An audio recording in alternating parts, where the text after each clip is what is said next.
Hello again, Struck Co-op. Welcome back to another evening of streaming with me, Struck.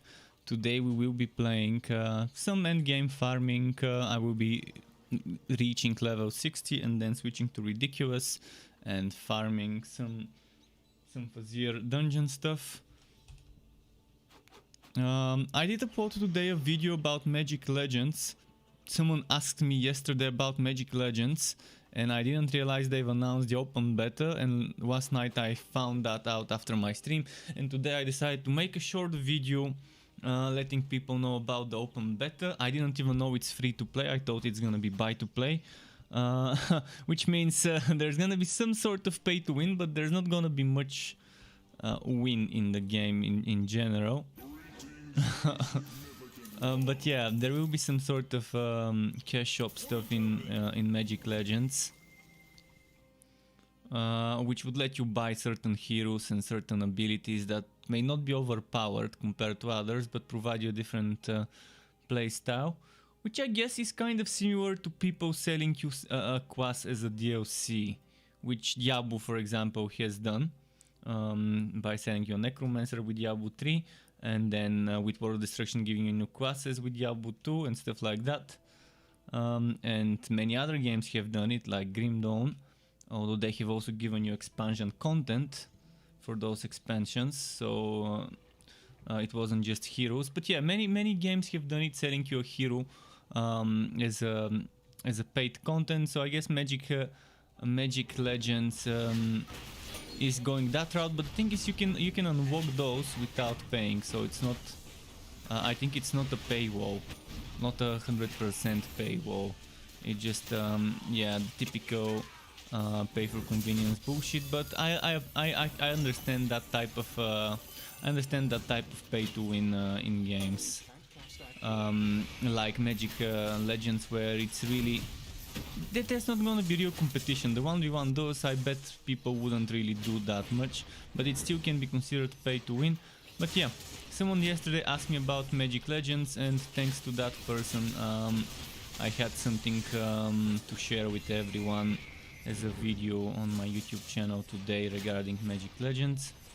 I think the game would be fun, and I'm definitely gonna look forward to playing the game during the open beta. In fact, if I manage to get invited in the last alpha, it would be amazing. It would be amazing if I manage to get into the final alpha before the beta, which is coming very soon. And I didn't know it was Perfect World distributing the game. Now I know. So we'll see how everything goes with Magic Legends. It seems like they're doing what Torchlight Frontiers would have been, one way or another, but their co-op is not that big. They only have up to 3-man co-op, not 4 but 3-man co-op. Might be a little limiting, but at least it's gonna be better for the FPS if you have only 3 people in the team spamming spells and skills. But yeah, I'm actually genuinely hyped about Magic Legends after learning that they finally decided to make wood actually give you stuff, be worth it. Because that was one of the main things that turned me off from Magic Legends, that you didn't have like a proper itemization system in the game. Knowing that they're changing this and working on implementing such system kind of got me hyped. Before that I was like, okay, it's yet another game. Not much about it, but now that it has itemization, it has me as an item whore. It has me hyped. You can't hype an item whore without an itemization system. That's kind of how I think it is, and now they've got my interest, and I can't wait to test the open beta to see if it's gonna be to my liking, because the build diversity is there. The build diversity in Magic Legends is there as a result of all the different spells and you having limitations on how you build the deck, and all those limitations kind of give you a lot of options in how to sort out your deck. What map am I doing, by the way? Gear Wookie. Maybe I can stay a little longer on this map. It's good for XP. That one final level. It's probably gonna take 2-3 maps to get that final level. Depends how long I spent on this map. If I stay long enough on this map, I can probably get like 4k or 3k at least XP, or at worst 2k. I'm gonna stay until I have 1000, 1500 and then leave the map.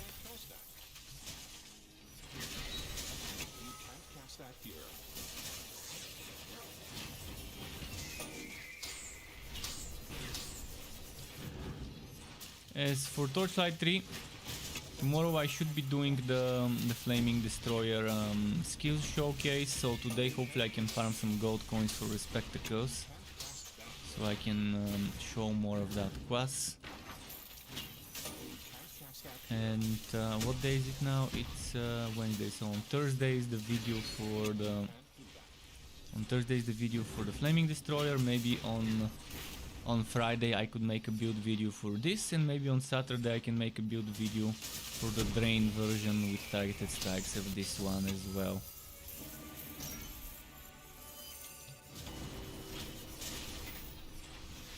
I messed up my rotation again.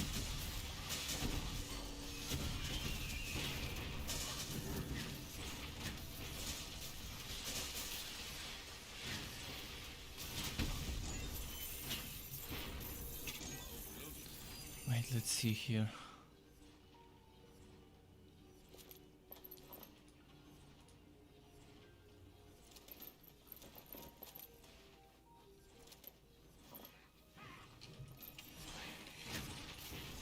Oh, when did this dude show up? I guess teleporting enemies can surprise you.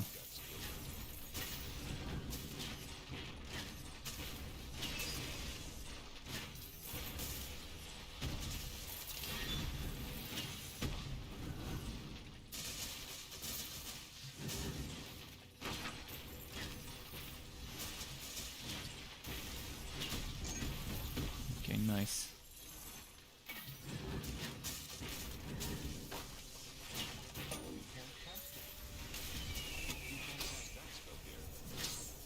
Let's keep moving while we can.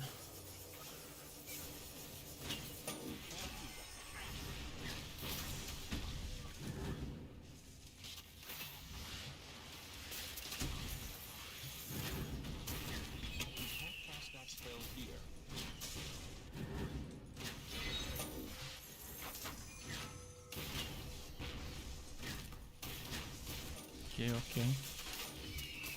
And boom.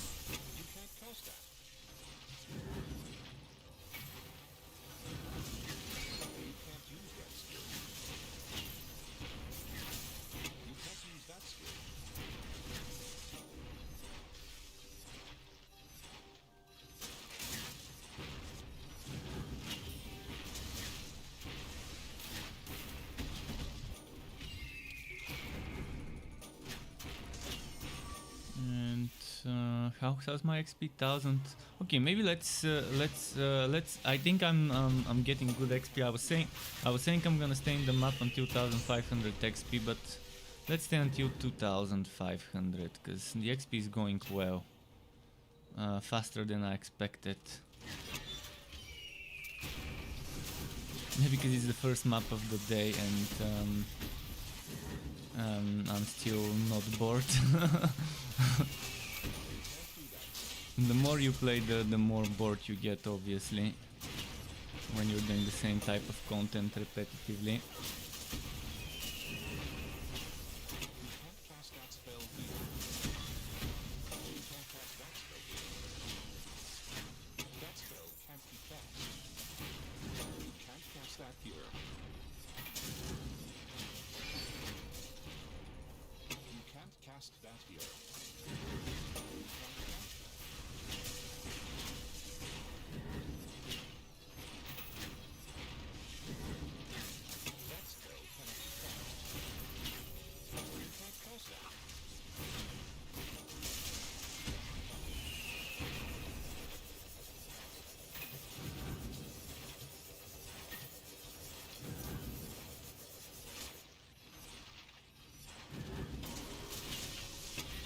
do this.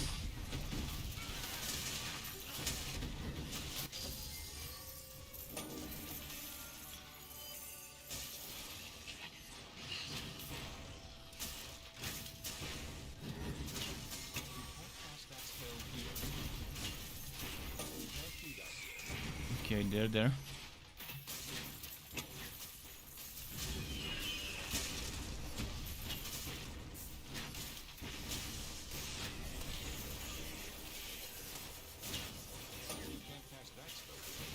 Got 1500 XP. I think I can get 2500 before I'm done with that map.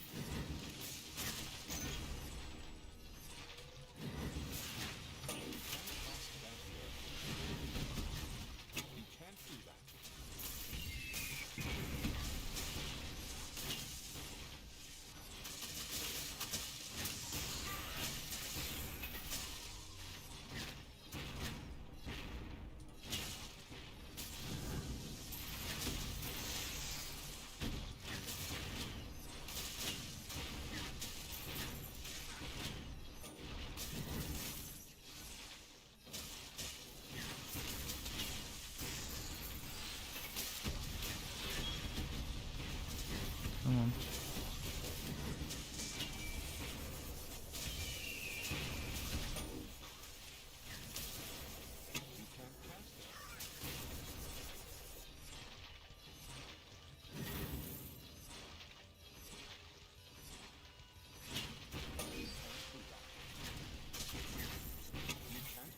Yeah, I'm gonna go over.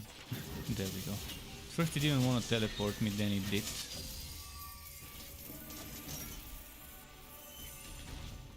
And Dino says, hey dude, got a question. I see you're playing a normal. I'm level 32 and been playing through ridiculous.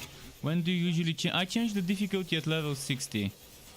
Or if I'm not good enough at level 60 in regards to defenses, and I think I'm gonna get one shot in ridiculous, then I wait a little bit to gear up. Since I already have gear at level 60 that I've inherited from other people, from not other people, from other heroes on my account, that gear, I'm just constantly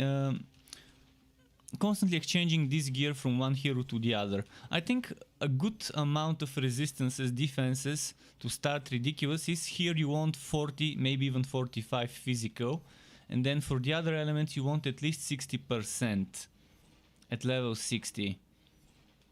If you don't have as much, you might have some trouble surviving on ridiculous unless you play a little bit more defensively. And there's nothing wrong about playing more defensively if it fits you. I mean, with a sharpshooter, it's pretty easy to play defensively, especially with explosive arrow. I can just use my range and try and kill stuff before they reach me. But there's still gonna be cases where I'm gonna be taking hits. So normally, yeah, I try to level up quickly because see, and I've leveled up so many times in this game. I want it to be as quickly as possible. That's why I do it on normal. I think the time spent on ridiculous for the extra XP from the extra spawns and extra champion spawns evens out. So I'd much rather level up on normal than ridiculous. But after level 60 I do change so I can farm quicker on ridiculous, to farm gold, to farm fame.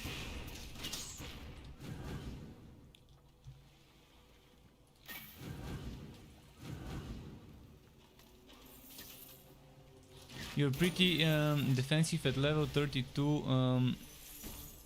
Oh, you're playing the Drain bot build. That's pretty nice. If you can survive, I mean, if you can survive, stick to ridiculous. Unless you want to level up quicker. Because keep in mind, on bosses you're doing only 30% of your damage. On bosses, and I think on champions you're doing, if I'm not mistaken, 60 or 65 or 55 on ridiculous, on green champions and stuff like that. But yeah, on bosses you're only doing 30% of your actual damage on ridiculous, meaning you can kill them a lot quicker on an easier difficulty and you can speed through it. But if you care about the bragging rights, the badge the visual representation of the lowest difficulty you have ever played. Obviously stick to ridiculous if you care about this thing here. People can see it next to your name. And this represents the lowest difficulty.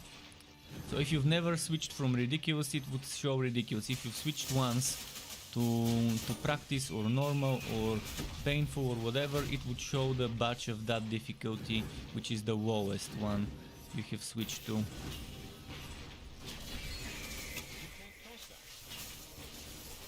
And yeah, I will do normal until 60, that's how I do it. I've done ridiculous on every hero once. On every class I have done ridiculous all the way from 1 to 60 once, and I don't think I need to prove to myself or to others that I can level up on ridiculous. It's torture. It's not fun for me to level up on ridiculous. I've proven it to myself that I can do it once, I don't need to do it anymore. I'd much rather level up quicker. Ridiculous is for people who want a challenge, who don't mind it being unreasonably difficult to level up. Or let's not say unreasonably difficult, unreasonably boring and slow to level up. It's not like it's really difficult, you just have to play a little bit defensively, more defensively and more on the safe side. See, on ridiculous you get more XP per map, but you clear maps slower. On normal you clear maps quicker, but you get less XP per map. How much stronger a what? Electrode is a lot stronger than Blood Drinker in regards to damage. In regards to survivability, it's obviously better to go with the healing. So if you want damage, Electrode and Flaming Destroyer on a Forged are amazing.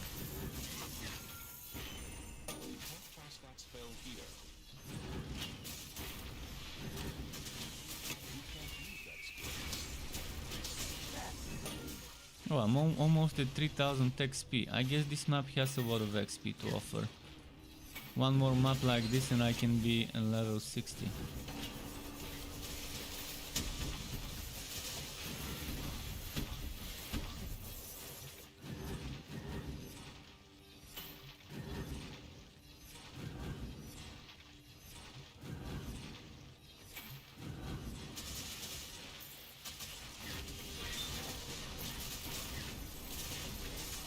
There we go.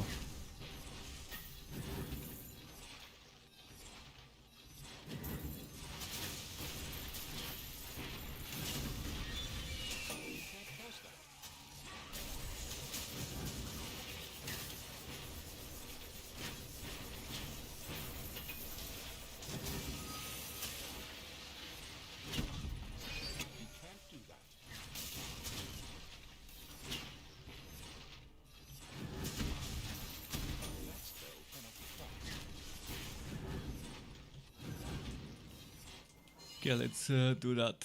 So, like, how much stronger? What do you mean, how much stronger? Oh, I understand what you mean. Well, I can't tell you exactly the numbers, but let's say DPS-wise, you can probably have 3 times the DPS on an Electrode, maybe even more.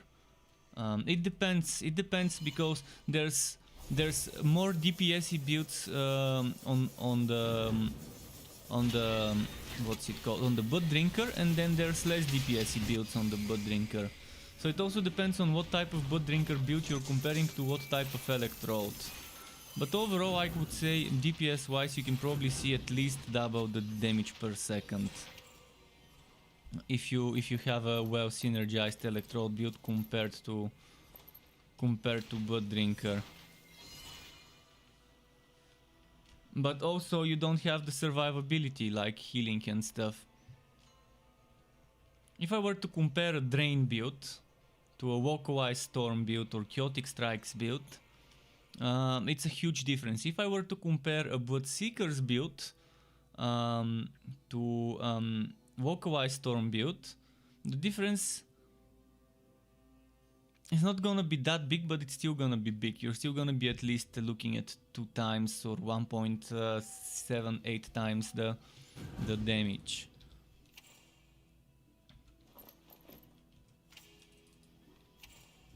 Okay, I need goat. Goat's more important for me right now. I need spectacles with goat.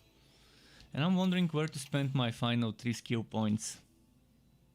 I've got a few options. Option number 1, put 3 points here. And then maybe remove 1 point from what letter. And make this one level 10. And that's probably what I'm gonna do for the end of this build. Option number 2 is put 3 points here. I don't think I need it. Then another option is Energizer, which with Imbue Relic kind of becomes unnecessary. Also 3 egos, the goose egos. Actually, it's instead of 3 5 egos. Okay, it's 5 egos for goose. Or is it? Wait, what's the ego adventurer bonus? I think it means this one. The ego missiles.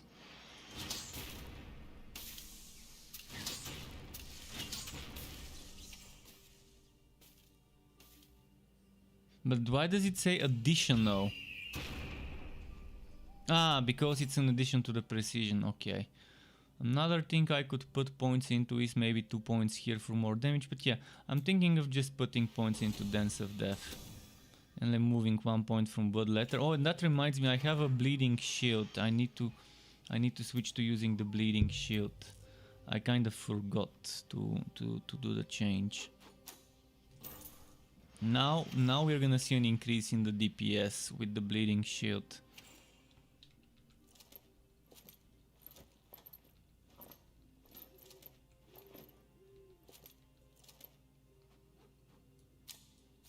This one's not bad.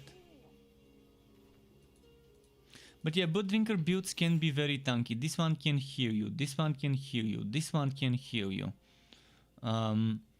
This one doesn't heal you, but if you're using that, you're already using melee. That means you're using the melee damage reduction. This one can also heal and provide damage reduction. This one also provides damage reduction. This one can also keep the enemies away from you, which I'm not a big fan of.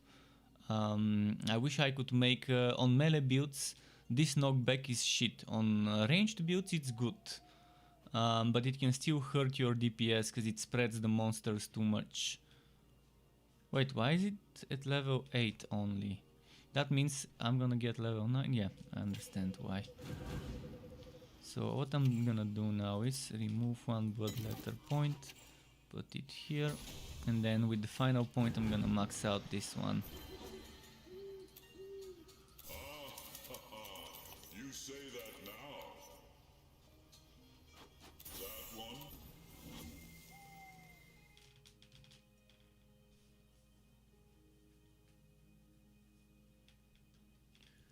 Let's see.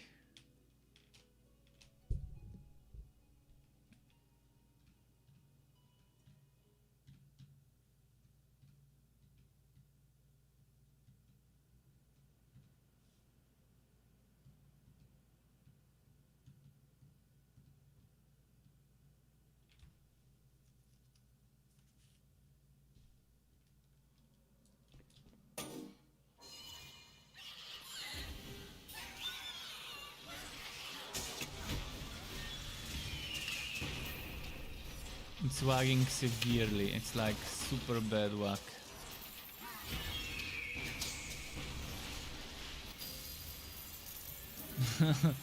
It's still showing the HP full of the boss.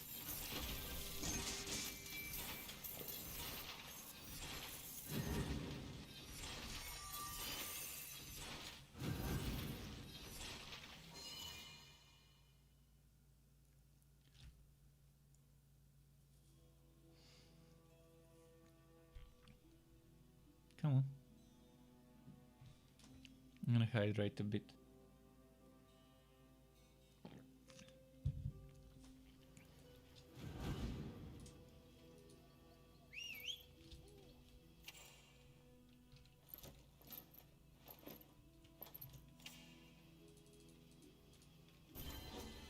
Your pet has Oh, returned. that's smart. Seen it before. Dividing should be decent XP. Should be good XP. I think this map and then one more map and maybe I will be level 60 and I can switch to Ridiculous for some farming. Although I'm still farming right now, I'm still doing level 60 content. Just without that extra 20% gear work.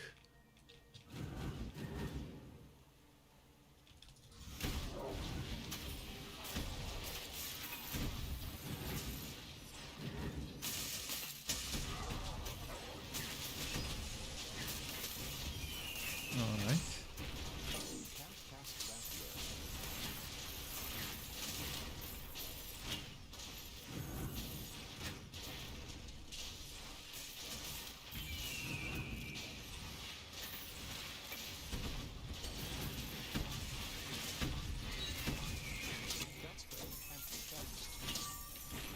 They're taking their time to show up. Like, you see them stick in the ground, but it takes them a while before they appear. See, I can see those here showing up, coming from the ground.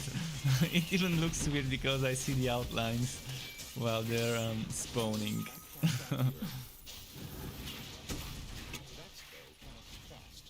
See those there?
I'm sleepy. Yeah, it's 8:35 p.m. I'm sleepy because lack of oxygen.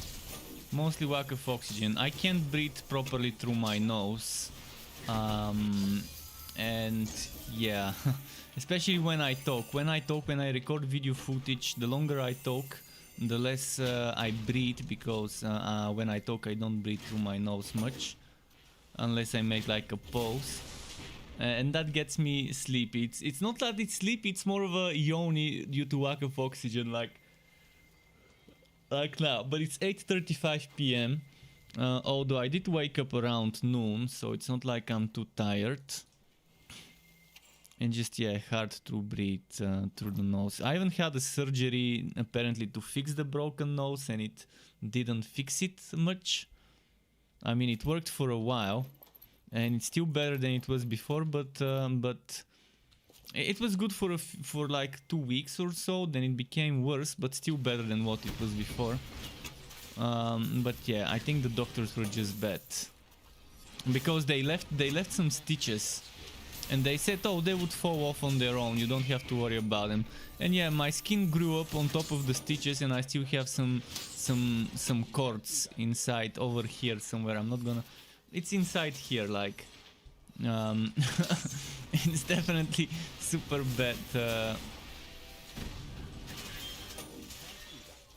Maybe sometimes I might redo it, but I don't feel like doing it again.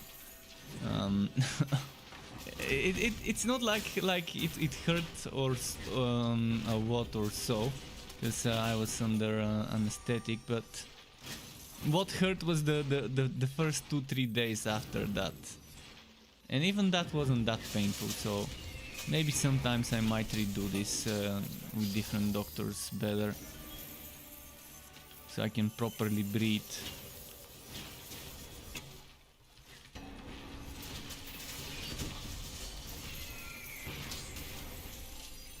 But I'm gonna try and demonstrate it, like, this is how it sounds when I breathe through that nostril.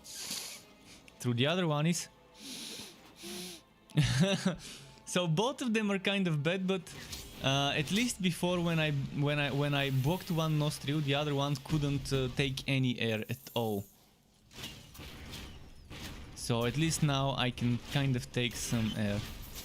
But that's the main reason why I yawn a lot. If you've watched some of my YouTube videos and you're wondering why is he constantly yawning, I might have just woken up, or I might have woken up 2-3 hours ago, and it just, and when I talk for a long period of time without a pause, this happens. I need to like breathe in some oxygen. I sometimes try to like hide it because it comes without me asking for it, and I sometimes try to like either stop talking for like 2 seconds or so and then cut it off, but sometimes it surprises me when I'm like talking and in the middle of a word or a sentence. It's annoying.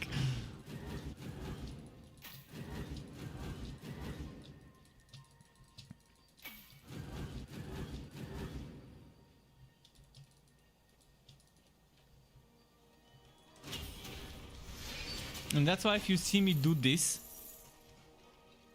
I'm actually going to the side to spit in a napkin, to do something like this. I do this. I take a napkin and do this. Because there's some stuff coming down because of those plastic things. My body doesn't like that foreign body.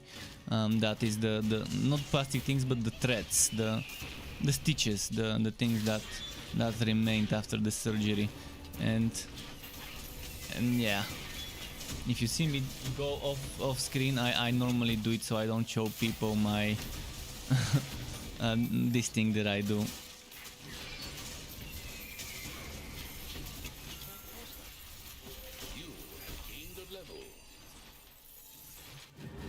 Okay, let's see.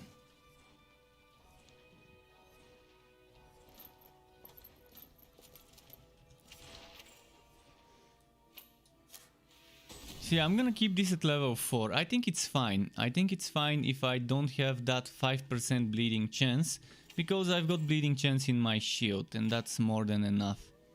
In fact, I might even remove this those 4 points altogether. But then where do I put them?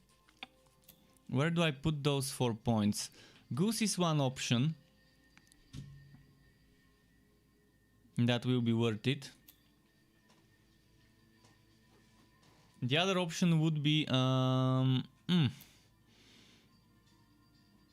here's to get some extra healing, but with Blood Drinker I don't need the healing. Then another option would be Eric Energy Recharge. I don't need it. Ammo Recharge, I don't think I need it. I mean, from those are the two worth investing into. But still, I can just keep it like that. I guess that's the only place where it's worth putting points. Okay, we're level 60. I'm gonna quickly finish this map and then switch to Ridiculous. See how I can handle that.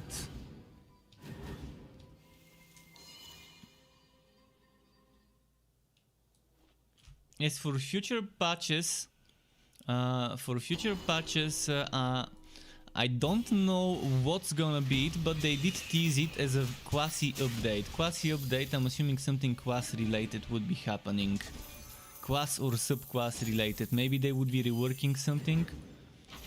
I wouldn't mind seeing a rework for the Sharpshooter, where you know how if I use Goose, I get 3 stacks of Goose. If I use Shasta, I get 3 stacks of Shasta. I would like for it to work in such a way where, for example, I've just used Shasta and I use this once. And now if I use Goose, I get 3 Goose, but the 2 Shasta disappears. I would like to see those 2 stacks of Shasta not disappear. To still get 3 stacks of Goose, but... so if I do this, for example, let's say I do this. Now I have 4 stacks Scout's Bones, and then I do this, and then I do this. I would like to have those 3 stacks of Scout's Bones on top of 3 stacks of Goose, and then I do this. And I do this, I should have 2 stacks of Scout's Bones, 2 stacks of Goose, and 1 stack of Shasta. This would be the better way to make this quas. That would mean you can use your adventurer skills one after the other, such as starting with Shasta, Goose, maybe teleporting and this, and then starting Explosive Arrow to use up the built up stacks of bonuses. This would be the better way to do it. It's just super silly to have to use one adventurer skill, 3 precision, one adventurer, 3 precision, instead of using 1, 2, 3 adventurer, then spam precision a few times. Seems like a better way to rotate it, so I really hope they consider doing something like this to the quas. But yeah, if it's a quasi update, if it's something quas related, this is one of the things I imagine could happen. I wouldn't mind seeing a little bit of buff on the slammer side of things with the Realm Master. And Forged and Disc Mage, I don't think they need anything changing right now.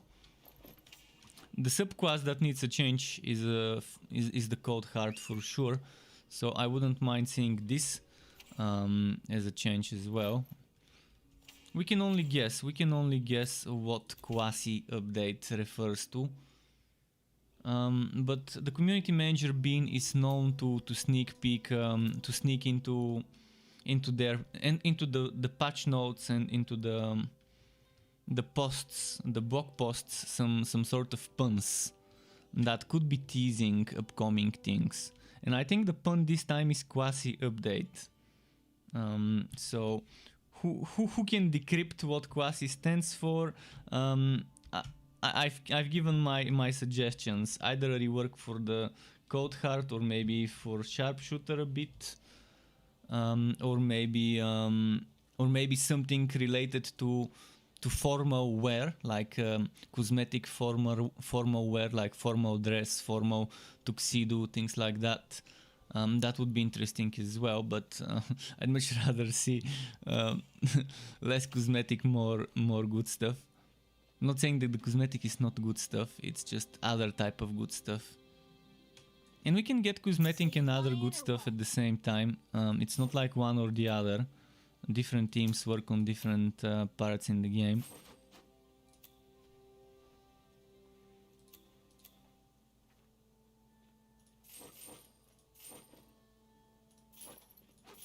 Okay, I need to sell some scrolls.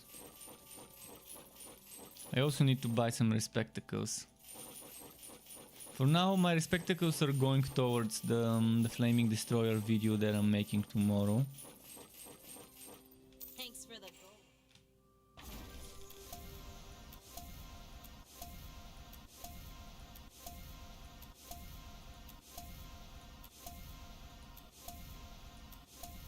So there is one way to make money. I'm not sure if it got patched out. Oh, it still hasn't been patched out.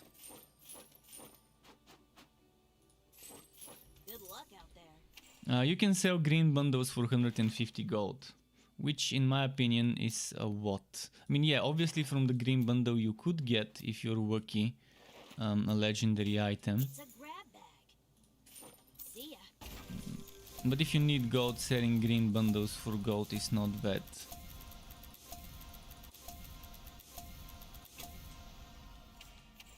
I make no promises. Thanks for the gold.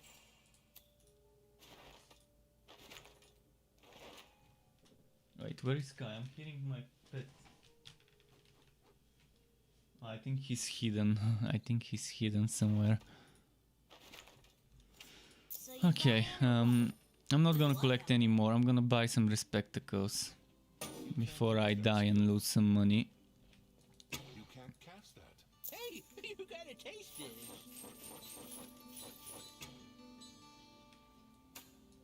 Don't be a stranger.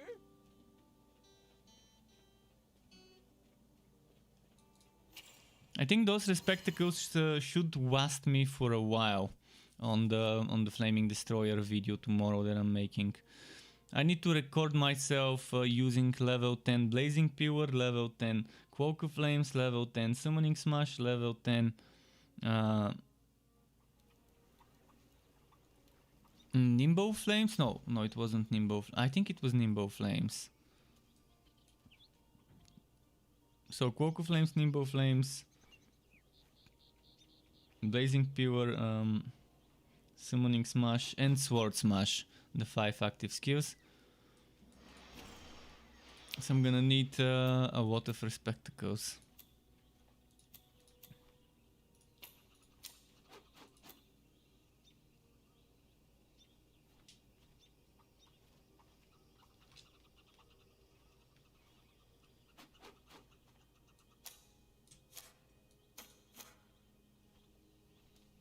Maybe let's do something, let's do it like this. I wanna keep them in the same place.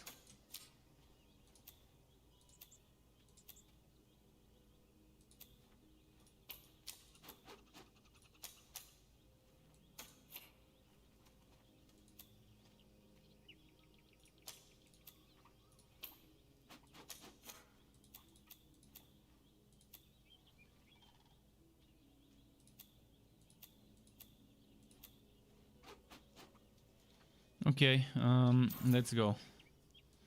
Let's go do some Fazir now on Ridiculous. I mean, what could go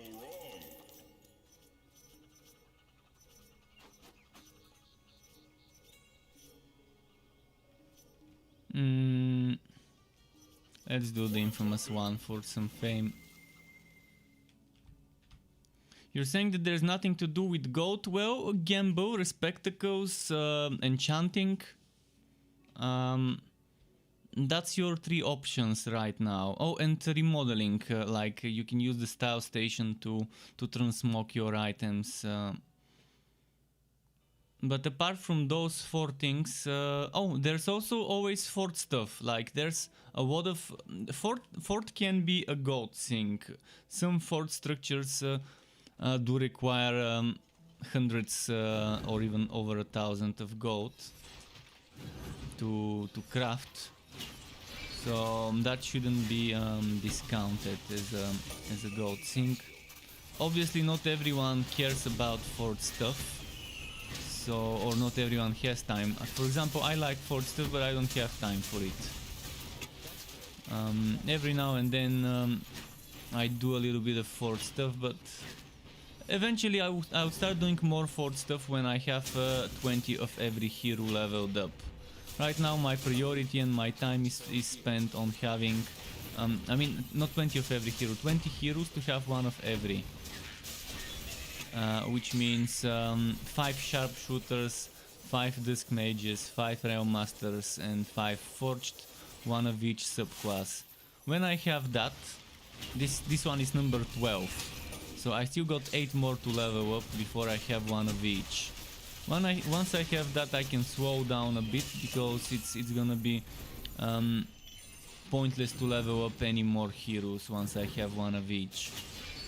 Then I can just only farm Respectacles and test new builds and show people new builds and farm new items when they add them,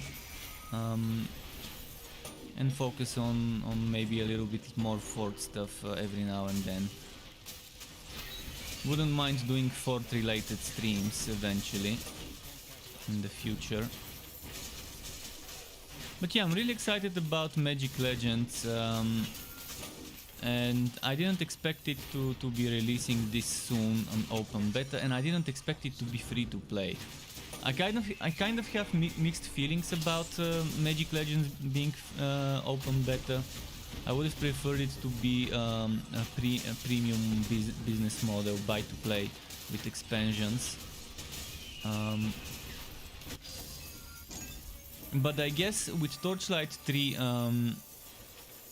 Perfect World didn't want to risk another game being buy to play, and they needed that isometric hack and slash game to bring in some money with free to play. And I really respect Torchlight 3 for deciding to not be free to play, to not do what Magic Legends is doing. Because they have the same publisher. This game and Magic Legends, they have the same publisher. And if this game remained Torchlight Frontiers, it could have had the same stuff to buy as Magic Legends, one way or another. Obviously the game is designed in different ways, so obviously we wouldn't be charged for heroes.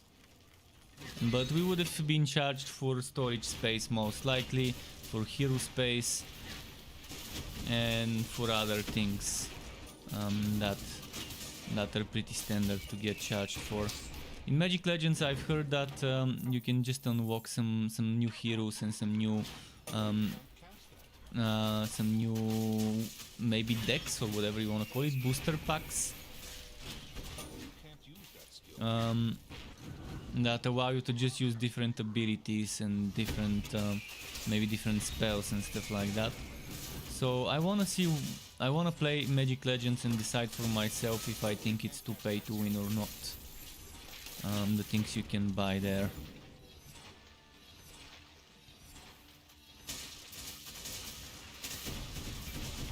It looks amazing though. Visually the game looks good, and knowing that they've changed the one thing that made me want to look away, the itemization system, knowing that now we can get drops that actually matter, that are not just visual armors. I'm excited about that.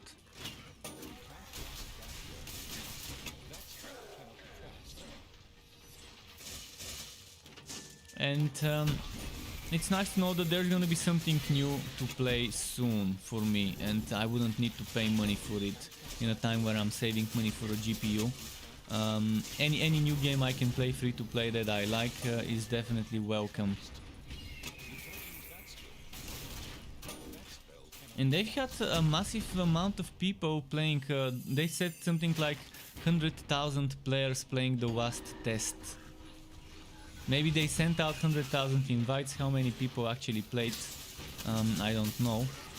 But 100,000 players, even if it was sending 100,000 invites and only 50,000 played, that's still a good number of people testing the game. That means they could have gotten a lot of feedback from this high amount of interest in the game. And thanks to the players who helped testing Magic Legends and asked for itemization changes. You gotta respect the community when they unite and and the developers listen.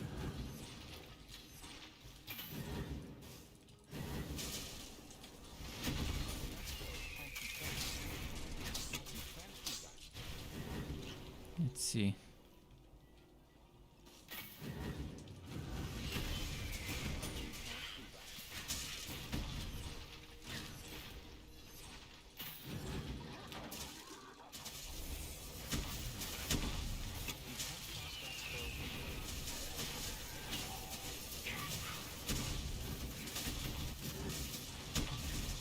Come on.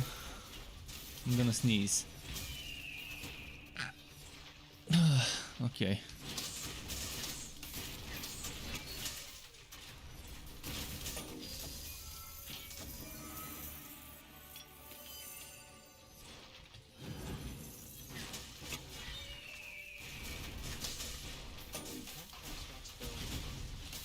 But yeah, Rupture is doing decent damage. I'm actually very happy from the damage I'm seeing on Ridiculous from a Blood Drinker setup. I was expecting less DPS. Not sure if it's Rupture or not, but I think it's something's helping me do more damage than usual on Blood Drinker builds. Than the last time I played a Blood Drinker Sharpshooter. It could be that I'm stacking Imbue Relic with Bloodseekers and that's giving me damage. It could be that Rupture has become stronger, but it didn't on paper, it didn't. So maybe it was just weaker before. It could be that I've got more bleeding and that results in Rupture proccing more often. But I mean, I'm just bleeding with the first hit. That's the only difference than before. In most cases I'm bleeding with the first or second hit right now. Before I might have needed like third or fourth hit, maybe even fifth.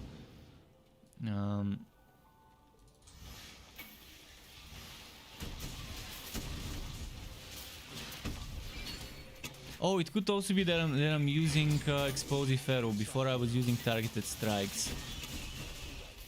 And Explosive Arrow is just a circular AoE. A little bit easier to get used to it.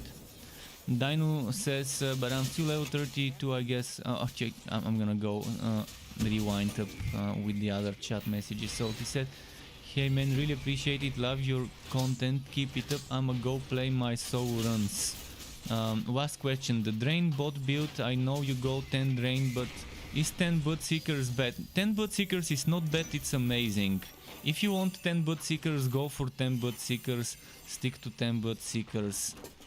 Drain is just a synergy if you want Spin to win. In fact, Blood Seekers is probably stronger than Drain. Just letting you know. Drain is good if you play it with that item that has a synergy, the Ancient Ember Lex that can regenerate extra. It regenerates energy. You spend 50 energy, you have a chance to regenerate 25 back. That goes very well if you combine Ancient Ember Boots with the Ancient Ember Legs and maybe Ancient Ember Soldiers. You can have a very fun build by spamming Dance of Death and Drain as much as you can. But Blood Seekers, if you go for Blood Seekers, take duration to Blood Seekers. Before you get Imbue Relic, you really would want duration to Blood Seekers. You can get it on Gauntlets and on Boots. It really helps sustain that damage boost from Blood Seekers. And Blood Seekers is also constant healing, so it's decent, especially for team play. I think aura builds, stacking 4 different auras from 4 different relics is the best way to do it in multiplayer. If you have a Blood Drinker, an Electrode, a Flaming Destroyer and a Bane in the same team, all with aura builds, you can stack a ton of damage for the whole team. You can stack 4 times 25 damage just from auras, just from standing next to each other, on top of the healing, movement speed and other things like defense that you get from the auras. But yeah, thanks for stopping by to you. Enjoy your solo play. Good luck with the drops and good luck with the leveling.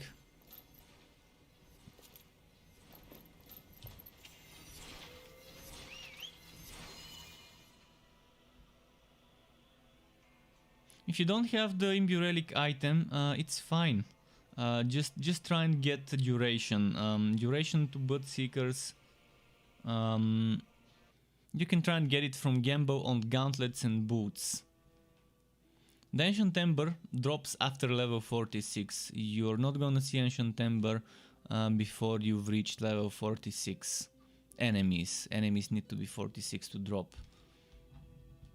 The same way you won't see sockets on items under level 46, and you won't see Winter Weave before level 46, or at least you're not supposed to. And there are some items that only drop at level 60 as well. And the game doesn't tell you those things. It's not like if you go to the Legendarium where you're gonna see this item only drops after this level. And this reminds me, I still have on my to-do list a video about what item drops at what level. For people who may not know. Oh, are you sure? So yeah, let's do... Well, I'm not a fan of either of those. I'm gonna do Voltura just because less chance of a bad quest. I stay away from spiders. I still don't think they're fixed. Not completely. 1 out of 10 spider maps maybe still won't be completed if it's a very small map layout.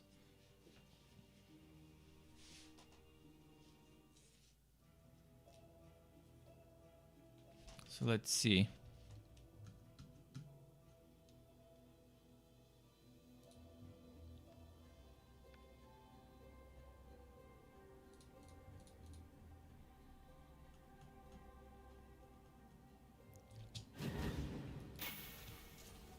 It's rubber banding. Big time. Big time wagging. Oh, whoa, did you see suddenly my hero was there without... I teleported like a few seconds ago.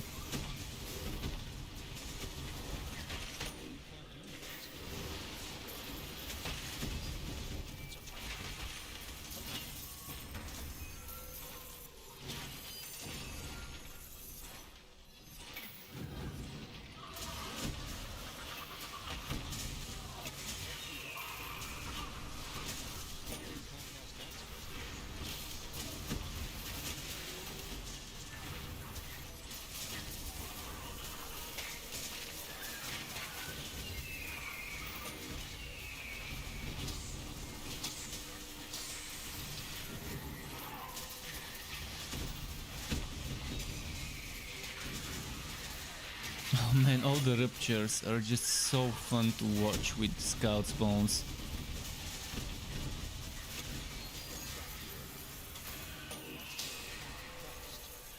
Ancient Ember Pen, speaking of the devil, it dropped. Oh, no, no.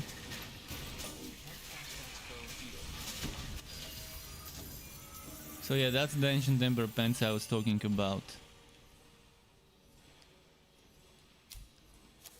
Good for drain builds. Actually, I will make a drain build after this build.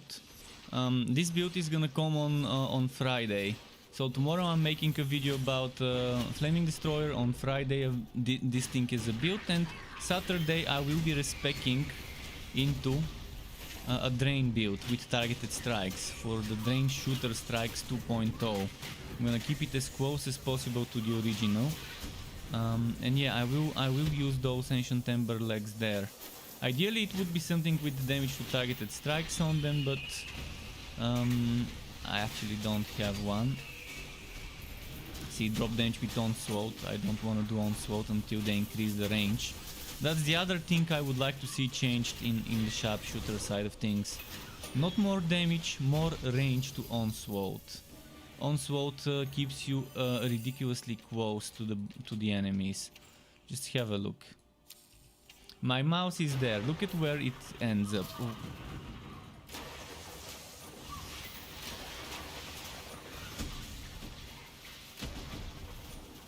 So if my cursor is there, this is the range. So basically this is the center of how far it goes. And that means I'm almost within melee range. Like if I step here, I'm already in melee range of the enemies. If I'm hitting an enemy that's here at the edges of it. If they increase the range to over there, so the center instead of here being over here, or maybe even over here, that would be a much better better way. Because Onslaught it's silly for such a nice skill to have such bad range. And it's not like it's gonna be overpowered if you give it more range.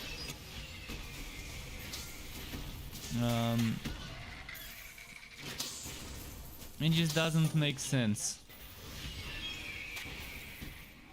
Jacek says, hi, just passing by, stuck at work, damn it. No time for anything nowadays. Oh,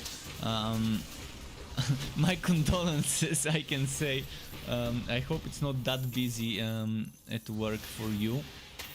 By the way, does everyone see it every now and then when I'm playing this game? It's like something quickly flashing, a white or gray square or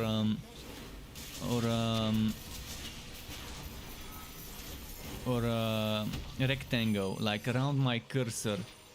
So every now and then, I'm not sure if it's just on my end or whether the stream catches it as well.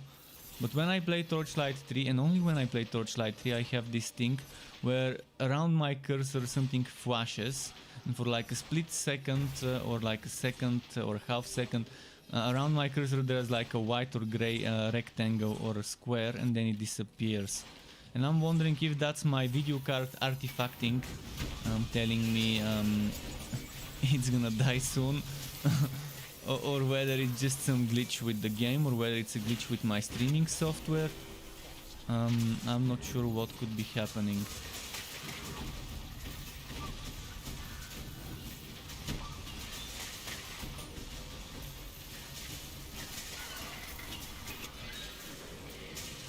And I'm wondering if this can be seen on stream or whether it's just on my end. If it can be seen on the stream, then it's something on my end, and then I think it's probably streaming software related stuff with the browser windows.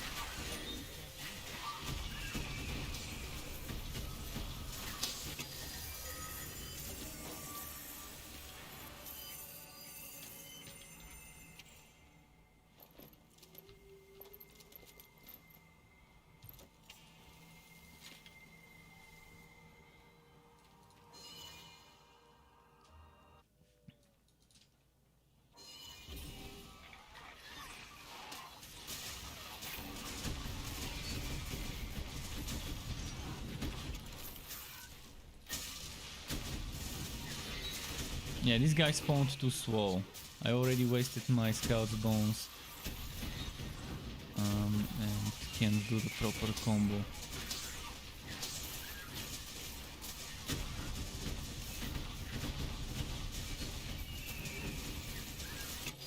Cast that here.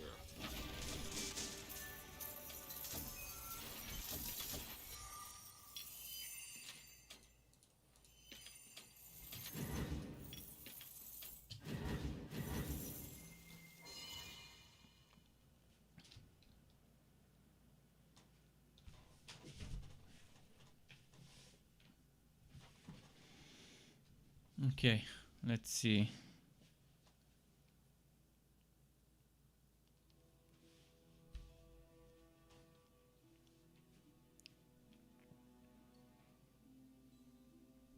Come on. It's not voting.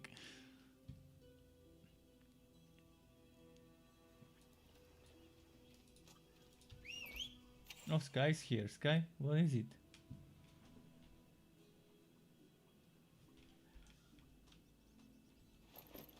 Oh, the pet needs to come back first. And now I can't transfer those. My actual pet is here. Let's take him. He didn't like getting hooked. He's like, what the fuck, human? Let me go. He wasn't happy about it. Let me just remove some of the fur that falls from him.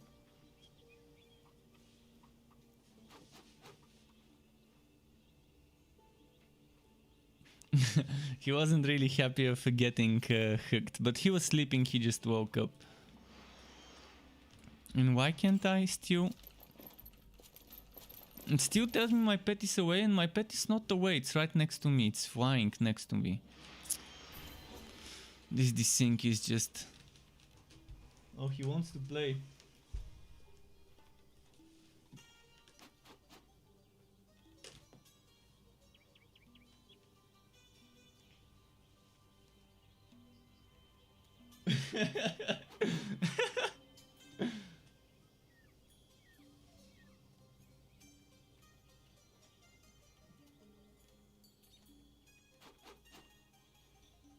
Okay, enough playing with Sky. We can play with him after my stream.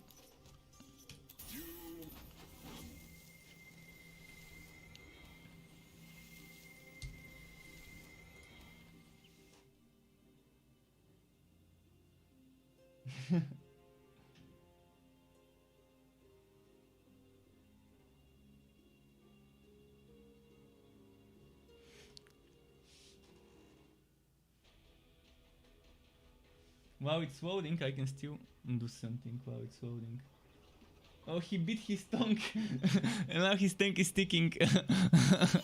I love it when that happens, when his tongue is sticking a little bit outside.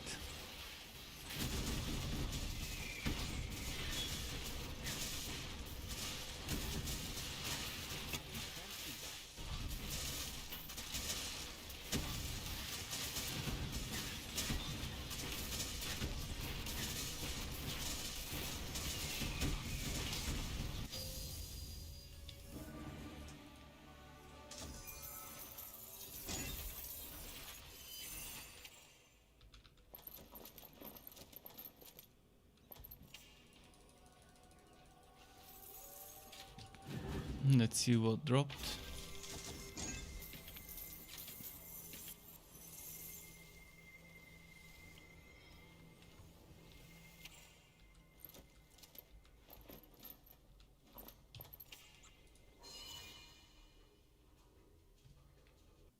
He's back to the food. He has 5 little nibbles of food left over from when I fed him before the stream. He's gonna finish them now.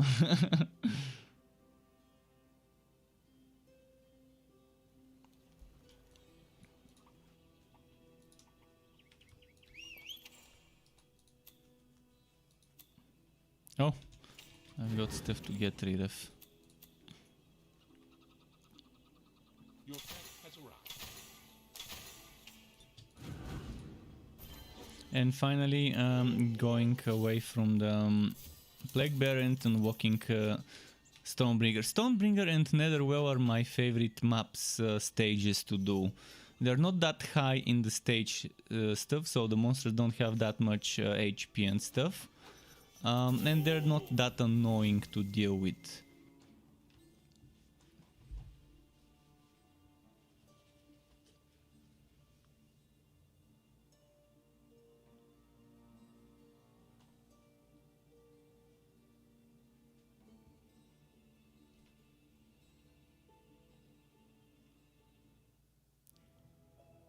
It's nice when Sky is within an arm's reach, so I can pet him while it's loading. Okay, there we go, it loaded.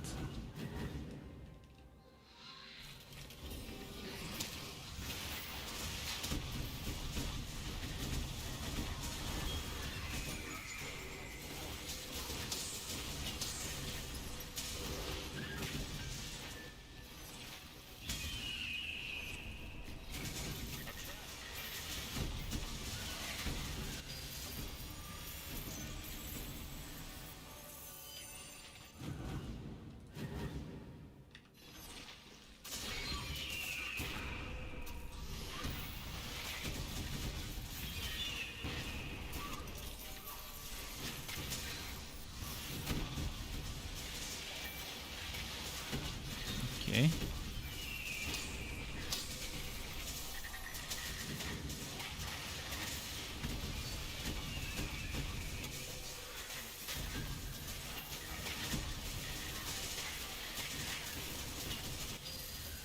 Nice.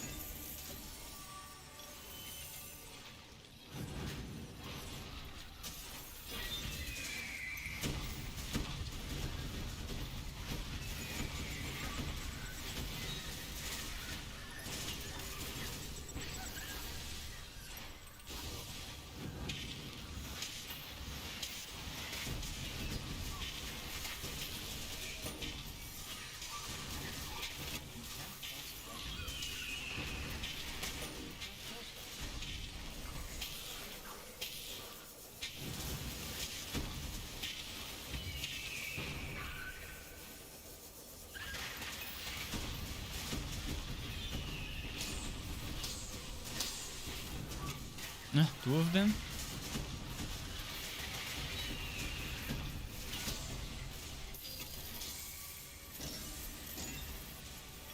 This one's blazing as well.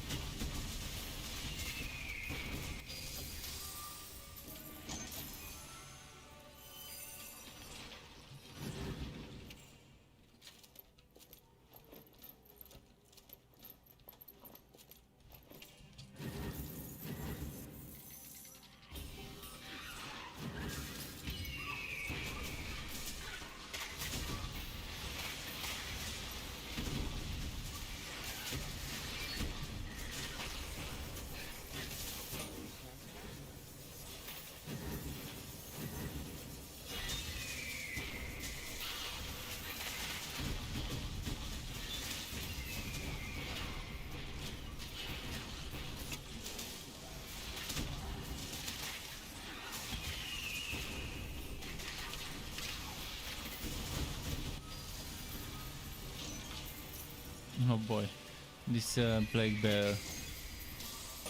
Ah, another one. Ah shit, this almost got me.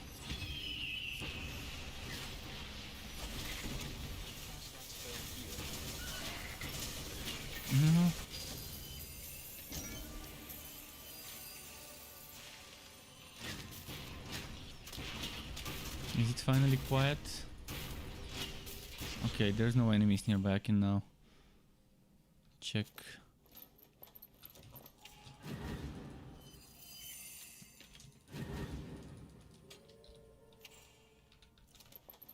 And let's tell the pet to go and sell.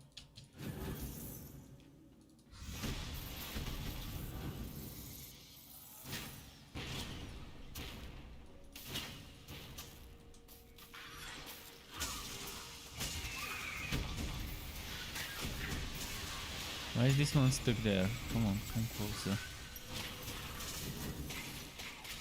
He's one of the annoying ones that constantly spam bombs.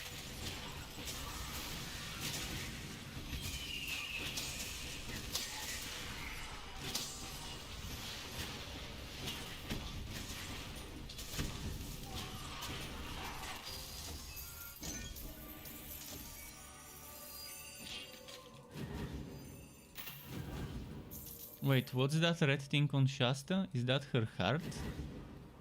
There was something weird inside Shasta.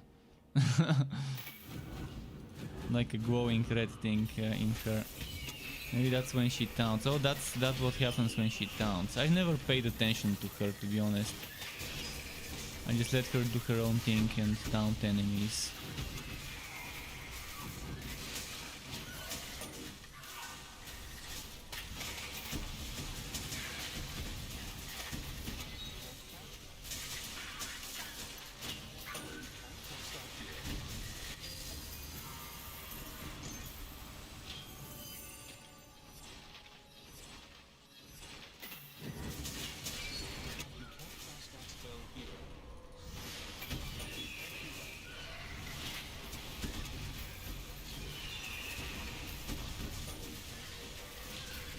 No. Stay back, stay back.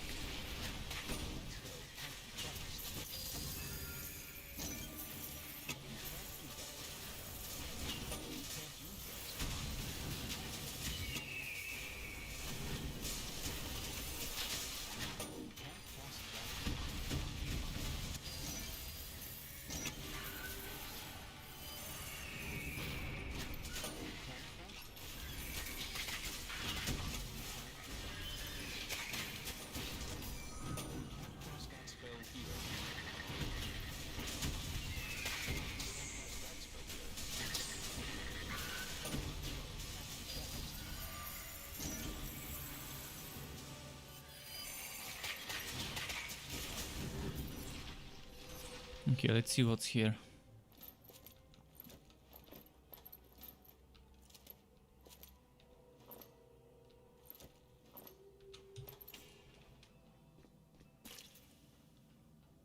Oh, I forgot to focus on the quest, which is to open those ancient caches.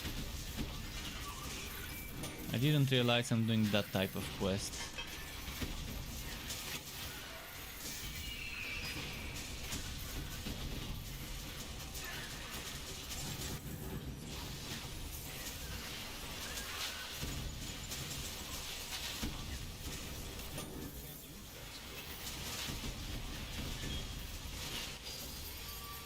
And AD is back. Welcome back, AD.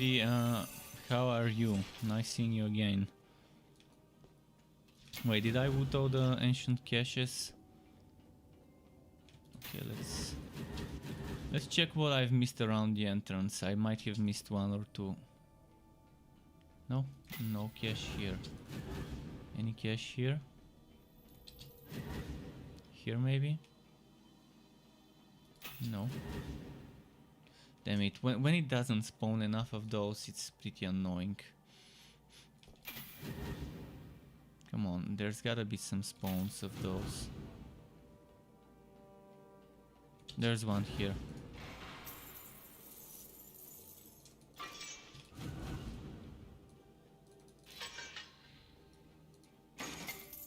Ancient cache over here. Lady says, I got a bottle of peach flavored Jack Daniels today. Oh, interesting. Peach flavored.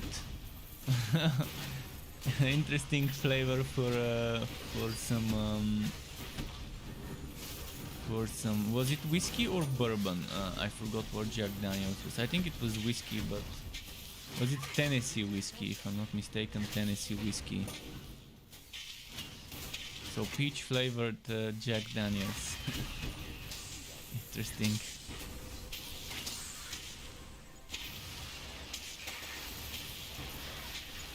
And you're telling me to hydrate and to give Sky a petting. I will do it after this fight.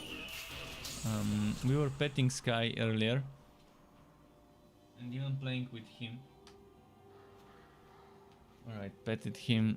Let's get some water.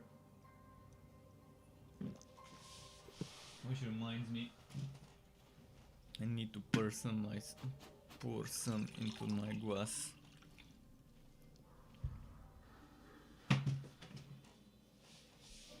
Okay, here we go. Ancient cache, anything?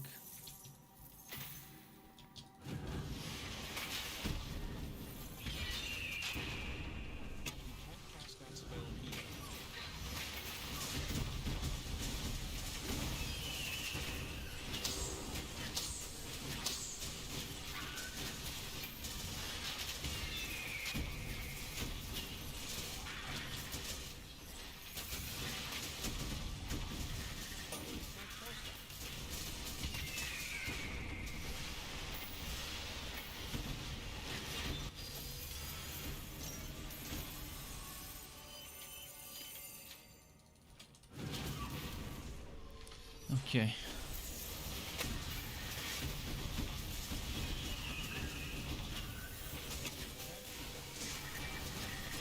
How's that peach flavor Jack Daniels? Did you test it, or are you still waiting for the right moment to test it, to crack open the bottle?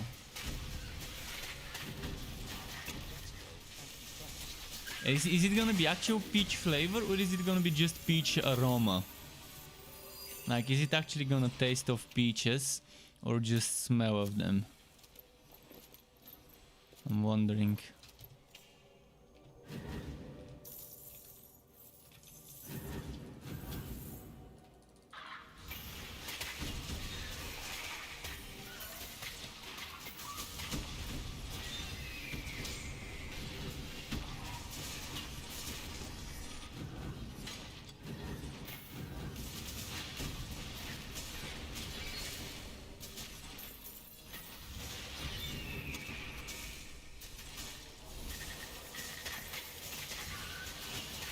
Oh wow.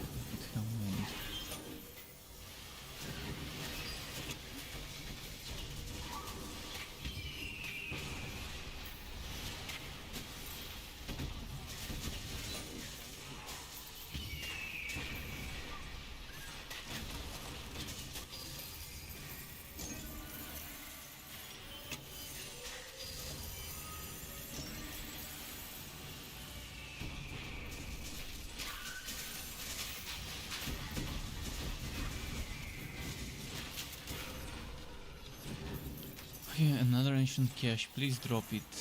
Finally. Finally. Let's get this one, fix the generator, and then finish them up.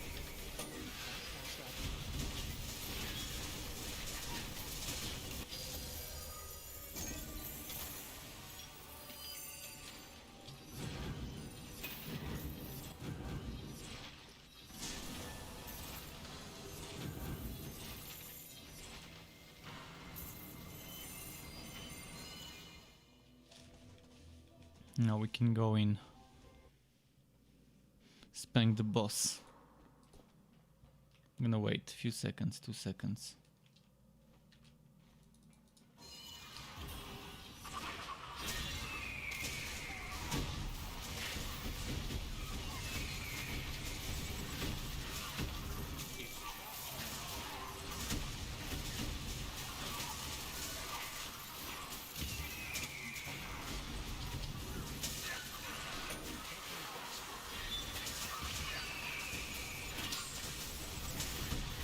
Oh wow, I jumped inside of the explosion. Oh, and he teleports, illusionist.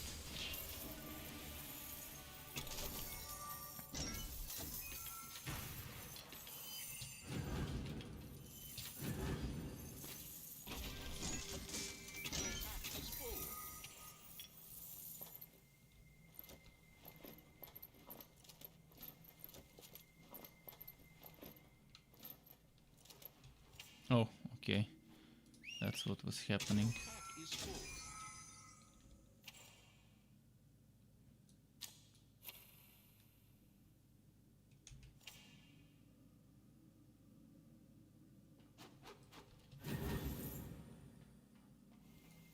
Your pack is Okay, it returned.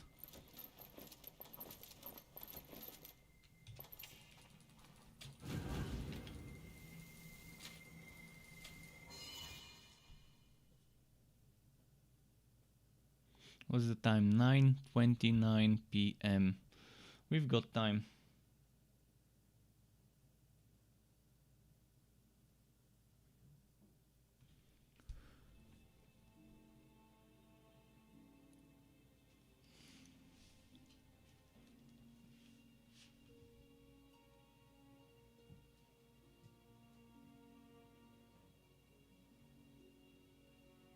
Come on. There we go.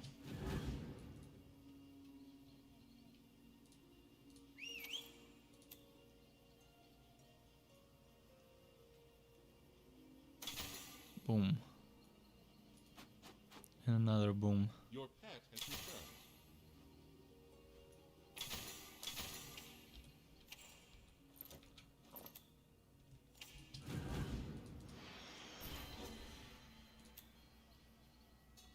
I mean, what could go wrong? Should I do this? Those are shitty maps. I'd rather do something more fun. Oh, this one. This one's definitely fun. Goblins, Stormbringer, Netherwell, Gearwaki.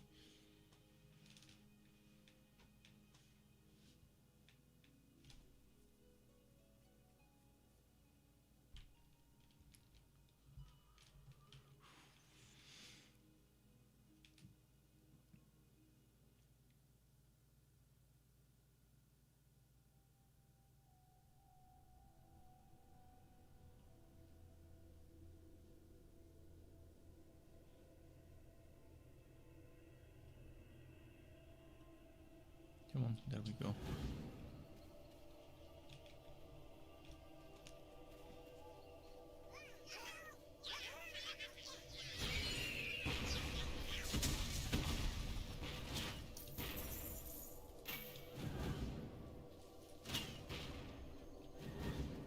It's wagging with the teleports. It's very weird how it wags.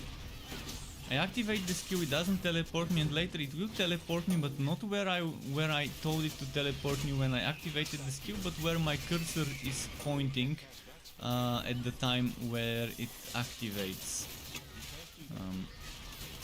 So if I port now here, that's normally in the first few minutes of a map's load, in the first few seconds of a map's loading.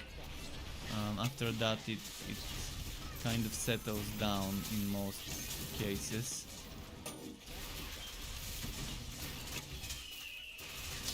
And yeah, like I'm pointing here and I teleport here, but it doesn't actually teleport, and I start moving and then it does teleport, and my mouse is pointing here and it's gonna teleport me here. Kind of that's what just happened earlier. Now it works fine. Now it's teleporting instantly without a delay.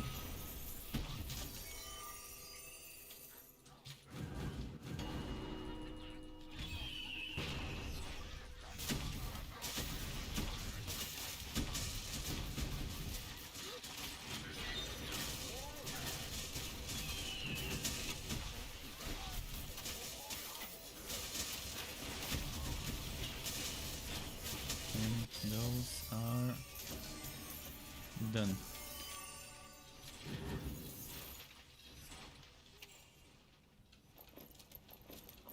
I've been making good gold coins. Good gold coins for spectacles.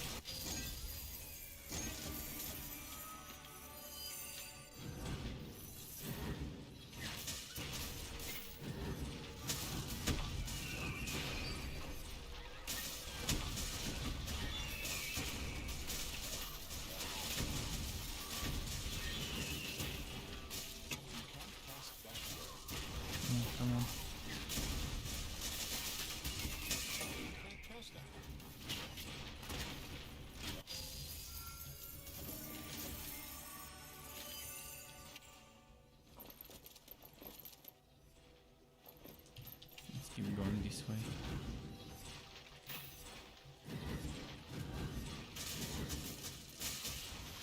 I'm gonna try and trigger everyone that can spawn. And then do this.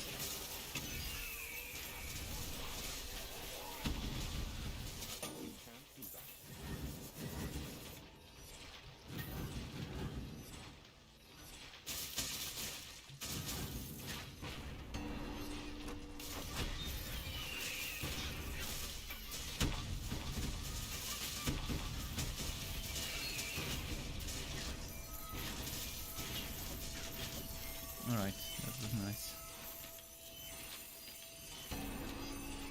Oh, some more.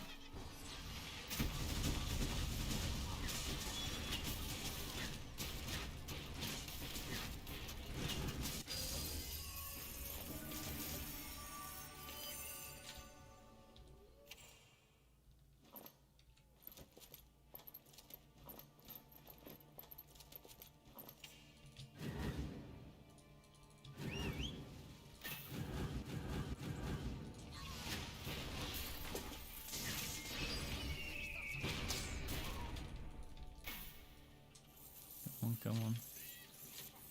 Spawn some more.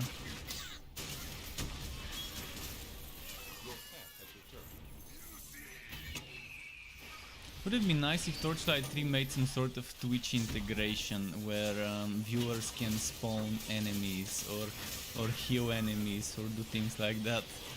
That would be pretty fun. Although with meta builds that kind of obliterate everything with good gear, there's not gonna be much room to heal enemies or to... But there's always gonna be room to spawn new ones.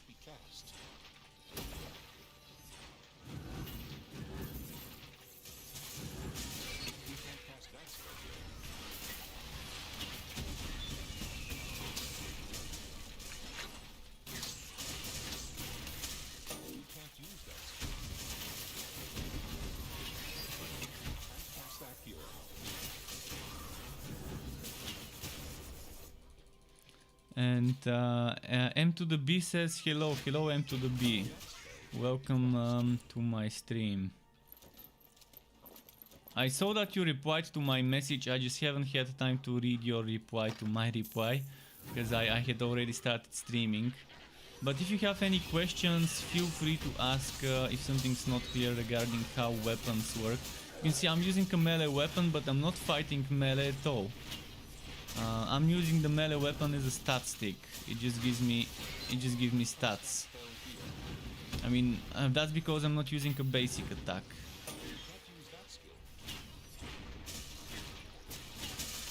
And I'm using explosive arrow, which is pretty high range. It's the highest range, and reach skill, I guess, on the sharpshooter. But yeah, if something's not clear, feel free to ask. If it's on a completely different subject, not regarding weapons and stuff.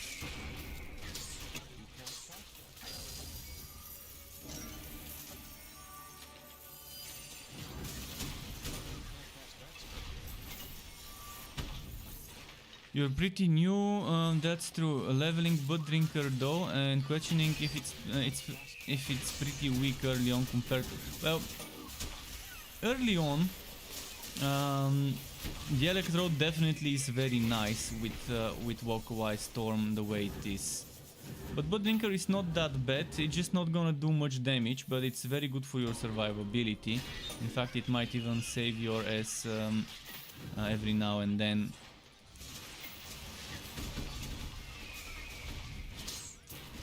But yeah, for leveling the Electrode is a bit easier to level up compared to the Blood Drinker. Mostly because you can do more damage before they can do damage to you, and that means you don't need to heal if they die before they can hit you. Whereas with this relic, you're not gonna kill them this quick, but at least you can heal. So it's a bit quicker to level up with the Electrode, in my opinion, but also a bit riskier if you don't play it right, you might... Shit, I can't target them. This pisses me off. See, if I attack, the arrow goes on the roof. If I go where they are, by zooming in, shit, I can't see anything. Now my hero... They really need to fix this. I've been asking for months to stop generating this this thing rotated this way. This is randomly generated, and this structure can point north, west, east, south. They should make it so that it never points in this direction, and that it never points in that direction. So it should point this way or this way, never this way and never this way. Right now it's pointing that way, and it's super annoying to deal with that structure when it points that way.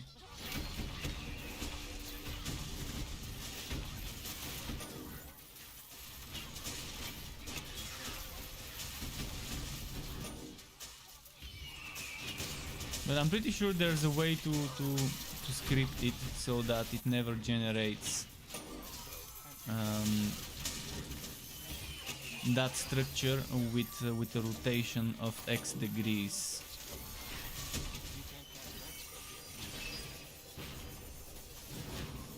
Or orientation towards that direction. Cannot be cast.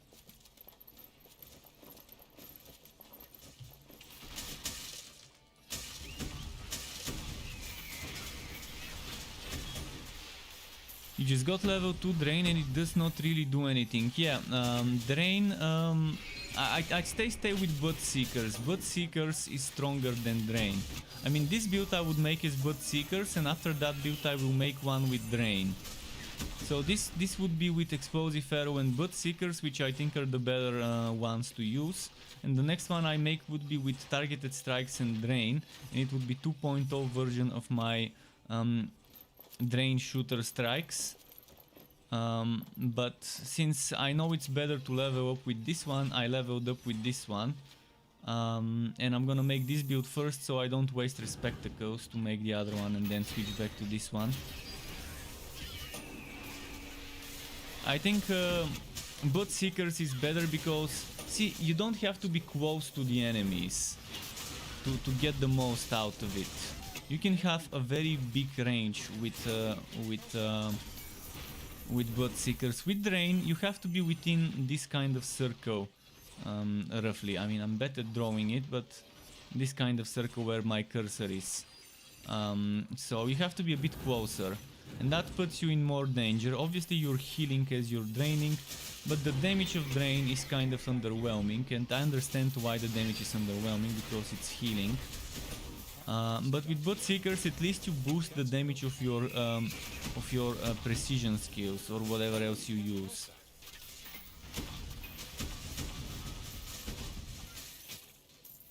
And you can see how good the combination of Rupture, Chance to Bleed, and Scout's Bones with the Infectious Shooter is. You see how the Ruptures are constantly triggering.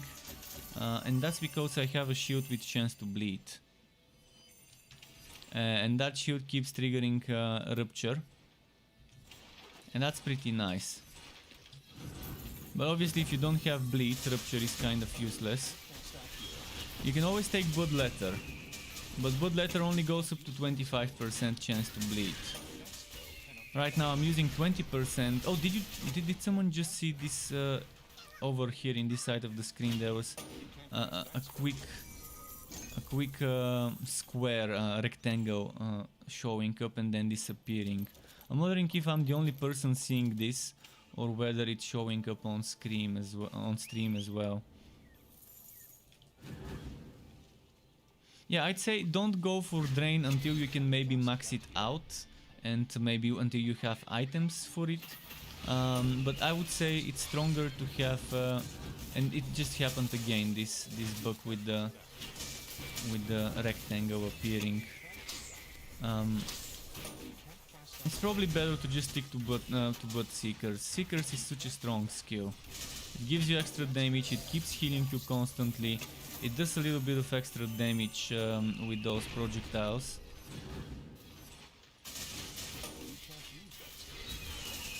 Put the points from draining to butt seekers, stick to maxed out butt seekers. It's better to level up that way. And then if you can use Imbue Relic, but you won't be able to get Imbue Relic unless it's a second character you're leveling.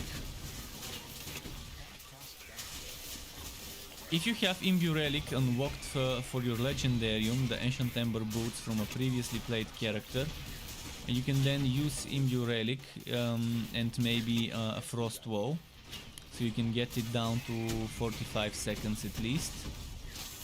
It's gonna help greatly with keeping up Seekers on 100% uptime. Right now you can see, unless I stop fighting, I can keep this up. I can now use Imbue Relic, boom, and I'm full energy before it was even drained. That also triggers the little general for me.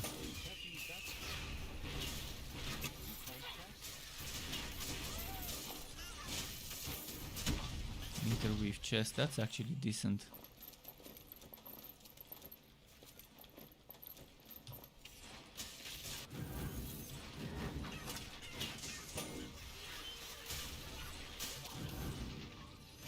Please tell me it has a socket. Might implement it in some builds.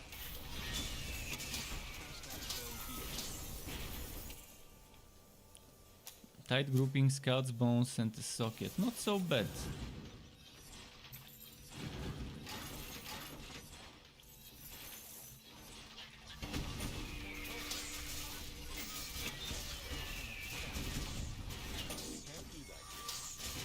You did a mage level 20 so far, okay.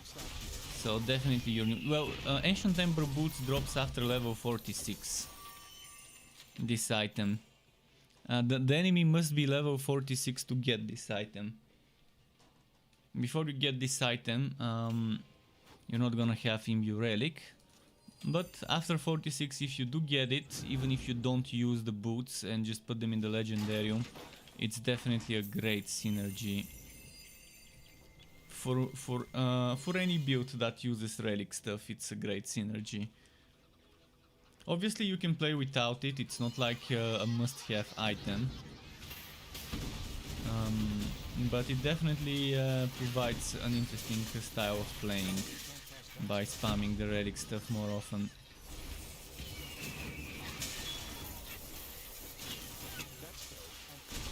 For now, while you're leveling up, pay attention to items that give you duration, boots and gauntlets that give you duration to butt seekers. This is the next best thing on aura builds, duration to the aura skill. If you get boots and gauntlets with duration to the aura skill, that will really help you. Also, cost reduction and energy generation definitely helps while leveling up. But the most important thing is damage. The most important thing while leveling up is keeping your weapon up to speed. If you need Gambo for blue weapons and use Wifebound Scrolls, but make sure you constantly update your weapon. Every 2-3 levels you need a new weapon. Ideally with more damage than the old one, otherwise don't change it. And yeah, getting a weapon with 1 or more flat damages. Ideally you would be getting blue weapon with flat damage in the middle, like this weapon. That's good weapon while leveling up. It has flat damage at the top, it has flat damage in the middle. You don't get sockets until level 46. But yeah, that's a good example of a weapon that's okay to look for while leveling up. Eventually, you're gonna be looking for more than 1 flat in the bottom, like something like. Your pet has returned.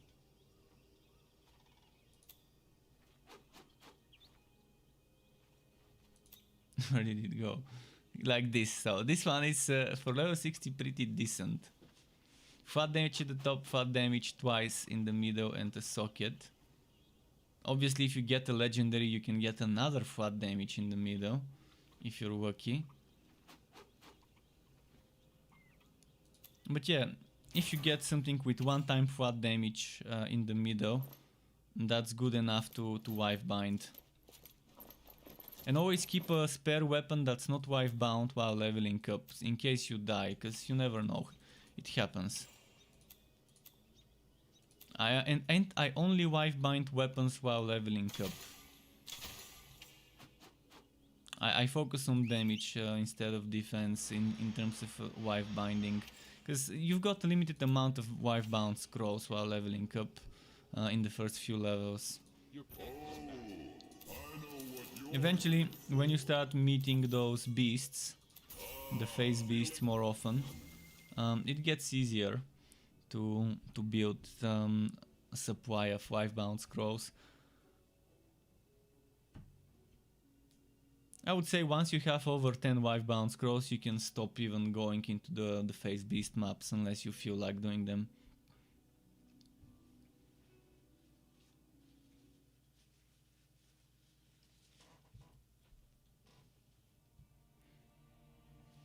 And Dance of Death is not better than 1000 Volt Burst. 1000 Volt Burst gives you attack speed and casting speed. Casting speed makes your explosive arrow, targeted strikes, onslaught, anything shoot quicker. Just pay attention to see how quick I'm using my skill. I can now add 25% casting speed from Imbue Relic that triggers Liu General. So see, that's 25% casting speed. Obviously, I ran out of ammo quicker because I shot those quicker. And that was just 25% casting speed. 1000 Volt Burst gives you twice as much, 50%. And casting speed doesn't affect just the Dusk Mage, it affects anything that you can channel, except Cyclone Mode and Holy Fury. They still need to fix it to affect those. So most classes have a skill or two or few, or actually 90% of the skills in the game are channel skills. Like Explosive Arrow, I can hold it, it would still keep shooting. Onslaught, I can hold it, would keep shooting. Targeted Strikes, Tight Grouping, you can hold the button, it will keep shooting. That means it benefits from casting speed. Attack speed only affects the basic attack skills. Both attack and casting speed cap at 60%, so it's good to keep that in mind. Now I think 1000 Volt Burst, just this casting speed thing gives it a huge advantage over Dance of Death. Also, Dance of Death requires you to be very close to the enemies, very close. Both skills can apply Shock and Bleed, which is needed to trigger some things. But you can easily apply those with weapon or offhand affixes. 1000 Volt Burst plus Frenzy Blade doesn't stack. As I said, the limit is 60%. 1000 Volt Burst gives you 50. Frenzy Blade gives you 50, but it's gonna stop at 60%. Frenzy Blade is unnecessary if you're using 1000 Volt Burst. Because you can get 1000 Volt Burst and Conjure Electrode, and you can do 2 times Conjure Electrode to get 50. Then you can also use, as I mentioned, Liu General. Whenever I use Imbue Relic and fuel up my energy, I get Liu General. And Liu General gives me 25 casting speed as well. It doesn't give you attack speed though. Or does it? Yeah, it gives me casting speed. The attack speed is from the Woods Beast boots. So basically with Woods Beast boost you can constantly have 25% attack speed. And with the Liu General, see, right now I'm gonna use Imbue Relic, boom, Liu General. Actually, I was already at full energy, so it didn't trigger. That's very strange. Why it doesn't trigger when you already have full energy? I'm not sure if that's intended. I guess if you haven't spent a single energy and you fill your energy to full, you don't get the Liu General, but I'm gonna activate it in 3 seconds. Then I'm gonna get the casting speed. See, boom, now I get boom casting speed. And damage as well. That's why I like the Liu General, it's so fun. And the good thing is, with the Liu General you can have Frost Wall and North Mace or the Glacier's Edge instead of North Mace equipped to get the set bonus, and the Liu General can be in the Legendarium. Or you can swap the Frost Wall and wear the Liu General for extra damage. If you're on a build that doesn't need the defense and block, and then you get a very good rolled Liu General with flat damage and maybe some other good stats. The strongest DPS relic for Sharpshooter would be Electrode and Flaming Destroyer. I think they're equally strong, depending on how you build them, how you play them. I think they're equally strong in terms of damage.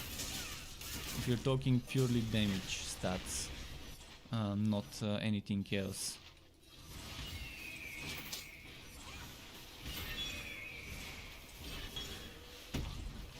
Which one's stronger, I can't tell you. I think if there's a difference, it's gonna be minor, like 5%, 10% difference in the DPS of good build Flaming Destroyer and good build Electrode Sharpshooter.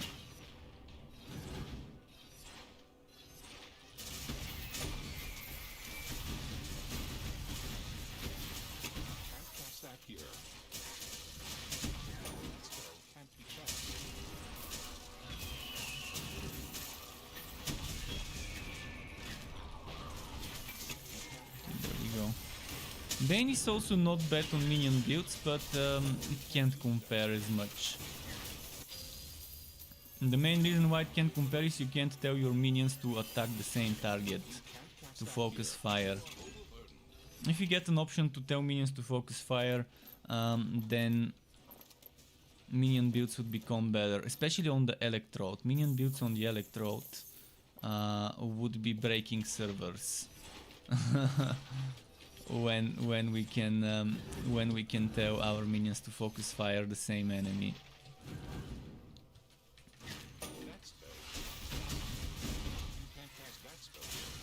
They would be melting the boss probably faster than a Bane train with the right items. With all the procs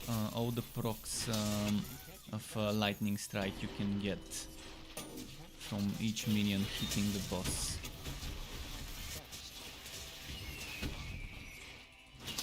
And not just on Sharpshooter, on anything. On this mage as well. I wish that attack speed would increase the attack speed on the pets. Or not the pets, I mean the minions. Or casting speed. I wish one of the two, attack or casting speed, would work on minions and make them attack quicker, including trains.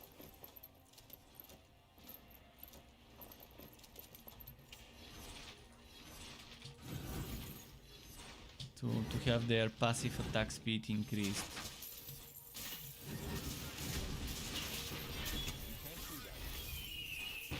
You're looking forward to join me again and give a small update on the progress. Okay, thanks as well for stopping by. Good work again with the leveling, with the drops. I'm always happy to share some knowledge. I mean, there isn't much information about this game. I'm trying to do my best to bit by bit make the guides alongside the builds. And I've still got a lot of content planned about all types of subjects to clarify how certain formulas work in the game. And thanks as well, thanks as well for the good work. How are my gold coins? 12k. We're progressing. Good night to you as well, M to the B. Thanks again for stopping by.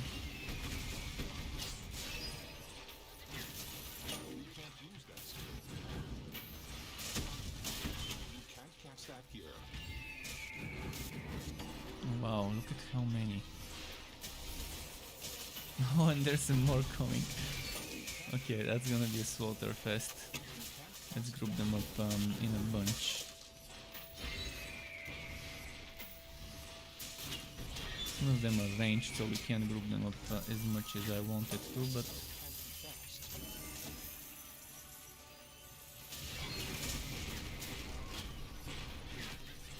You can't cast that. That spell cannot be fast. You can't do that.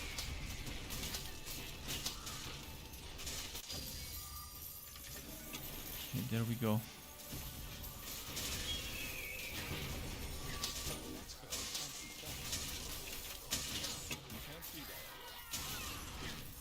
You can't cast that here.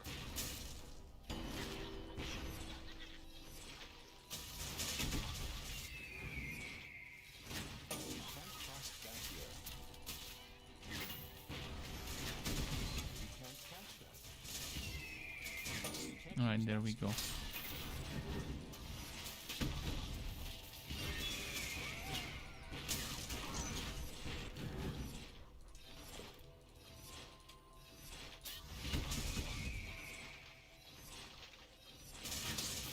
You can't use that skill.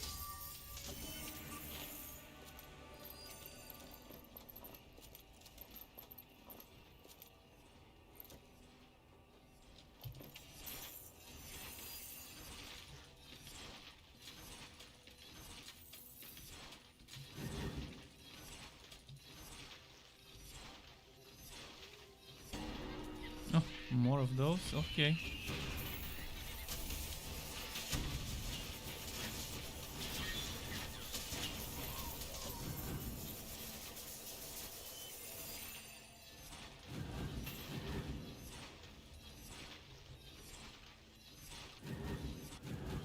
Should I finish them up or keep playing for some wood? Because it's been working.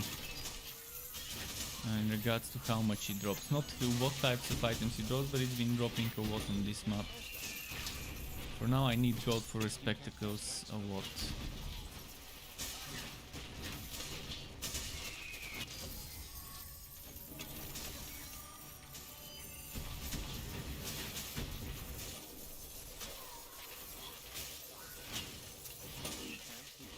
You are overburdened. When?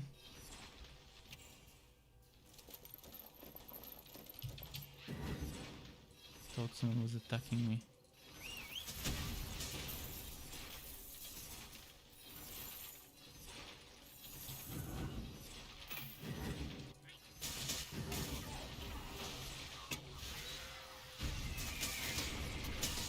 You can't cast that spell here.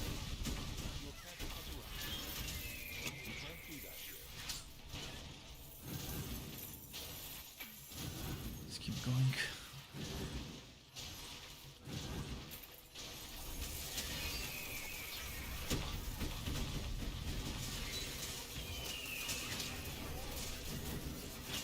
You can't cast that here.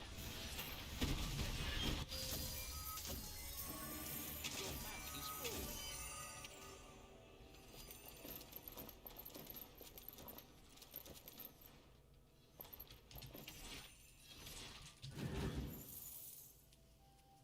Something's in my eye, just a moment. It stinged. It was stinging. Not sure why. What got there? Maybe a particle of dust or something. A speck of dust. Cast that. You can't use that skill. You can't do that. That spell can't be cast.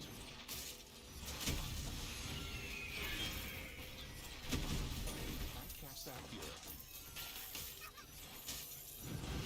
I guess it's time to go for the boss now.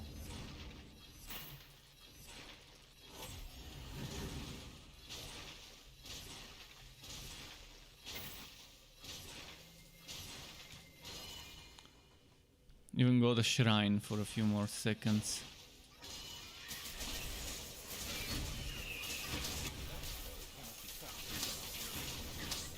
Come on, new relic. Okay, there we go. New relic is ready. Time to do this.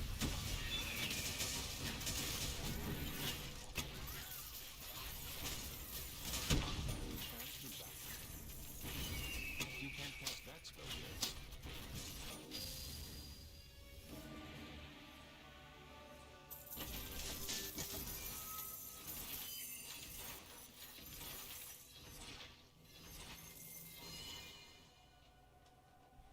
I'm gonna pet Sky a bit. Just a quick pet.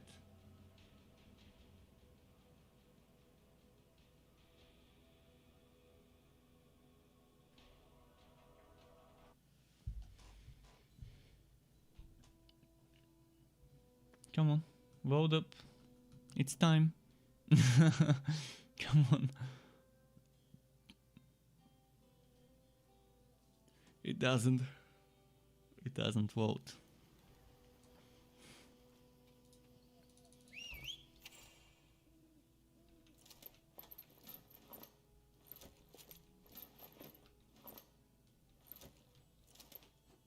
Your pet has returned.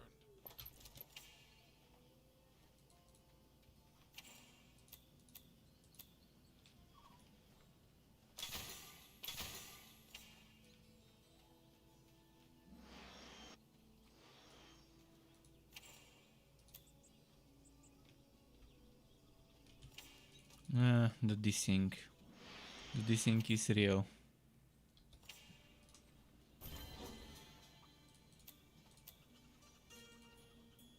You're up to the challenge? Why is it a gauntlet when I don't need it? I'm gonna do this one. The foul mine. The mine layouts are nice. I like the mine layouts.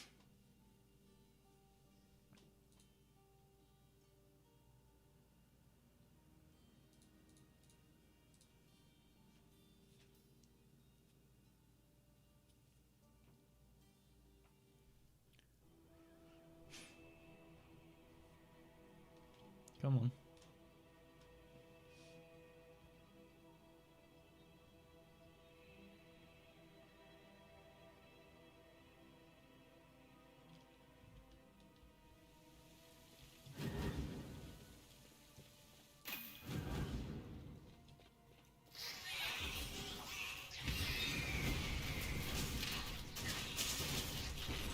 What's the quest? Oh, kill Netherrim. Nice. That's gonna be a quick one, I guess.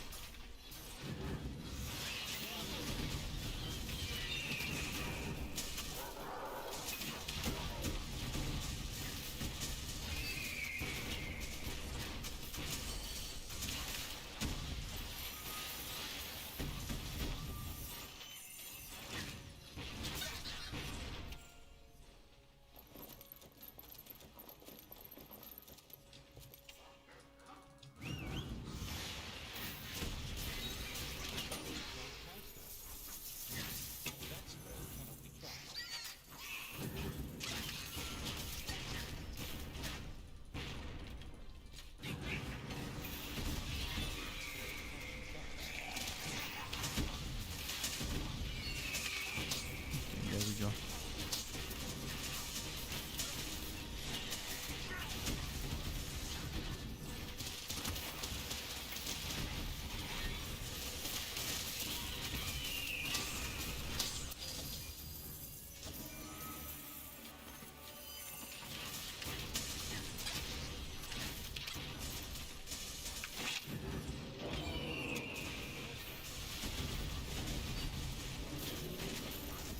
All the procs, all the procs.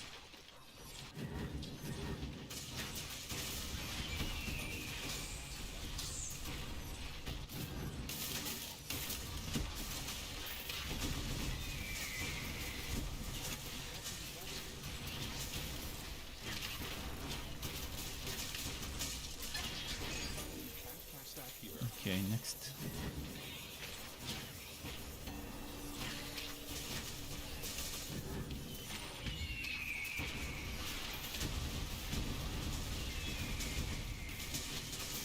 Oh, hold your forces with all the falling rocks.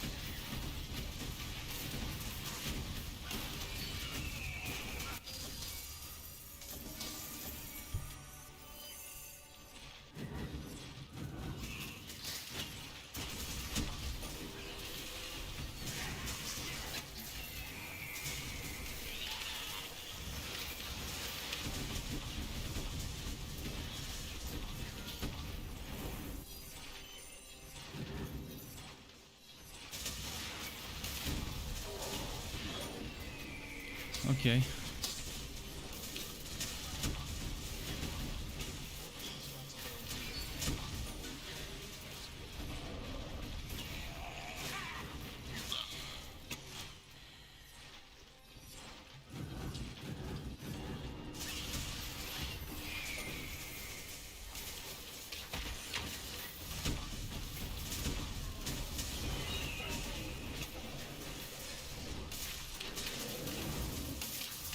There we go.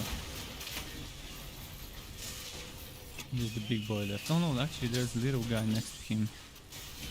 Hiding. I think it's time to sell.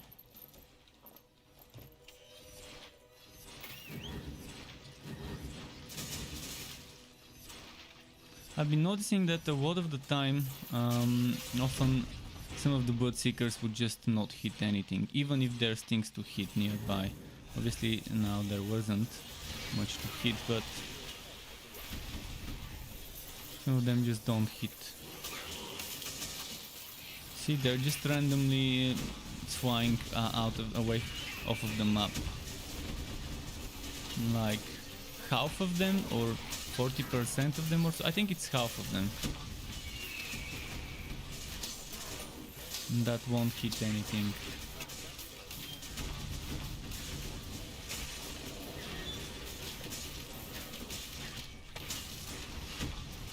Unless it's on their way. I think if it's on their way they do hit. But if I'm facing the wrong direction they won't turn, all of them. See, that one there didn't turn. So there's something weird there. Why? See, those three didn't go to the enemy. It was next to me. It was within range.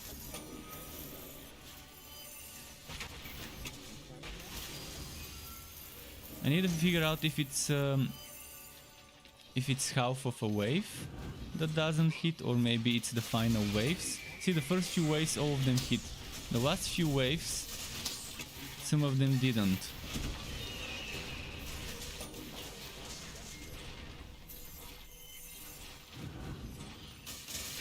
I think it's the final few waves that have a problem and not the first few waves. So the final few waves should be the tier 3 bonus, I think, if I'm not mistaken.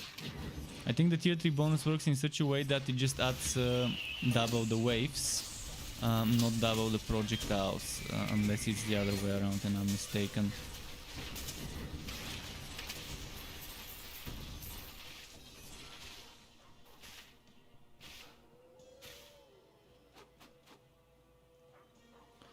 Conjure seeking blood missiles. It doesn't say how many. It says every second. But it doesn't say how many it conjures. I need to pay attention to it. Maybe I need to go on a different hero that doesn't have it maxed out to see how many projectiles there are. Right now it's 6 projectiles.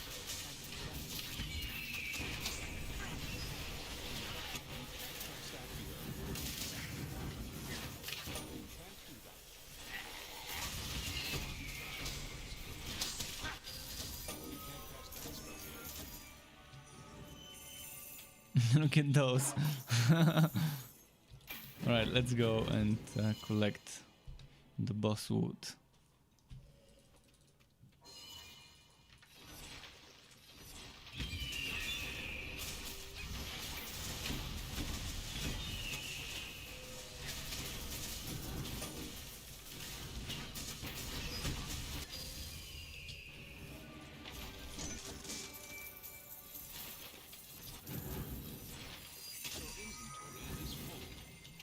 Well, what's here?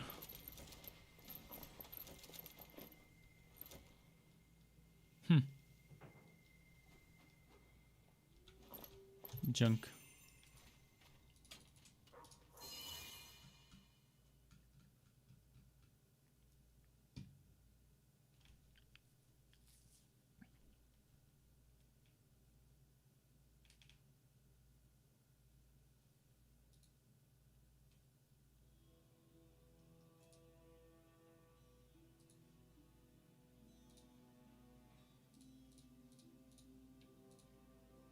Come on.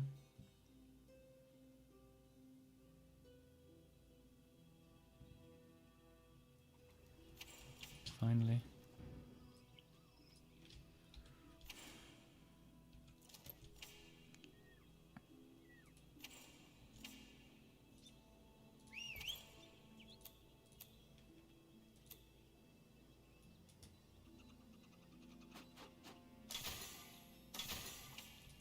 Your pet has returned.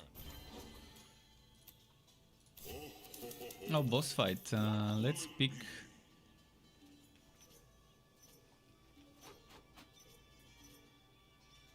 Let's pick Wagnut.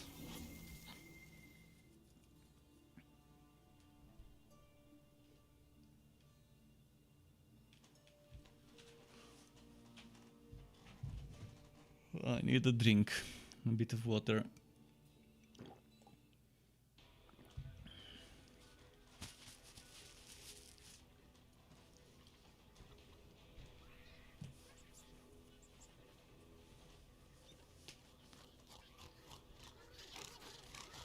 Okay, let's start with 1, 2, 4 R, and now we can DPS.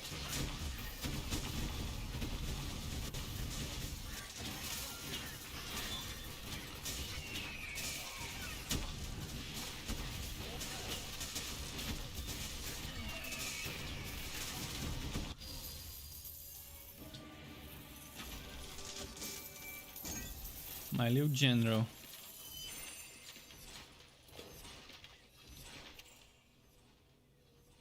Oh, this one's with damage. Oh, if only it had a socket.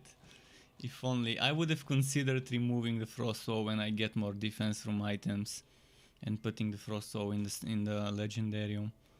But yeah, this one's with damage. It gives me decent armor again. And when they fix the basic attack, this affix to work, I would really want to use it on a basic attack build eventually, where it gets fixed to work. Because 82% damage to basic attacks on a mace, for example, that's gonna be 82% of 150, which is what, 120. Let me check it quickly. Where's my calculator?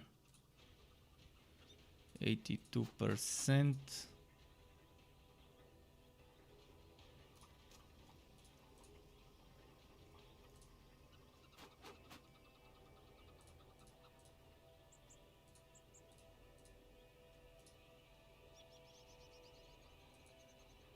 $123, yeah, I was pretty close. 123, and that's decent. 123 extra weapon damage.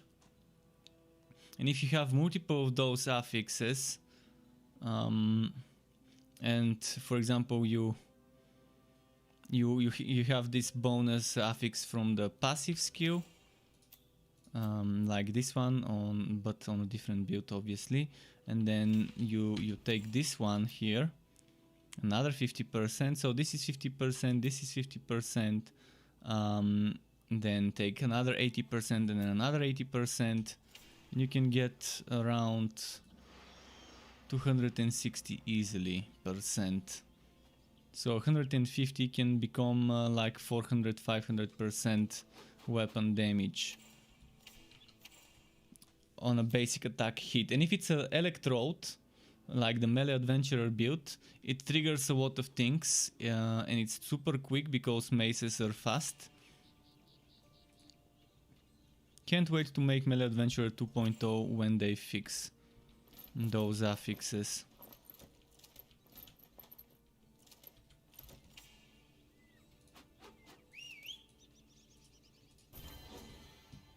I was hoping for... Let's see here. Your pet has arrived.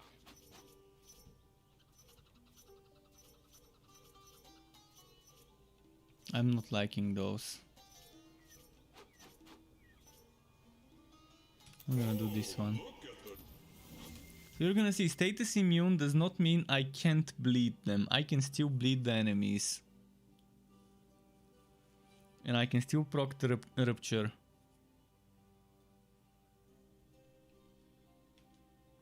So it's gonna work.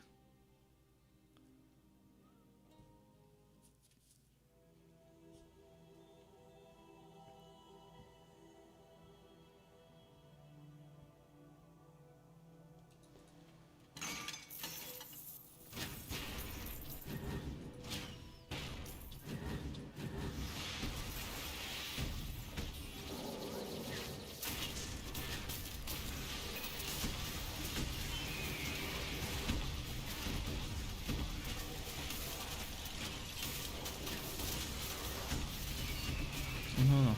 There we go.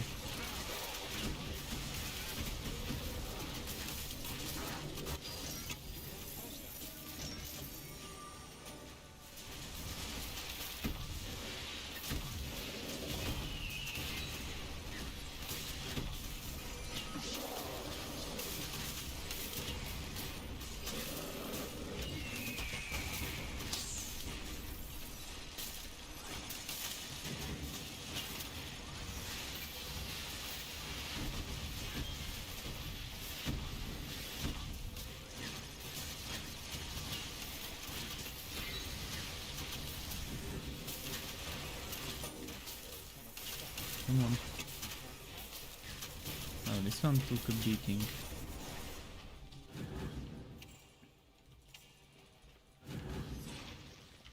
You can't do that here.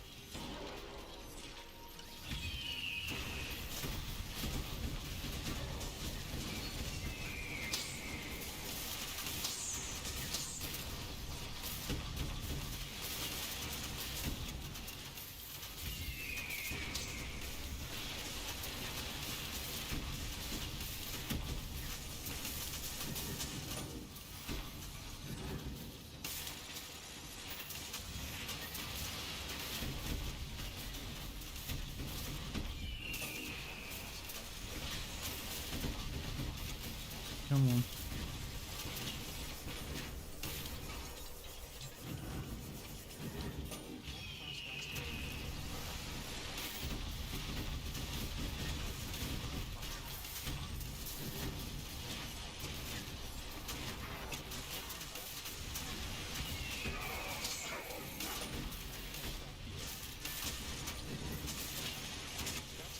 Okay, okay. No more elites here. This guy woke up.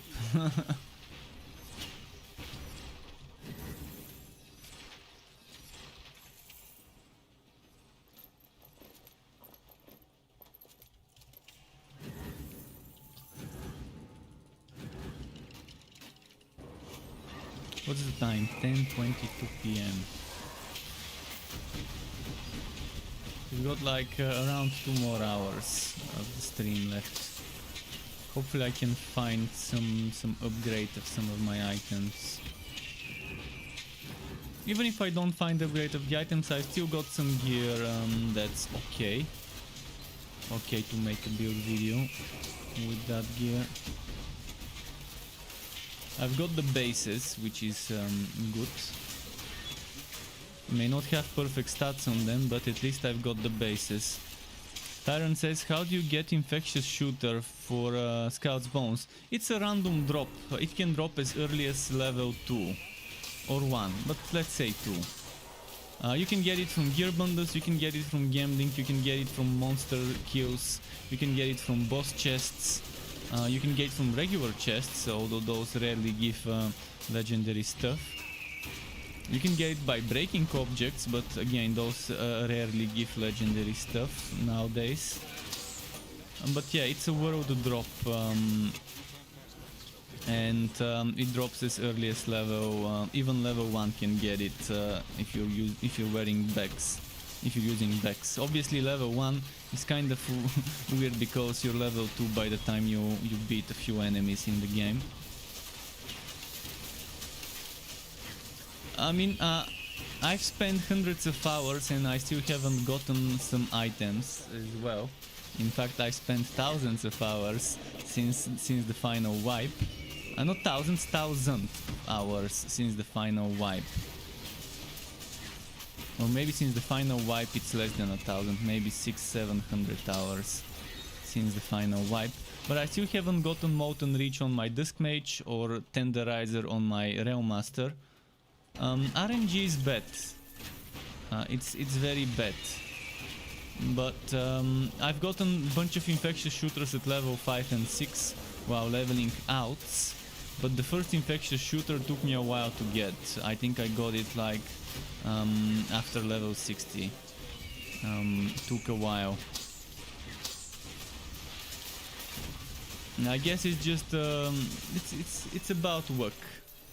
You probably have gotten a bunch of legendaries while leveling up, and a lot of them probably were repeats and probably a lot of musketeer stuff. And maybe you got a lot of stormblades and snaku sticks and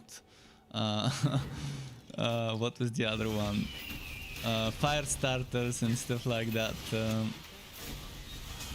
But yeah, it is RNG.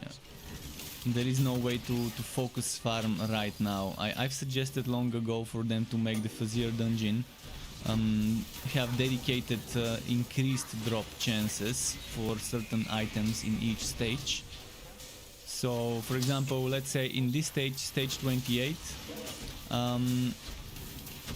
I have the exact same chance to get legendary items, but when a legendary item drops, let's say for example Frostwall to have slightly higher weight, slightly higher chance to drop.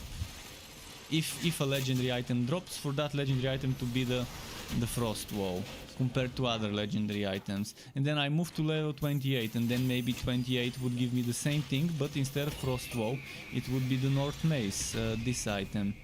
And that way they can do it for every single stage of the Fuzzier to have 1 or 2 items that have increased chance to drop compared to other items if it drops. So the chance to drop a legendary would remain the same. So it's not gonna be overpowered, but if a legendary drops, when the dice rolls what type of legendary item that would be, for that item to be the one dedicated to the level, would have double the chance or triple the chance versus other items. So let's say the dice rolls between 1 and 100, and there's 100 items in the game. Obviously there's more, but let's say theoretically there's 100 items in the game, and there's a dice that rolls between 1 and 100, and every item has a weight of 1. Well, let's make it that every item has a weight of 1, but then one item has a weight of 2 or 3, and so the dice rolls between 1 and 101 or 102 to account for that extra weight, extra chance of getting that one item. That would be very nice to have. Let's say right now, if you look at the Legendarium, there's 123 Legendarium skills. A little bit more than that is the number of items, but let's say 130 roughly. No more than 130 legendary items. That means up until level 130, or maybe it can start from level 15, where the monsters start being level 60. From that all the way until 130 stages later, you can have one item per stage, and then after that you can maybe have each stage with 2 items. And that would be pretty good. I hope they add such a system. It would really make farming for a build easier. It would give people a reason to push further than the first few stages of the Fuzzier. Because right now I see zero reasons to push further. Power creep won't make me want to push further, because it's more of the same. It's not providing me with a different experience.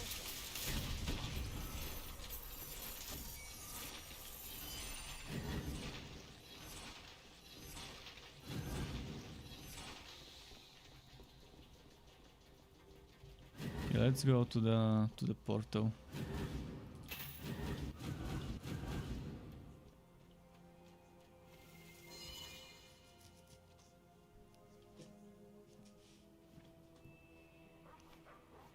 Oh, arc chest. If you want to use bonus gear work, use this one. This one is better. This one is better from the Winterweave set, and you don't have to stick to certain sets that you may not see much use of stacking the bonus. So if you want this is the better choice if you want to be farming, but I don't use such ones because my builds are centered around damage and utility rather than farming. Gear work goes up to 100%. After 100%, gear work becomes useless. You can get gear work 20% just by playing on Ridiculous. Then if you play with a team, as long as you're in the same dungeon, you get another 15% gear work. If you donate to someone's tree of work, you can get some more. There's obviously some other things, but I wouldn't use arc power chest, Woodsby's chest, and skittering. I would use winter weave if I want gear work from items. But again, I don't see much of a difference between 50 and 70, and between 70 and 100. I always try to tell people, if you want to farm, make sure you have at least 70 gear work, including those bonuses. But see, you can get 50 gear work from the map itself. So right now I'm at 31. If I go into a gear worky map, I would be immediately at 81%. And right now I've got 7.3. I've got only 7.3 from my items. So 7.3 from the items, and then 20 from the difficulty, and I've got 4 from somewhere which I can't see where. I definitely have 4 from something, not sure from where. Because, wait. Use that skill. Why am I at 31? 24. I've got 4 from the tree of work. 4 from the tree of work. This can go to 5, but I prefer my tree of work at level 4. Level 5 work tree is too big.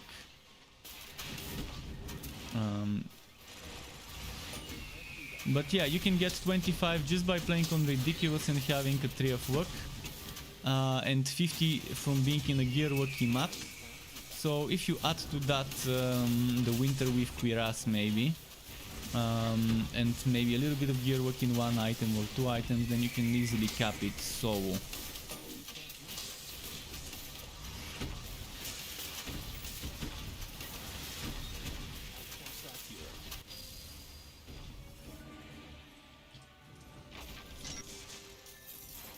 But yeah, gear worky maps with dividing is very good for drops. And keep in mind, gear work does not increase the chance of getting legendary items directly.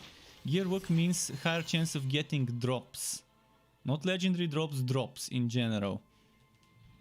When you see worky on an enemy, when the enemy dies, it would drop green, blue or legendary. It never drops white, but it can be green or blue, so it means quantity. Obviously, when you have more item drops, eventually you have more legendary drops as well. But that's not a direct increase in the chance of getting legendaries, it's an indirect increase.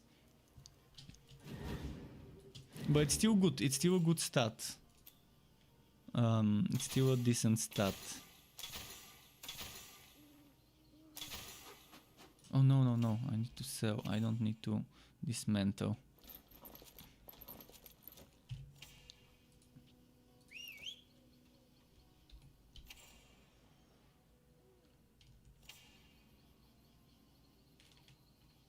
But yeah, you can use gear work in the legendarium as well. But is it worth sacrificing sacrificing other things? Is a question now. I definitely don't focus on gear work though. I mean, knowing that 100 is the cap and that you can get 50 just from the map itself, and 20 from the difficulty and 5 from the tree of work, that means you only need to get 25 more. So winter with cuirass gives you 10, and I think with the set bonus that makes it 20. Because it doesn't say the duration is doubled, it says it's twice as effective. So that means I just need 5 more and I can have the helmet and boom, and that's enough. Or if you get a helmet and I think, was it gauntlets that could give gear work? I can't remember. There was one more item that could give gear work. I can't remember what it was, but it wasn't just helmet, if I'm not mistaken. It was gauntlets. It's probably gauntlets. So just by stacking a helmet and gauntlets, you can get like 15% or 14%, which would be more than enough if you use the winter weave chest together with it. And there were other things that gave you gear work. I just can't remember, but I think there were other things, not just the quest set armors. There might be something else that I'm forgetting, other than the quest set armors.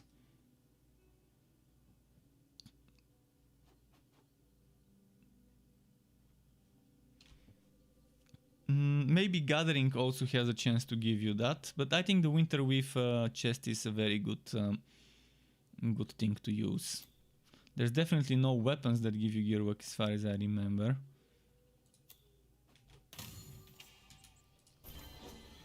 Alrighty.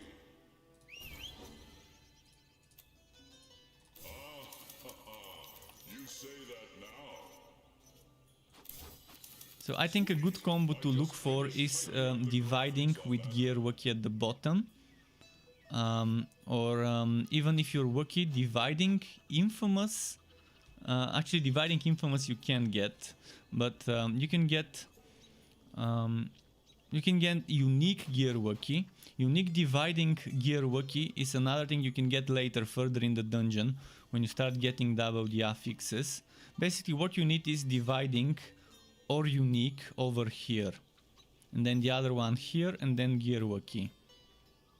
Infamous obviously is a positive affix, you can get 2 of those. But yeah, dividing gear Wookiee, uniques gear Wookiee, that's a very good one to look for.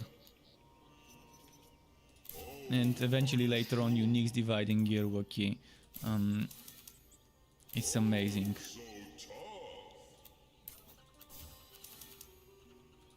There's no gear Wookiee here, unfortunately. Let's show you this dividing map. Just so many enemies in a dividing map, because you kill one, 2 more appear in where it died. Not for all, but for most of them that triggers. And that means a lot of rows of the dice, a lot of dice rows, a lot of chances to get wood to drop.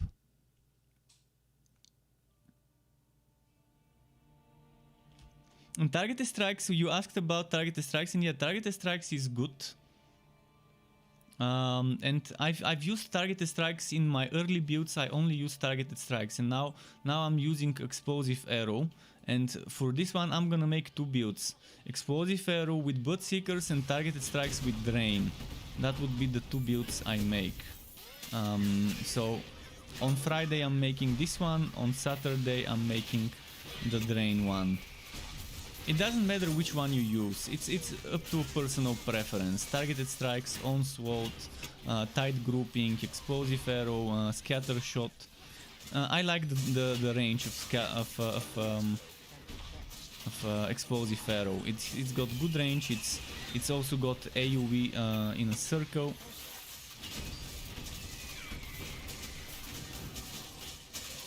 And I don't have to group them up in a straight line like I have to with targeted strikes. But I like targeted strikes as well, it's pretty strong. And for leveling up it's very good, because you get it as early as level 5.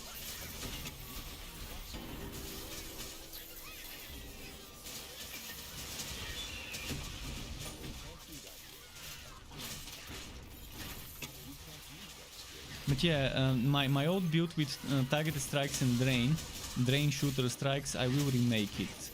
But since it's better to level up with Bloodseekers and not drain, I decided to just do this build first, and then later on respec for the other one. Rather than level with this, respec for the other one, then respec back to this one. To make that one, it's just gonna be waste of points of respectacles. And I think this is actually the stronger version, the one with Bloodseekers. Bloodseekers and targeted strikes is good as well, but I think Bloodseekers is better than Drain. Although Drain I like more as a mechanic, as an animation.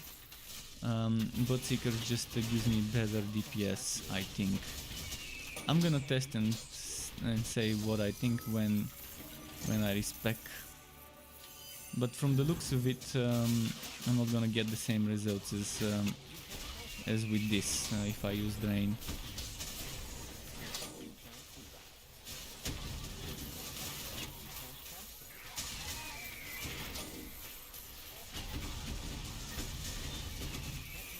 But Scout's Bones helps so much with proccing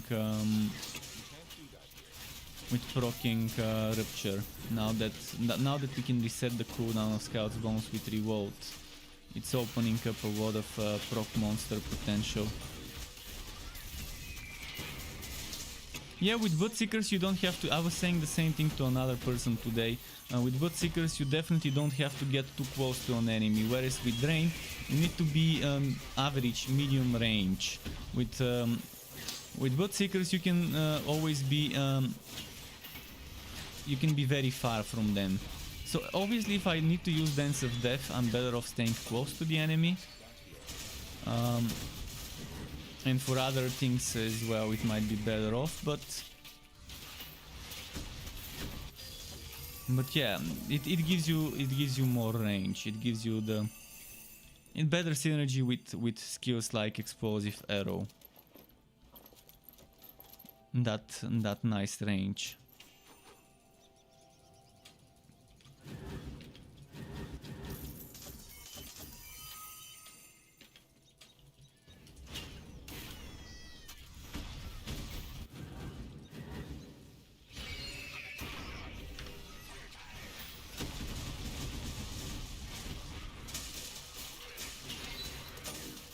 I'm loving those ruptures. People, the Scout's Bones did do well for a Blood Drinker setup. Can't carry anymore.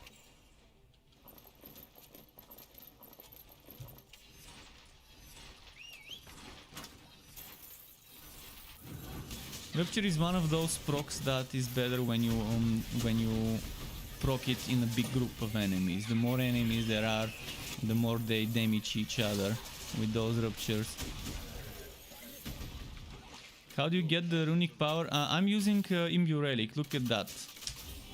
Boom, max.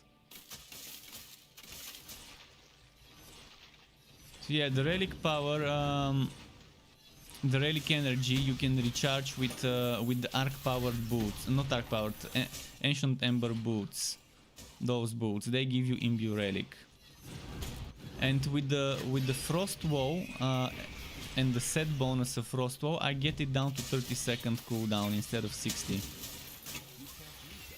And this will soon be able to go down to 24 seconds cooldown when they fix the cooldown reduction from Goose to affect item granted skills. It's a synergy. I'm all about synergizing. This is my favorite thing in games. To synergize one item with another item, with a third item, with a skill.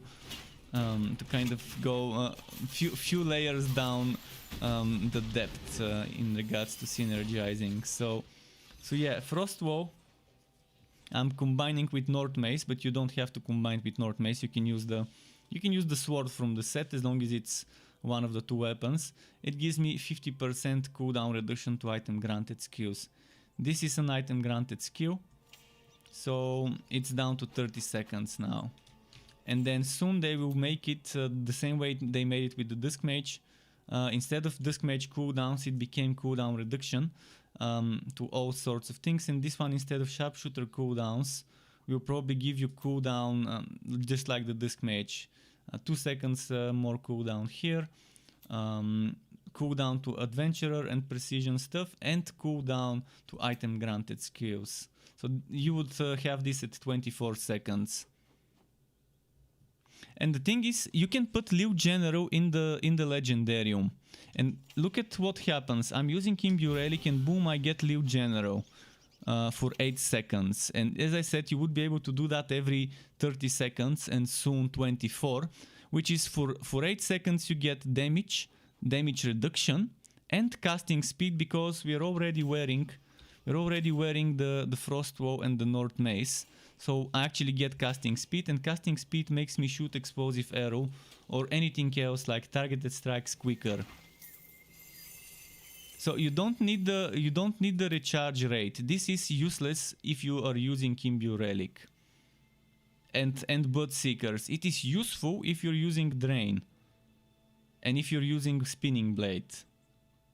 But if you're using the Aura, you can kind of keep it up at all times. Basically, stacking Energizer and stacking tight groupings, passive bonus, and duration to Blood Seekers is not necessary if you're using Imbue Relic at 30-second cooldown.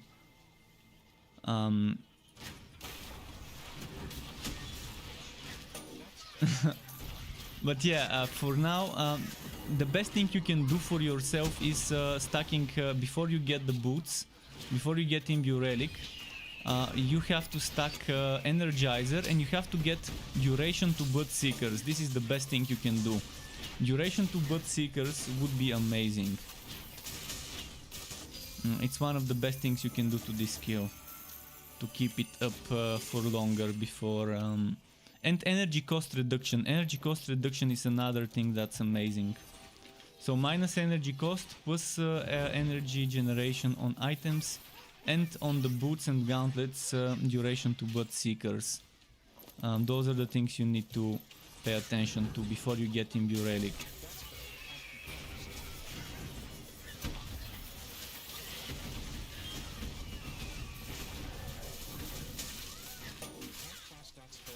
And I like how you can synergize things this nicely in the game. They've been adding some good new items, definitely some good new items in the last couple of updates. And it's not like you can't play the build without those items, but with those items you just get a different build. You get a build centered around spamming and triggering this, because my energy doesn't have to go down to use Imbue Relic. I mean, I just need to lose a little bit, even one energy loss would be enough. And I can use Imbue Relic when my energy is half full and trigger the Lil General. And just keep triggering the Lil General every 30 seconds. And then that's amazing.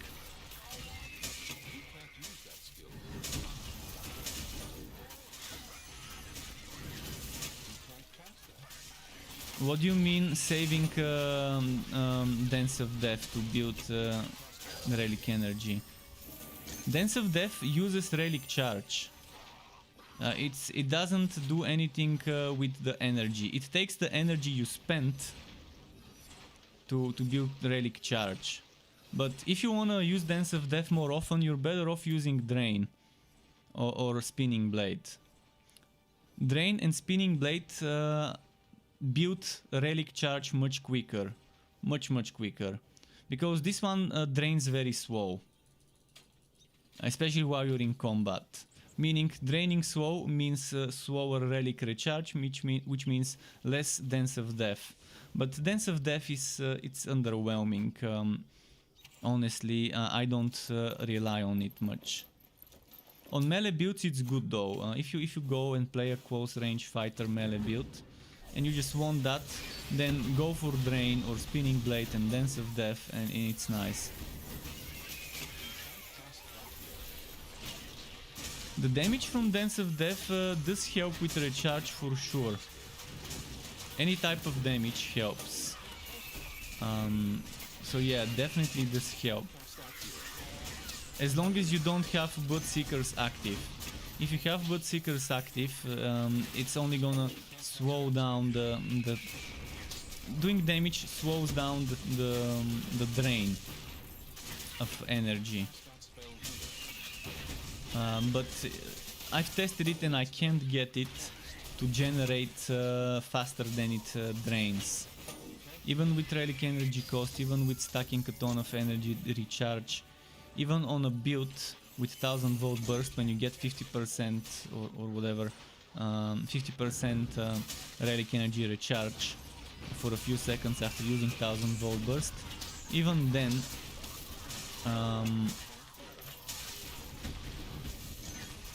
you still drain faster than you recharge. Wow, the skill is active. Damn, I'm full again and my pet is full. Okay, I'm gonna go into the boss room after my pet returns. But yeah, there's a lot of fun people can have when it comes to making builds and tinkering with items and legendarium powers. This is what keeps me playing this game, the diversity of builds. The boring end game is definitely not what keeps me playing. And the whack of min-maxing items is definitely not what keeps me playing. If I didn't have this much build variety, I wouldn't be playing this game as much. And I would just be playing it when there's a new update and when I want to make a new build. Because the end game is boring, it's whacking, it's only one type.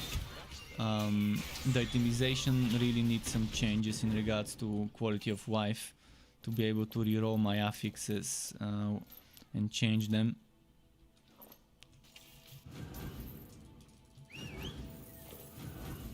The end game is the weakest link right now. The weakest link in Torchlight 3 is the end game. And that's actually a good thing that that's the weakest link, because this is something they can remedy by just designing new endgame activities. I like the combat, it's fast-paced enough, it's not too fast, it's not too slow. I like the variety of builds, I like the diversity of items I can implement in my builds. I like the variety of classes and subclasses, and that can also be expanded later on. But having 20 options between class and subclass as a combo to choose from is definitely a great diversity.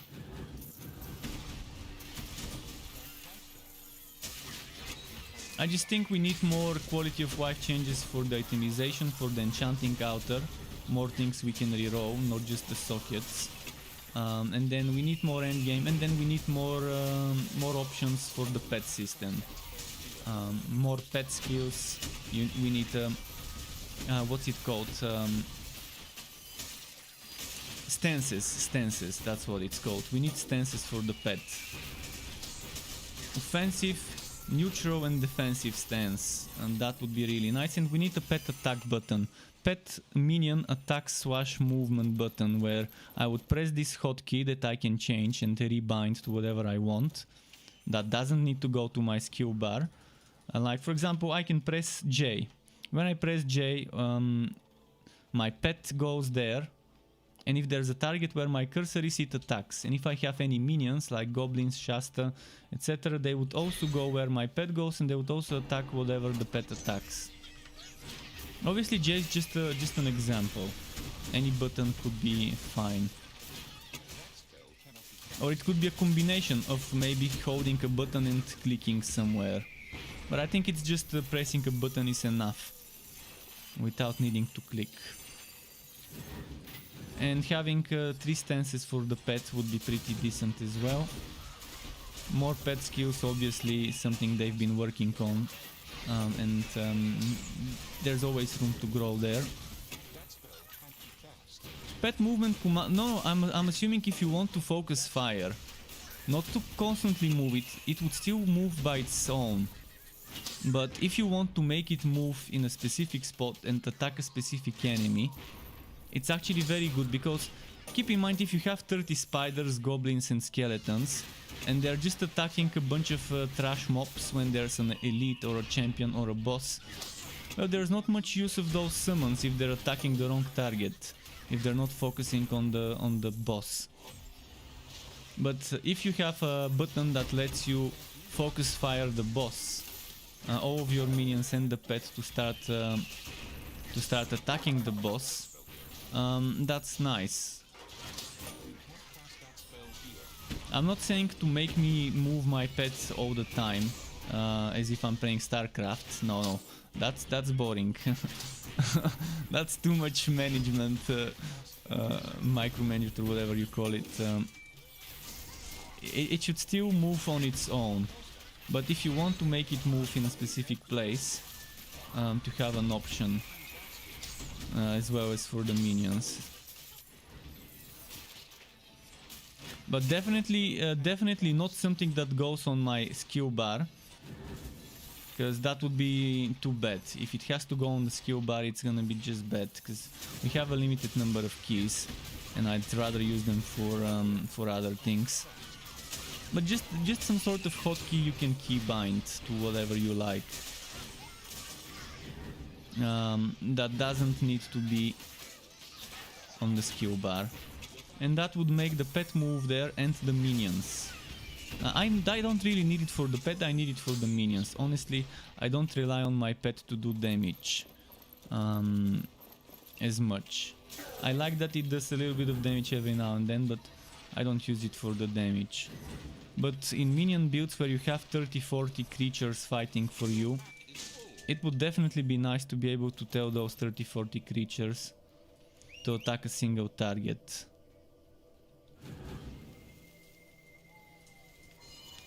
Instead of randomly attacking whomever they feel like.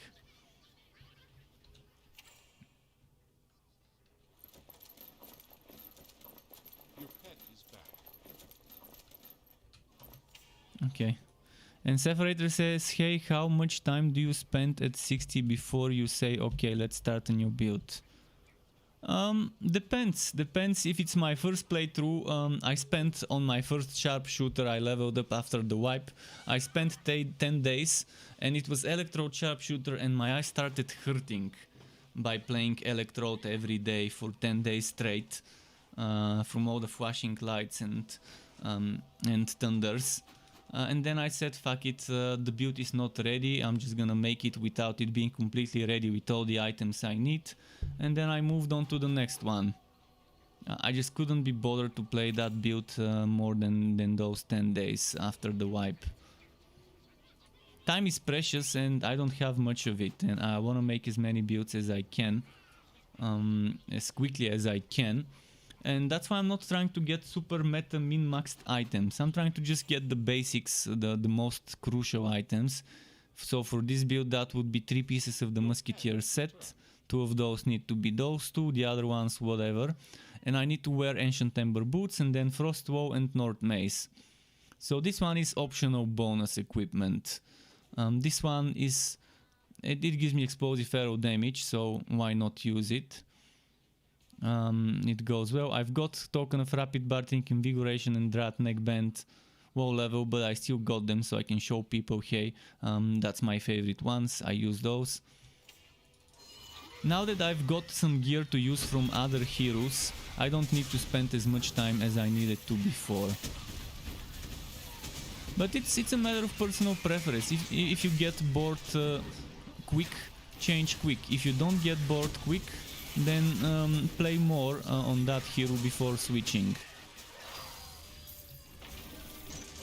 For me it's important to show certain items to people who watch my build videos, to tell them, hey, this item works great with that build, you would want that item in this slot and that item in the Legendarium and so on, and you want those affixes and so on. You just hit 60 on your mage, congrats. I hope you enjoyed.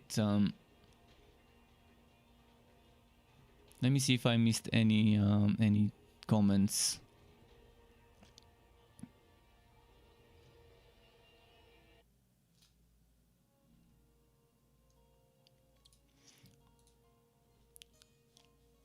The Electrode is... yeah, the Electrode is amazing. I mean, casting speed is the unique thing about Electrode. You can get casting speed apart from the Liu General and the Electrode. And the Liu General is only 25 and the cap is 60. So without Electrode it's gonna be hard to cap it. And capping casting speed is fun. Let's just show you. See how quick I'm... 1, 2, 3, 4, 5, 6, 7 shots. 8 shots before I ran out of ammo. And now if I use the Liu General, let's see how quickly I'm gonna do those 7 shots. Boom.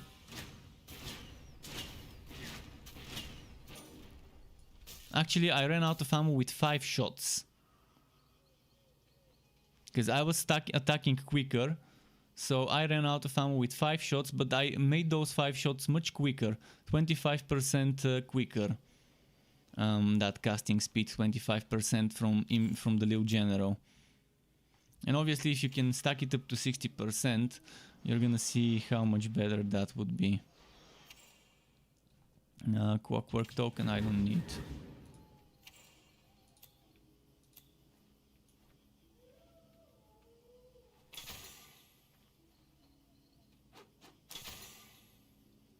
So casting speed drains your resources quicker because you use the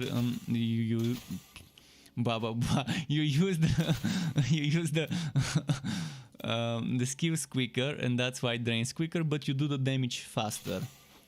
So it's like a bursty burst. That's why you need more regeneration for some builds like that.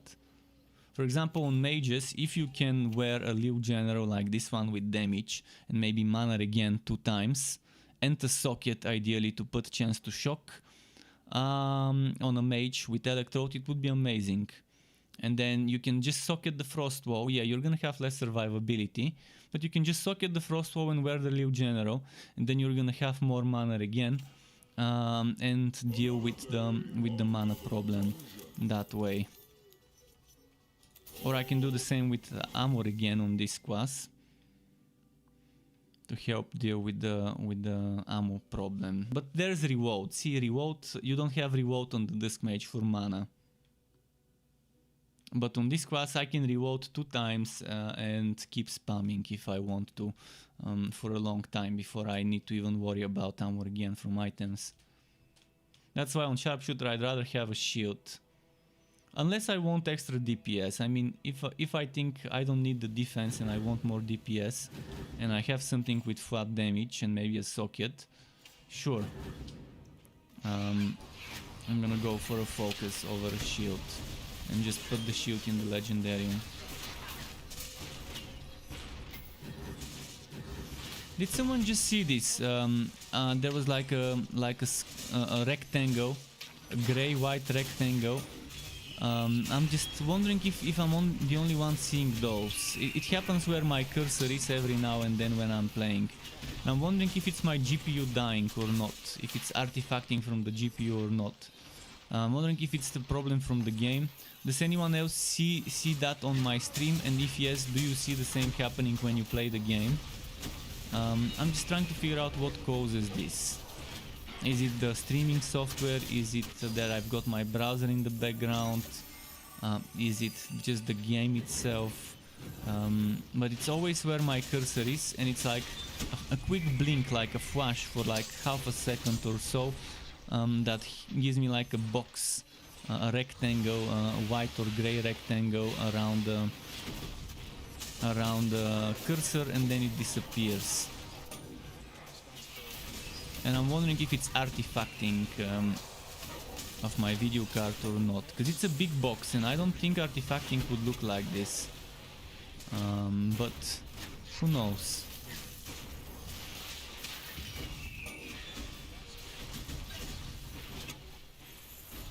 I think it probably see, if the stream doesn't capture it, then it's definitely not artifacting. If you can't see it on the stream. And the weird thing is, when I'm recording footage for builds, I never once saw it when watching through the playback of my build videos. Which leads me to believe it's something to do with my streaming software. When it's in the background, or with my browser. I certainly hope it's not artifacting, because it's too early for my GPU to die. It's too early. Still need to save up more. And we'll see. I hope it's not. So if no one is seeing it, then I'm safe. If someone else is seeing it, then I need to check. Maybe underclock the GPU or something.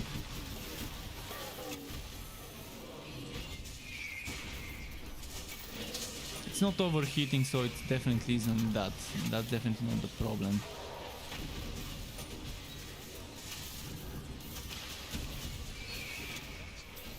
But I don't know how to explain the thing I'm seeing. Other than a white or grey rectangle around the cursor, like a big box showing up for like half a second and then disappearing. And ever since I mentioned it, it still hasn't happened, so it happens very rarely.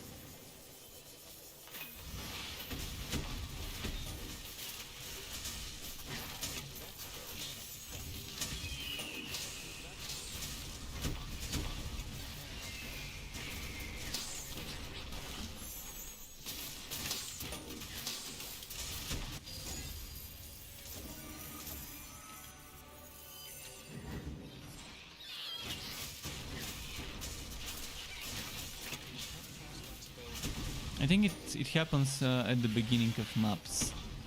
It happens 2-3 times at the beginning of maps and then stops.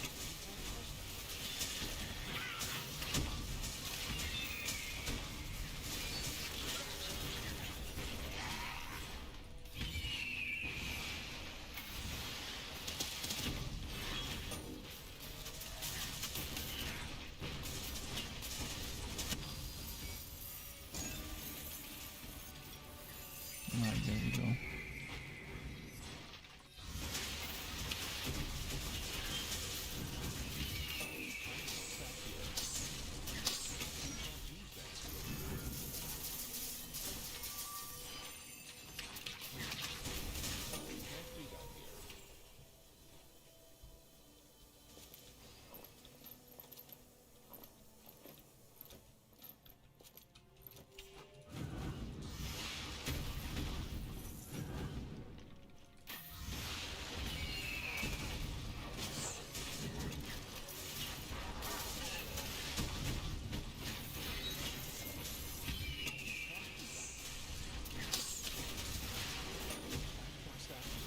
Okay.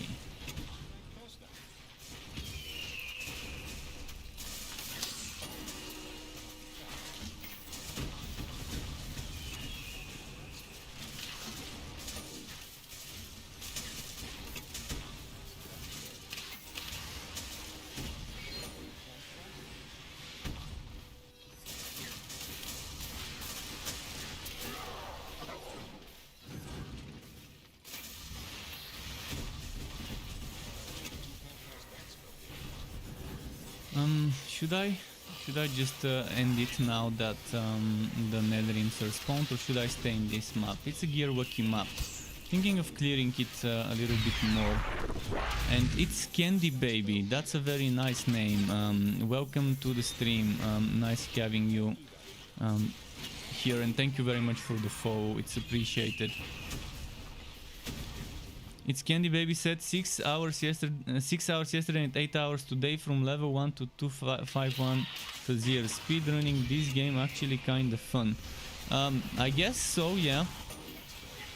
For me it's definitely not gonna be fun to do the Fazir, because I don't see a reason to do it.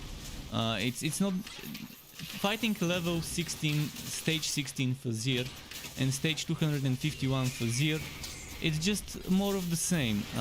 It doesn't give me anything more than 2 extra affixes on the enemies in the map. It's not a different experience. I get stronger items, the enemies become stronger, but it's the exact same thing, just with different numbers. I think it's pretty boring myself, but if you enjoy the speedruns, that's nice. Yeah, you have pretty much and 180% gear, and we don't even know whether that 118% gear would remain in the game. I certainly hope it wouldn't, because it's crippling the development of any future endgame right now. And because any future endgame needs to have this, otherwise people won't do it. If they make endgame without the 118% Fazir bonus and keep the Fazir bonus in the Fazir, then there's not gonna be any reason to do that other endgame. Because the Fazir gear would obliterate it. And if you balance it to Fazir gear but it doesn't drop gear as strong as the Fazir, then yeah.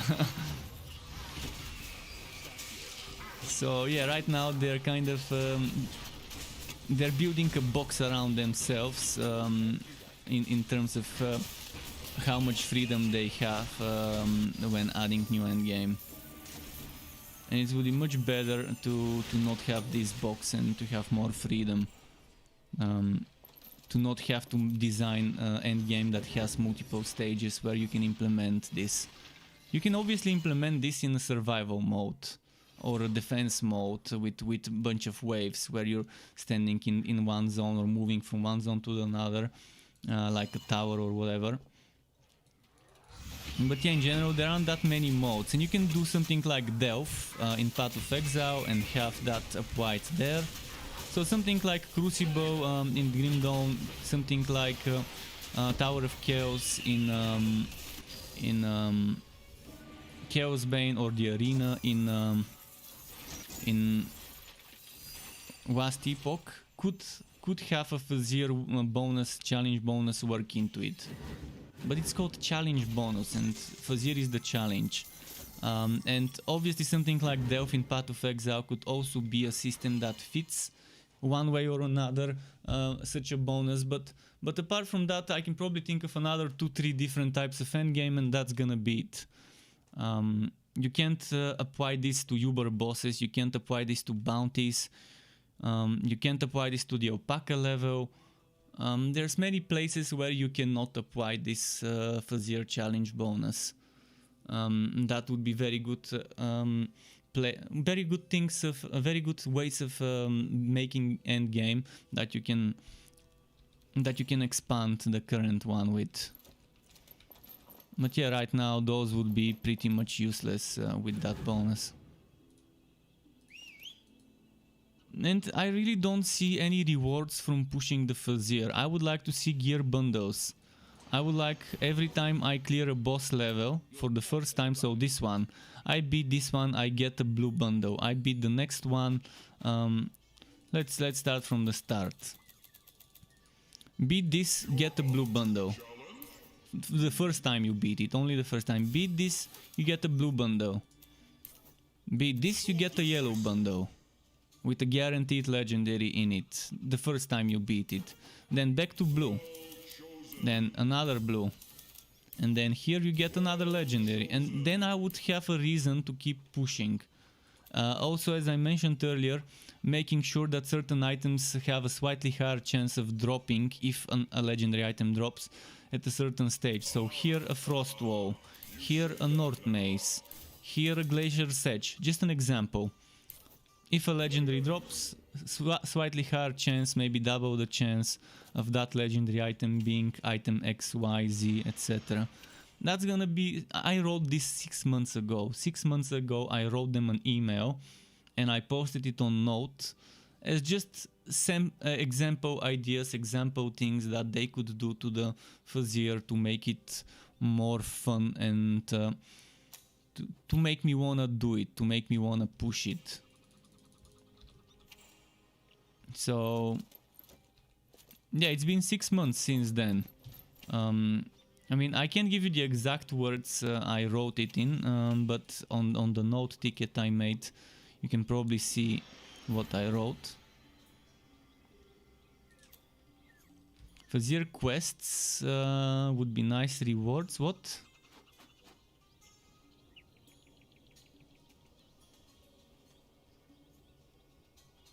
What do you mean Fazir quests and rewards?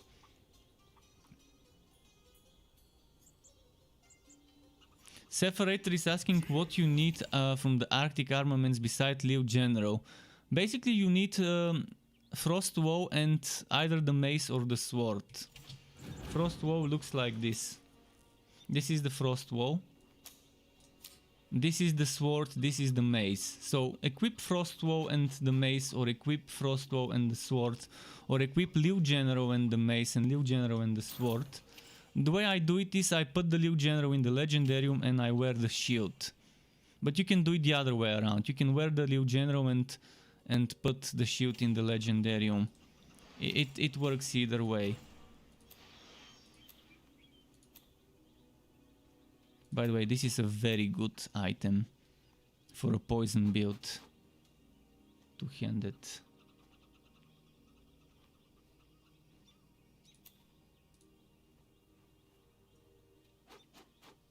I need to put it somewhere. Where do I put this?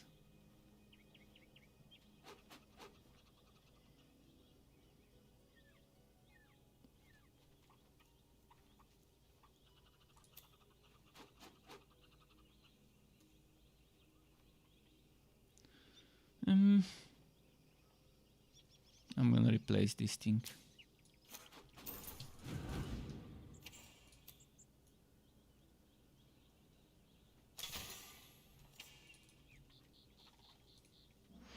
No, I don't mean specific drops per challenge. I mean that each challenge level should have a slightly increased chance of if a legendary item drops, for that legendary item to be the one I mentioned, and every stage can have a different item attached to it. So let's say at stage 10 you have 1% chance for every legendary item, if a legendary item drops, for that item to be item XYZ, and then at 2% for a specific item. That's double the chance of the other ones. So it's not hard chance of getting an item, but hard chance if that item is legendary for the item to be the one mentioned.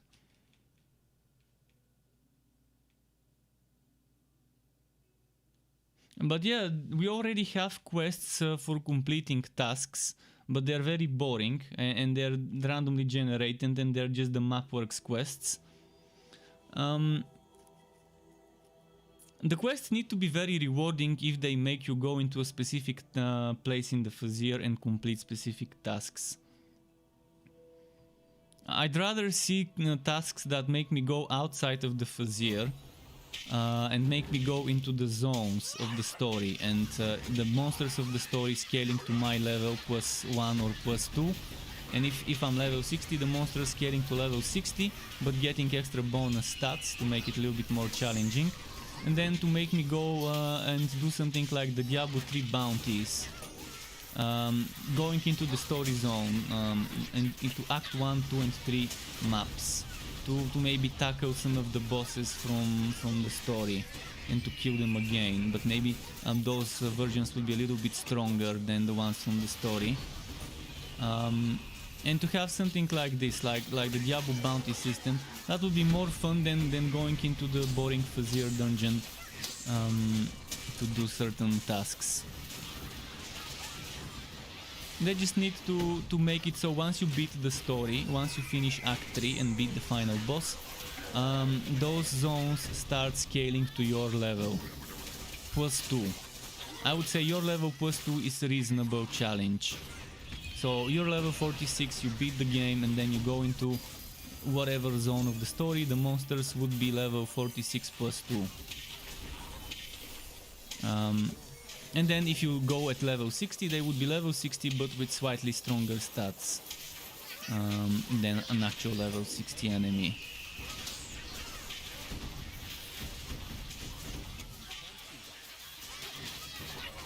With the current whack of min-maxing, whack of re-rolling affixes, it's better drop legendaries like it's raining legendaries. I think bad drop rates only fit in systems where you have re-rolling.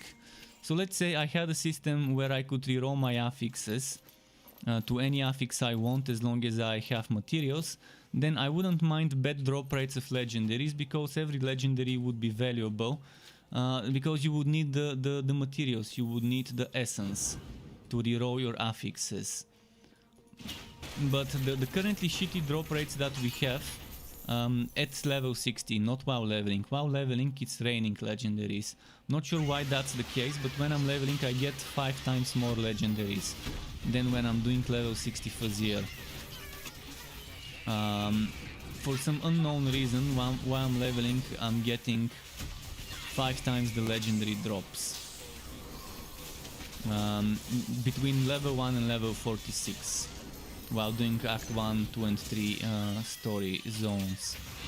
So yeah, in a game where you don't have a re-rolling system, it makes sense to have a ton of legendary drops, because you can get 100 to 300 I can get 300 North Maces and not one of those would be the one I want with the stats I want. I've tested it with this item, with the Winterweave chest on my Forged, on the test server. There was an NPC that you talk to that NPC and it gives you a full Winterweave set. And I would just remove my chest and then talk to him again. Remove the chest, talk to him. And I did that like 120, 130 times. And it took 120, 30 times until it gave me swag shot damage. Pressure shot damage. That was just 1 out of 3 affixes. Imagine if I wanted to min-max every single affix, how many times it would need to drop me that item before I can get 2 or 3 of the affixes I wanted. So it just gave me swag shot damage with a bunch of other stats I didn't need. But at least I got the swag shot damage I needed, but it took like 120-30 drops from an NPC that gives you the drop immediately when you talk to it. Imagine having to find that in the game. Having to get 120-130 chests with the with those random drops and hoping that it gives you the damage to the skill you need. That could take me a year and I could still not get it if I need 130 drops.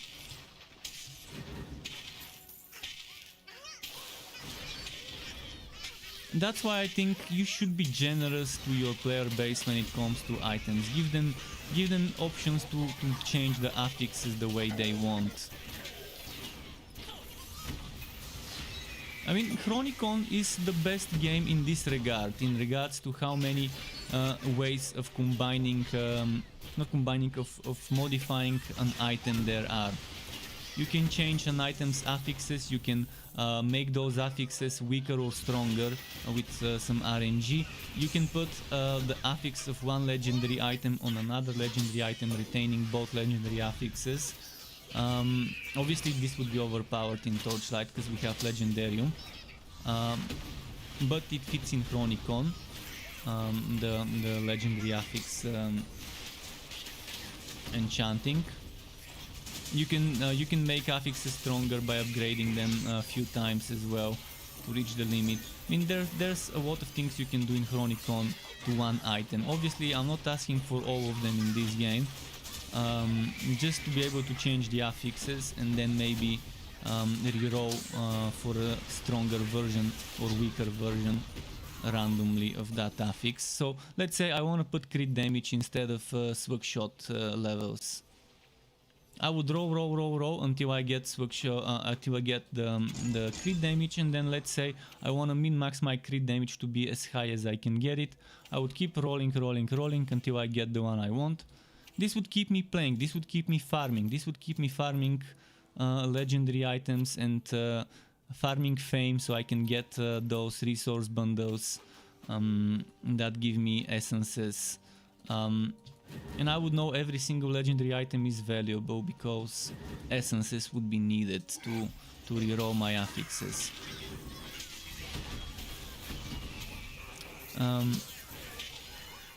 Separator said, I don't have a good enough one-hander to use to benefit from the casting speed. My two-hander does more damage than that. Well, yeah, if you don't have a good one-hander, that's fine. I use one-handers because I like defense, not because of the casting speed. There's always a Legendarium. You can always put something in the Legendarium, but yeah, getting a good rolled North Maze or a good rolled Glacier's Edge is hard. It's not the casting speed why I use the Frost Wall. I use the Frost Wall because this becomes, instead of 60 seconds, 30 seconds cooldown. Which is huge. This is huge. From 60 seconds going down to 30 seconds cooldown. I'm fine with this weapon only doing 7.4 thousand instead of 10 or 12,000 attack. Because this is just... I like it. I like being able to use Imbue Relic every 30 seconds. Obviously I've got better and stronger weapons I can put there, but and obviously this can be better. If I get Wookiee, I can make this stronger. You can see it's terrible. I mean, basic attack damage, first this doesn't work, second it's not for this build, then both Phantom Shock, not for this build, I don't shock, and skill levels to swag shot, wrong class. So obviously it's horrible for my build to have this weapon, but at least it gives me the extra 25% cooldown. So instead of 60 it goes 45, and instead of 45 it goes to 30 with the weapon. But obviously I can do better with that weapon if I get lucky. Have I ever turned off but in the settings? Abilities look super cool. No, I haven't. I might check it.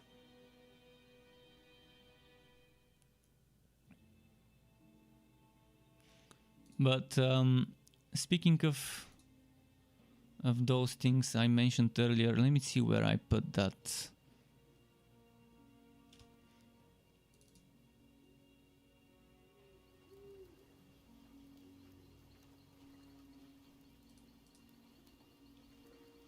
Just a moment, I want to find something on my PC so I can show you what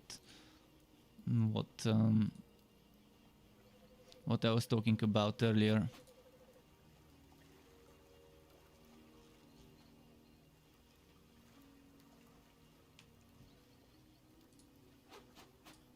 Okay, I need to look for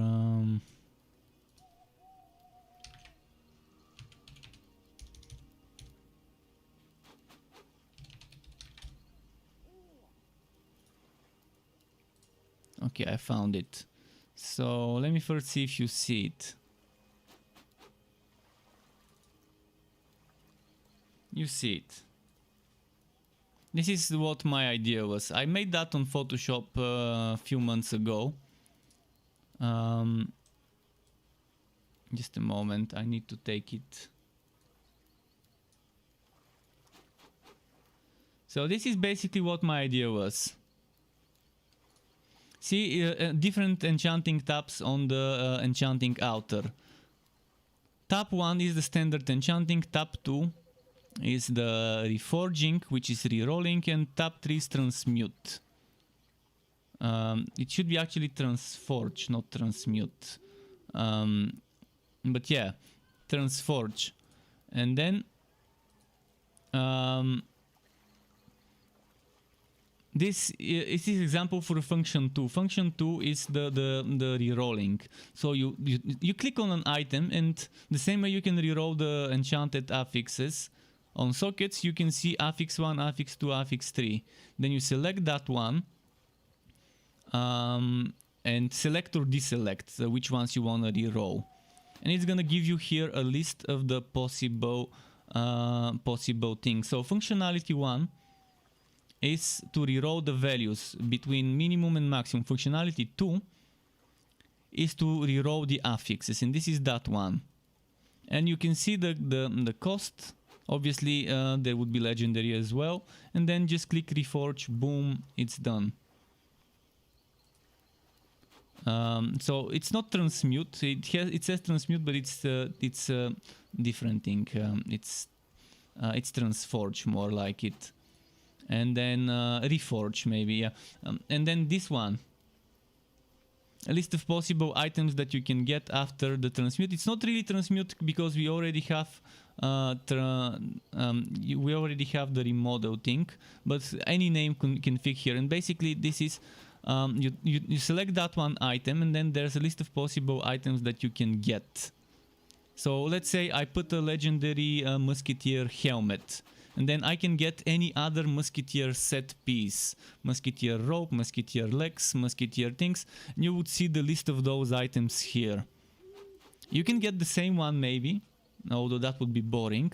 But yeah, and that way if you need a specific item, you can just use other items of the same type or of the same set for set items, and eventually get those.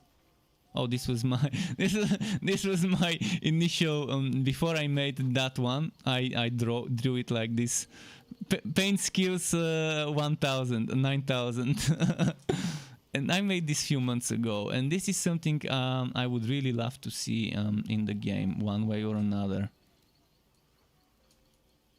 Okay, enough of this.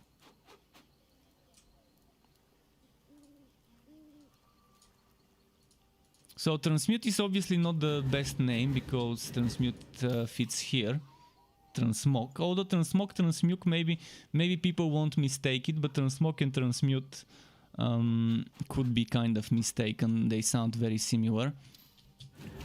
And yeah, the idea was to do this through the enchanting outer over here. So you see right now, you didn't see those taps. I used some Photoshop to make some taps there. I took some of the icons from the game. And yeah, you can have different tabs here, switch between them in the same way you have a list here.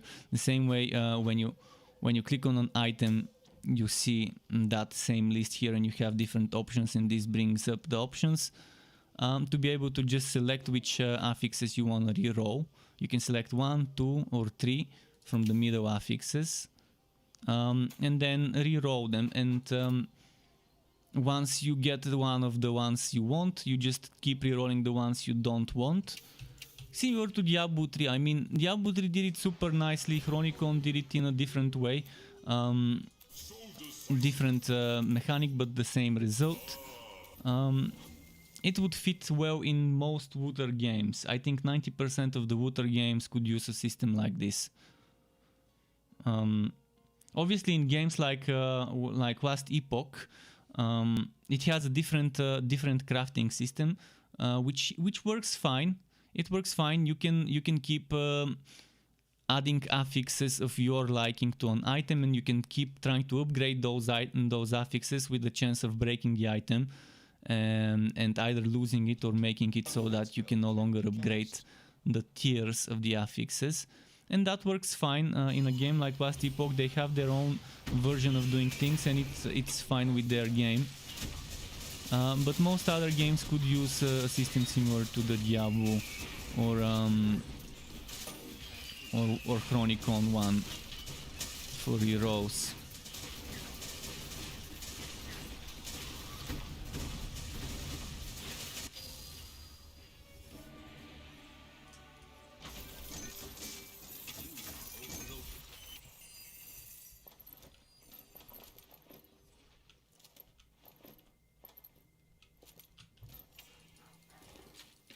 Yeah, it would definitely give us something to do with all those resources. Where did they go? With all those resources, essences and stuff.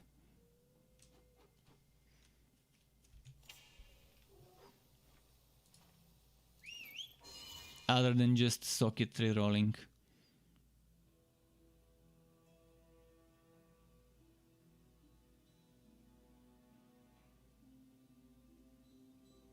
I've sent that. I've actually sent that. It's on Note. It's I've got a ticket from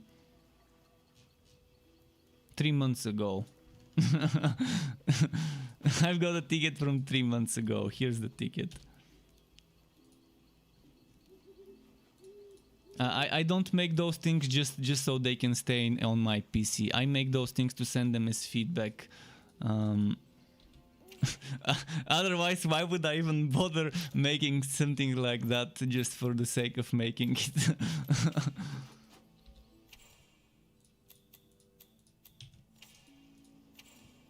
It would be kind of weird to make such a kind of mock-up UI or whatever, Photoshop it, and then just keep it to myself.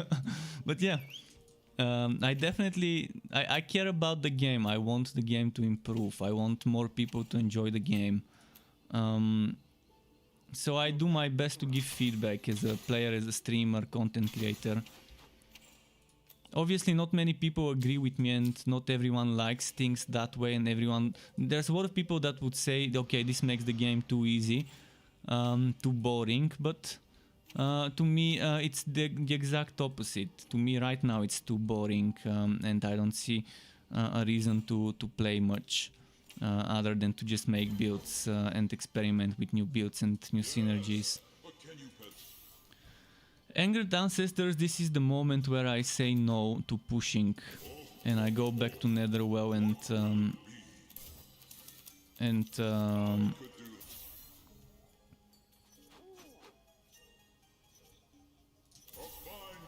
Stormbringer. I don't like Angered Ancestors. I've said it many times, it could be better. It could be, instead of one big skeleton following you around, it could be every 20, 30 or every minute, depending seconds, every 20, 30 seconds or every minute, it could spawn 10, 15 skeletons that give you 0 XP. and 0 drops somewhere next to you, some of those skeletons ranged, and that's gonna be more fun to deal with. Skeletons every few seconds that, to make it balanced, don't give XP or drops.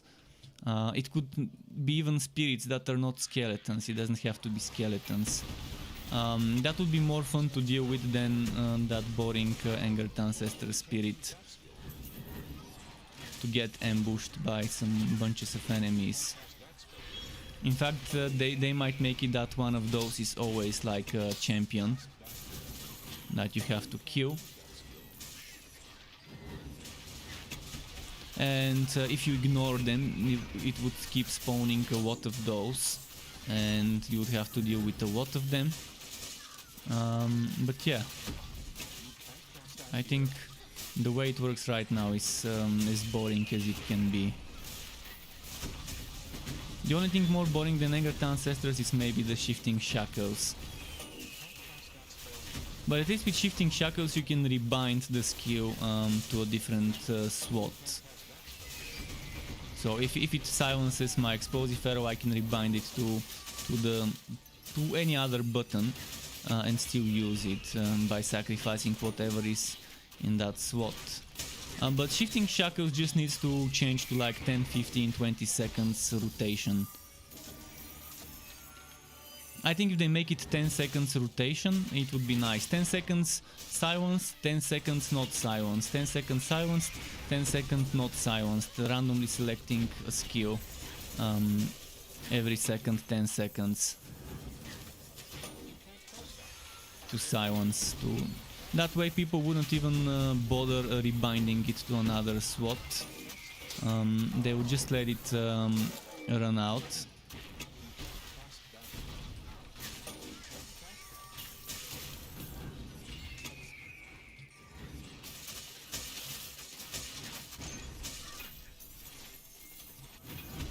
And all those things I'm saying, I've written them in notes, either under comments to other people's tickets or as my own tickets. And I like that note exists because it gives the devs a way to figure out what the community is thinking about certain things in the game, whether they like this system, whether they don't like this system, whether they like a certain map affix or don't. In general, many people agree that Angered Ancestors and Shifting Shackles could use some changes to the way they work, to their mechanic. Because they're boring, they're not hard to deal with, they're just boring to deal with.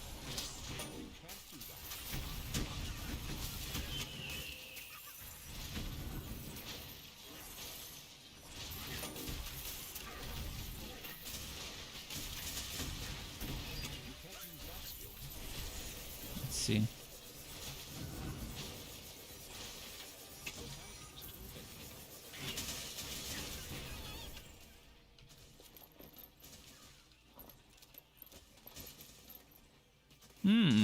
That's a juicy drop. I'm gonna keep it. If only it had another affix under target strikes damage. Duration to Butt Seekers, this is what you want to stack before you get Imbue Relic at 30 seconds or 45 seconds at least.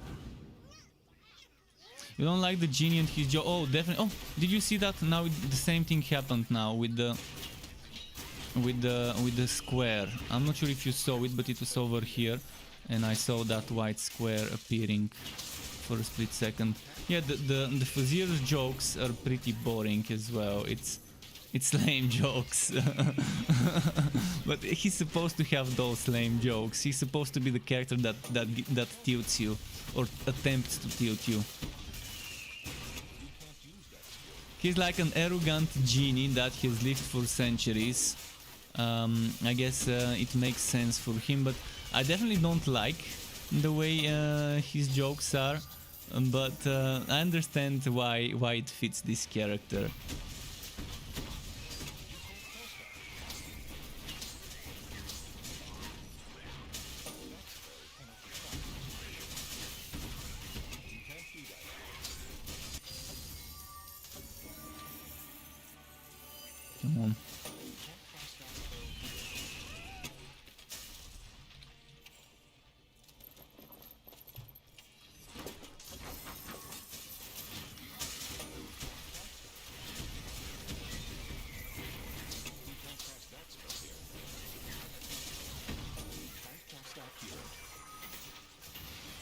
It's lagging a bit.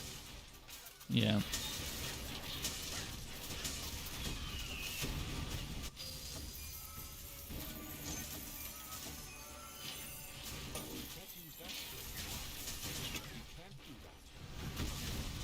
Now it happened again, that box. I guess I'm the only one seeing it.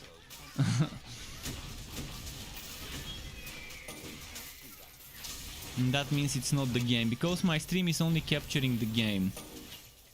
And if I'm seeing this box, then it means it's not the game, it's something else underneath the game. That's causing that box to appear.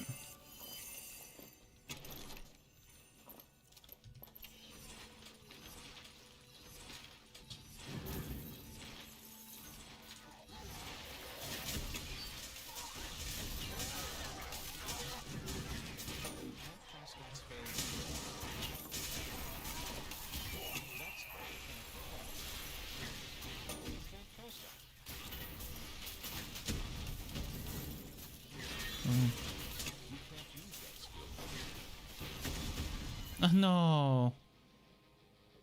You want to turn him off? Oh yeah. In many games I turn off some voices when I'm allowed to do it, because they're just tilting. They're cringy. I don't like cringe voices in some games. Especially voices like not enough mana, this queue is not ready yet, not ready yet. I'm the type of person that likes pumping on my buttons so they can go off as soon as possible. To try and at least deal with the ping and rubber banding and whack a bit that way. So yeah, if I like mashing my buttons, oftentimes I would hear things like not ready yet, cannot cast, like this. You can't do that here.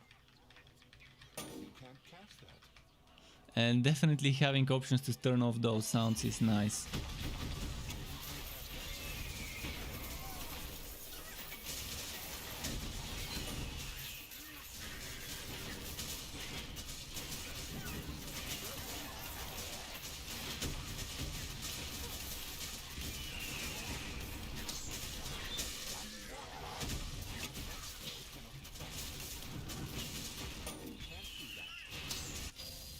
Okay, there we go.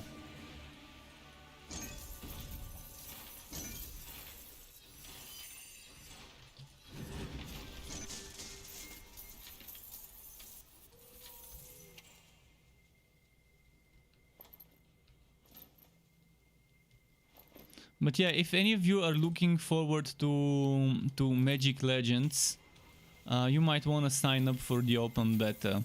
I mean, if it's open beta, I guess everyone gets inside. But if you sign up for the beta now, you have a chance to actually get accepted into the alpha. The final stage of the alpha before the beta, which would be starting very soon, probably next month. It would last for maybe 2 weeks or so. I hope I get accepted into the alpha, and I hope there's no NDA. But even if there is NDA, it's fine. I can just make a video talking about things without showing things, if I'm allowed to. But I'm kind of from zero excited about the game yesterday to very, very excited about the game. That's how I changed after watching a few videos from the developers last night and reading some of the things they changed after the alpha stages. Kind of getting hyped about that game, probably more than I need to. But yeah, it looks cool. It looks cool compared to what I was hearing before. That made me not want to even bother researching it. Thankfully, they're changing itemization stuff that needed to be changed, which is the big news there.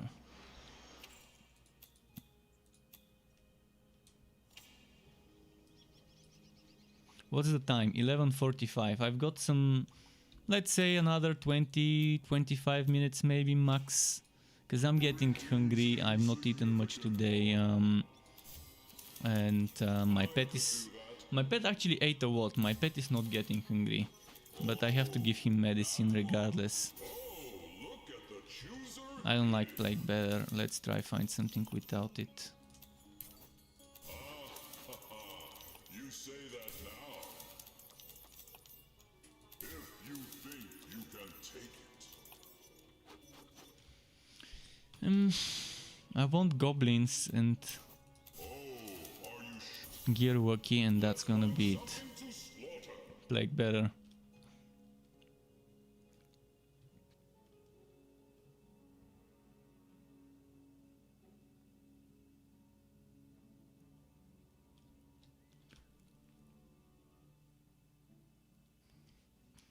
Which Separator, if you're still there, which joke from the Fazir gets you more annoyed, the most annoyed? Which is the most annoying joke, in your opinion? Because yeah, I can definitely agree that some of them are a little bit more annoying than others.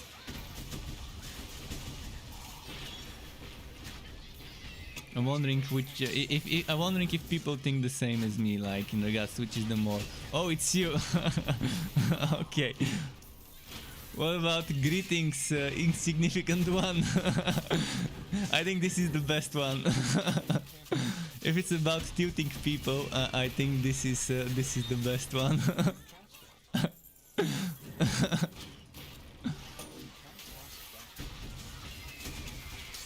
This is the best. If you wanna nail the arrogance of the character, this one nails it as best as it can. He's lived centuries. For us, we're just some randos passing by that would stay for a few decades and then be gone.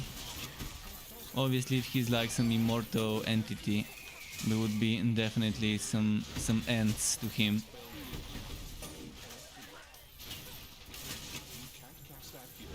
Yeah, that definitely captures the essence of the character, in my opinion, of the Fazir.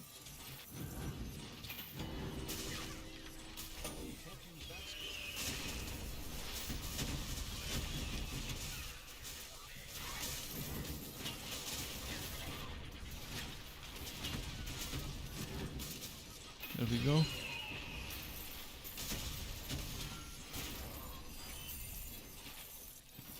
There we go. I'm thinking if I would be allowed to take greetings insignificant one and make it as a follower sound on Twitch when someone follows to start tilting people. It could backfire though. It could backfire. Back when I was playing Wolsen, I was thinking of using "Thank you for your patronage." In fact, I even recorded it. I never got to replacing my current sound award with that one, but I was gonna use Mojabi's sound of "Thank you for your patronage." But anyways, Wolsen disappointed me, so I'd rather not use the sound from the game, but it was nice. It was definitely a good one.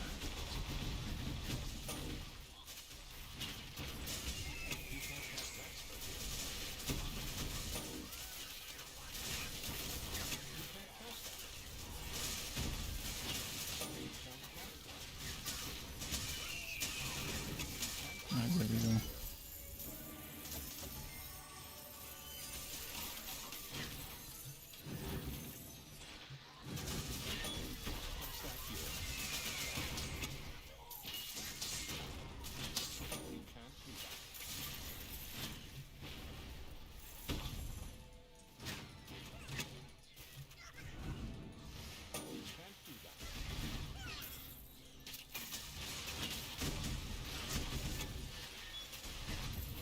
Am I done with this map? Oh no, I need to get the jailer. Let's find him. But this is a Gearwalkie map.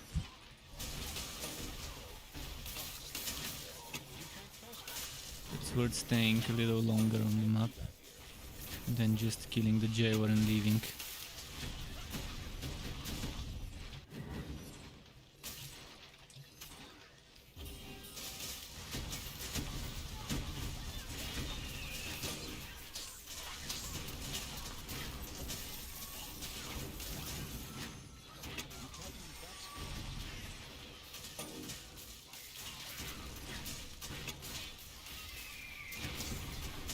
Oh, nice.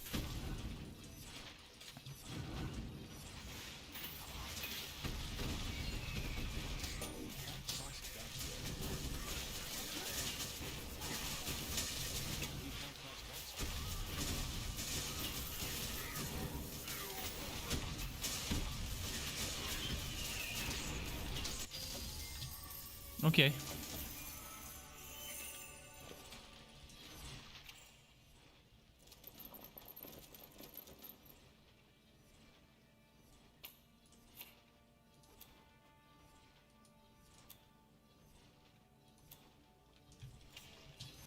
What's here? Separator says 6. I picked the code hard for my first sharpshooter. Any code hard build good out there? Well, the best thing you can do for code hard is use ice shield and snowstorm.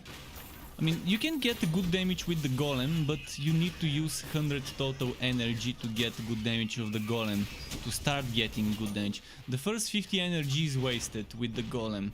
The golem has one of the biggest nukes. Actually, it does the most damage from all 50 relic cost skills. It does the most damage. It can do up to 1000 damage when you max it out. 1000 weapon damage. Explosive Arrow, right now at level 12, does 712 weapon damage with this item. Without it, just to give you a default level 12, Explosive Arrow 564. But I can use Explosive Arrow much more often than the Golem. But the Golem for extra damage every now and then is not bad. But again, my big problem with the Golem is the first time you use it, it doesn't do the damage. So, if you want Code Hard Sharpshooter build, let's try and show you what you might want to do.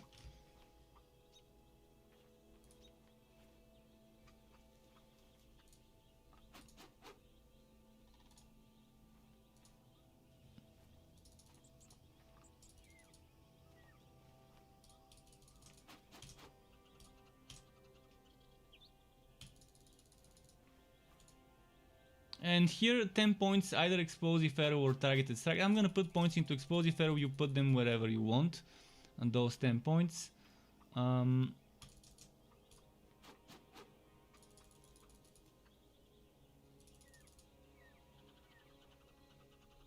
one version would be with the Golem,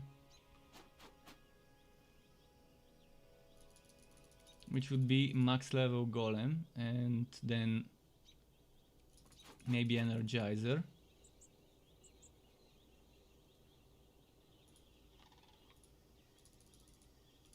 Maybe something like this. Another version would be, if you don't care about this, maybe put it as 1 point, and maybe put points here.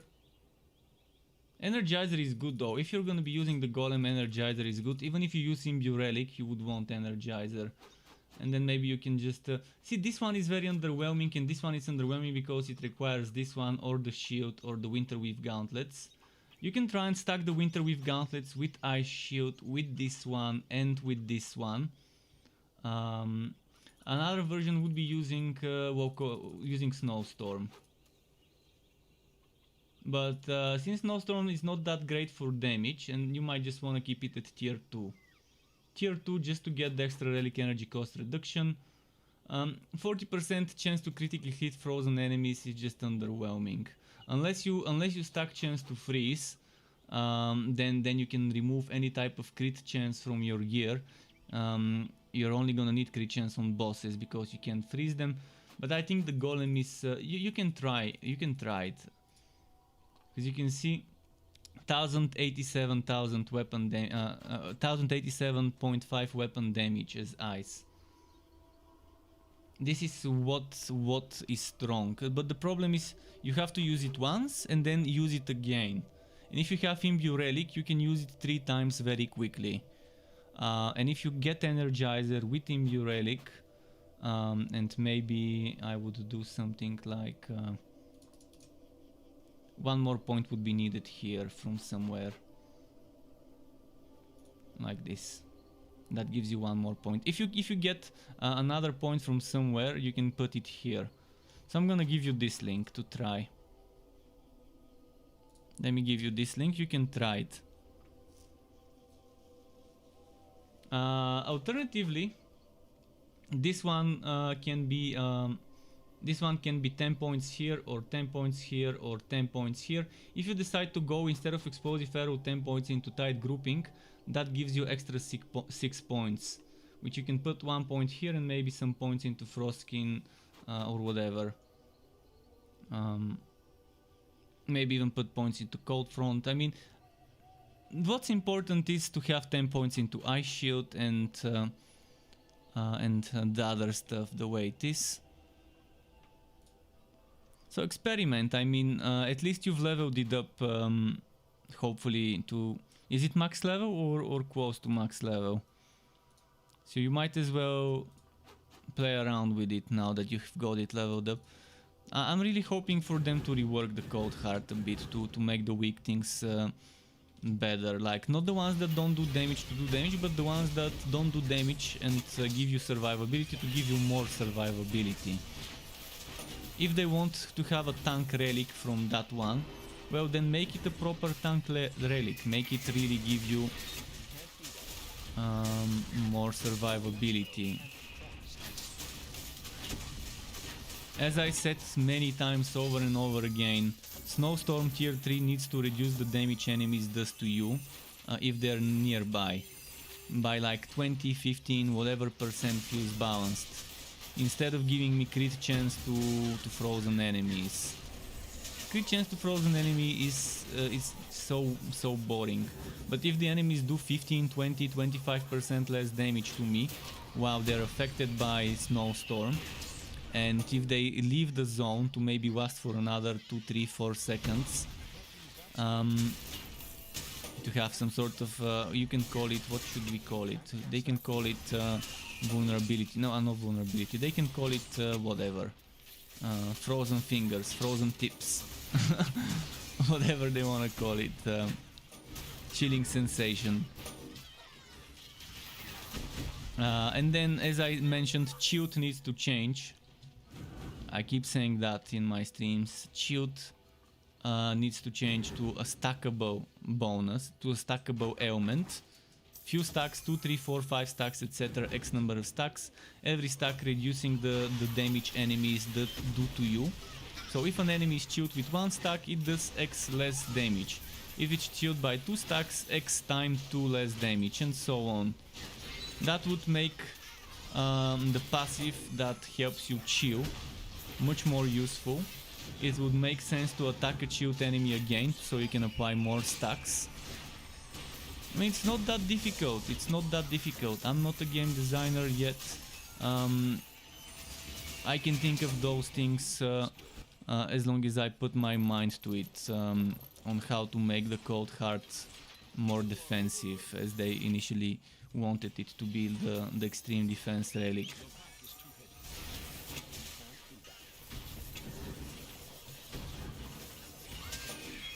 And Shield right now is super boring. It works like SWO, it doesn't count as SWO. It's kind of redundant. But if it SWOs the enemies and doesn't count as SWO but also reduces their damage, that works better.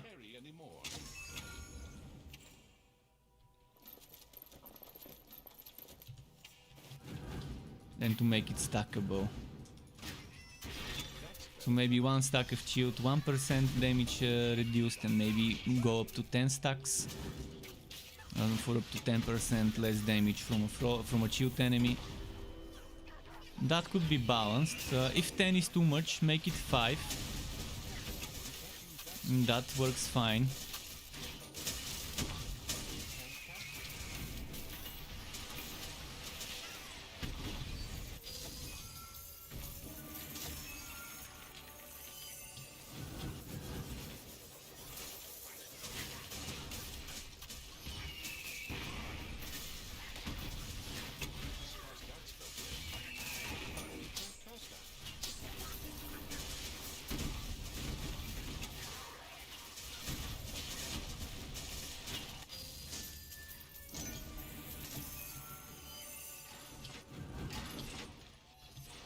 There was another goblin dinner nearby, I can't remember where.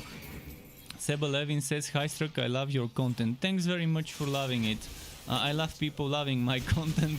Really appreciate you guys watching the content. It means a lot to me. Just that people are watching it helps keep it going.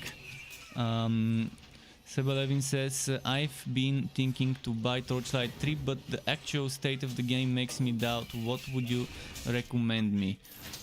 Well, first tell me what you need in games. Do you need endgame variety, or do you need build variety more than endgame variety? This game right now doesn't have much endgame variety. It only has one type of endgame and a half. Whereas build diversity you have a ton. You have hundreds of builds you can make in the game by combining one class with another subclass, and there's like 20 different such combinations, and then on top of that you can use different skills from one side or another side of the class, or different skills from the subclass, and then there's different items and build around me items. That results into hundreds of builds you can make. So there is a lot of build diversity, little to almost zero endgame diversity. So yeah, I can't tell you buy it or don't buy it, because I don't know what gives you fun in those games. Whether you like staying on the same hero for a long time and just pushing the end game to the end and enjoying different types of end game, or whether you like playing a few weeks on this hero, then switching to another one, playing a few weeks there, and just experimenting with as many different classes and builds and subclasses as you can, and constantly leveling out. They're currently hiring developers, they're hiring designers to design some systems in the game.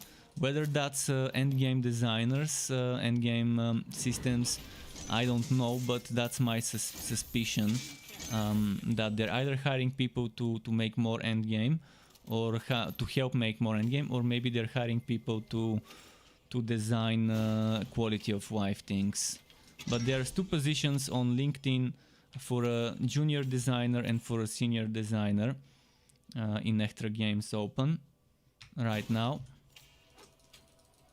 And for the junior, they just require someone who has experience with C++, that has built programs and games, and ideally bonus is experience working with Unreal Engine 4.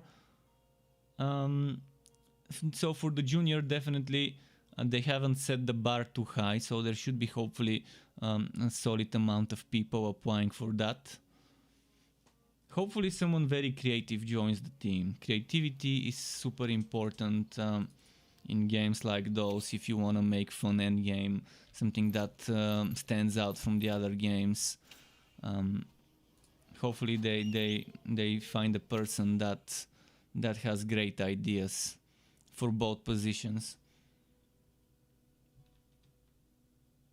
Your pet has arrived. And yeah, the endgame variety really needs some changes, and this could be off-putting people. But I'm gonna be honest, I'm not gonna sugarcoat things. I don't want people telling me, "Hey, Struck told me to buy this game, but I don't like it." I tell you how I tell you what you can get from the game, and you can kind of decide yourself whether it's a good fit for you. The good thing is the developers really care about the game, and they're constantly listening to feedback. In fact, sometimes they listen to people a bit too much, which results in hurting the game. You can't please everyone in games like those. And in general, the majority wants kind of the same things, with few people like me who want something that's not the same as every single other game out there. And I like that they're experimenting and they're trying to do certain things differently, but there's some bare bones minimum that I expect a game to have when it launches, and that's two completely different endgame activities. If I have a rifting with the Fazir, I want a survival mode, or I want a Delph-like type of paywall mode, or I want a bounty-like system where I go into the story zones, something like that, something to go along with the Fuzzier, so when I get bored of one I can do the other. That was my only disappointment when the game launched, that it didn't have two endgame activities, it had one. And it felt boring to do the one that we had, because it felt incomplete, and it still feels incomplete. But it was a new endgame activity. They added the Fuzzier around July, August?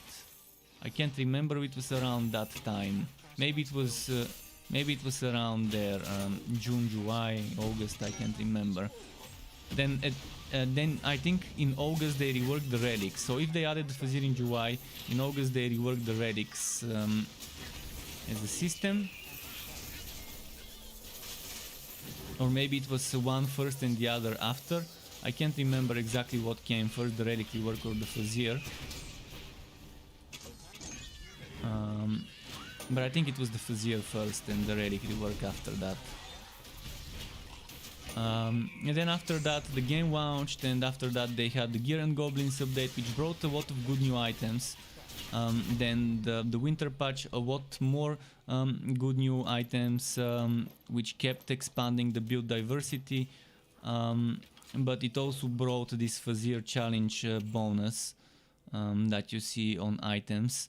That kind of, in my opinion, was a step backwards, maybe 2 steps backwards. Some people love it, and it's okay for now. For now, this bonus fits into the game because you only have the Fuzzier. But when you think about the future of the game, this bonus is just a bad move.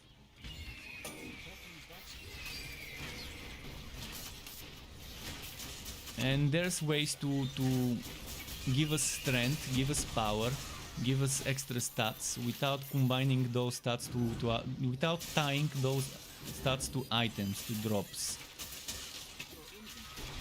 The Legendarium is one such system, and they can make something similar specifically for the Fuzzier. The further you go in the Fuzzier, the more things you get that you can put in certain slots, and then people would have an extra thing to tinker with in their builds when pushing the Fuzzier.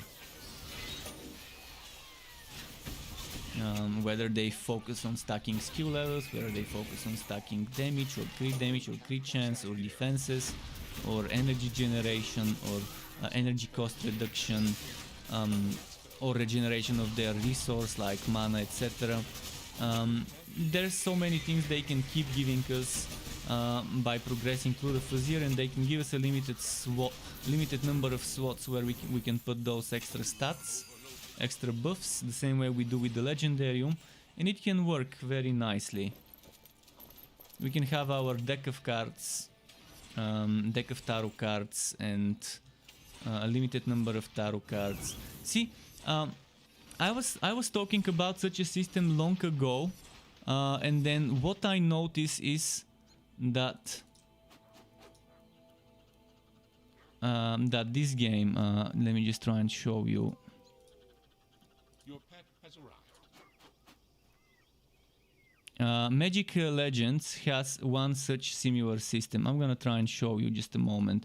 It's artifacts. The artifact system in Magic Legends. It's not specifically for the end game. It's for the character in general. But the way it works is very similar to what I was envisioning as a system for the Fuzzier. Just let me quickly figure out where my row is. Row footage, more row, ML, open beta. Okay, I'm gonna try and show it. Let me see if you can see it. Just a moment. VLC. Can people see it? VLC. Ooh, wow, that's a big one.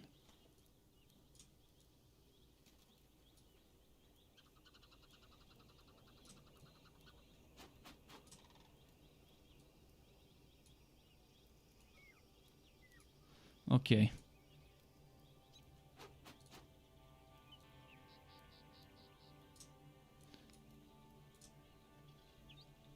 Just a moment to find out where it was.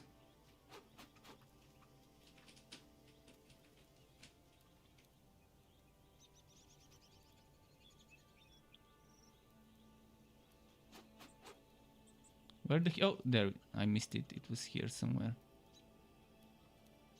This one. See? Something like this. But for the Fazir. And as you go further, you unlock more SWATs. And then you unlock more things to put. And having... That was exactly my idea, like... One-to-one, I was very surprised to see the same thing, but in a different game. This is kind of like my idea for the Fazir. As you keep beating bosses to unlock certain buffs, effects, and then to have 5 or 10 SWATs with a limit of maybe one triple stat SWAT, where you have 3 different stats, and then 2 SWATs with double stats that you get from the double affixes Fazir levels, and you get this one from the triple affixes levels of the Fazir, and then this one you get from every level. And on this SWAT to be able to put the minor ones, on this SWAT to also be able to put the minor ones, and on this SWAT at the top to be able to put the blue ones. Just a moment.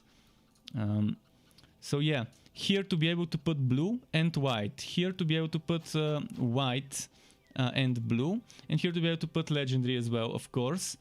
So you can't put blue here, you can't put legendary, you can't put actually you can put everything here. You cannot put legendary here, and you cannot put blue or legendary here. And I wanted something similar for the Fazir. As you beat the boss for the first time, you unlock one new trinket, or whatever you want to call it. I have this 6 months ago in the note as a suggestion. And yeah, you just get those bonuses, and that works only while you're inside the Fazir. The moment you leave the Fazir, this stops working. And you kind of have a sort of a choice to make. Which item do I take? Do I take that one in this SWAT? Do I take the other one? And based on what your build is, you can just synergize it. And I think this is a very good way to replace that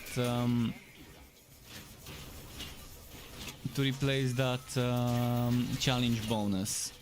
So we can still get stronger, but we decide which stats we get stronger with, and we can constantly change it the same way we do with the Legendarium. So if I'm going in a map where I might need more electrical defense, I could get more electrical defense if I feel like it.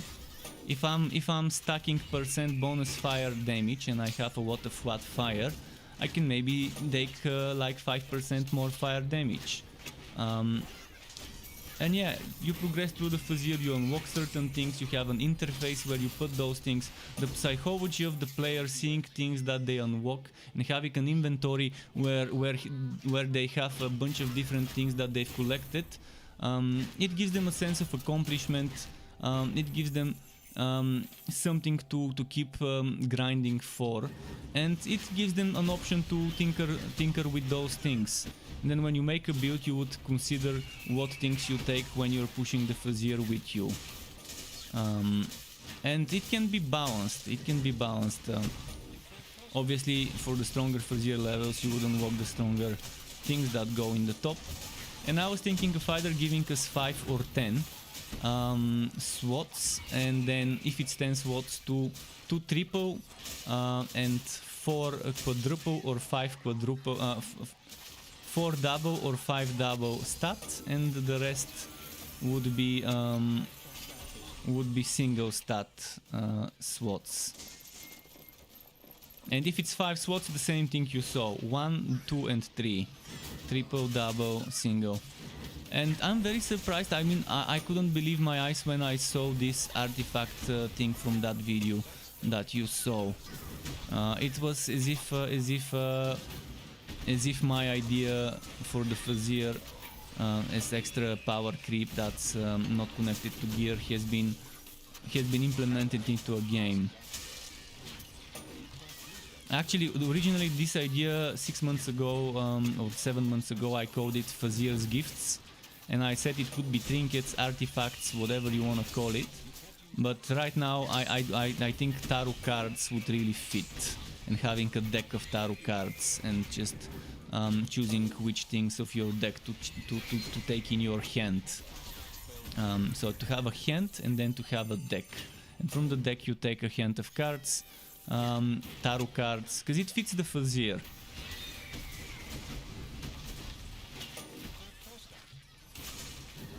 And they already have the design. They can copy paste some of the code, reuse the code, recycle the Legendarium code, and just rework it a little bit.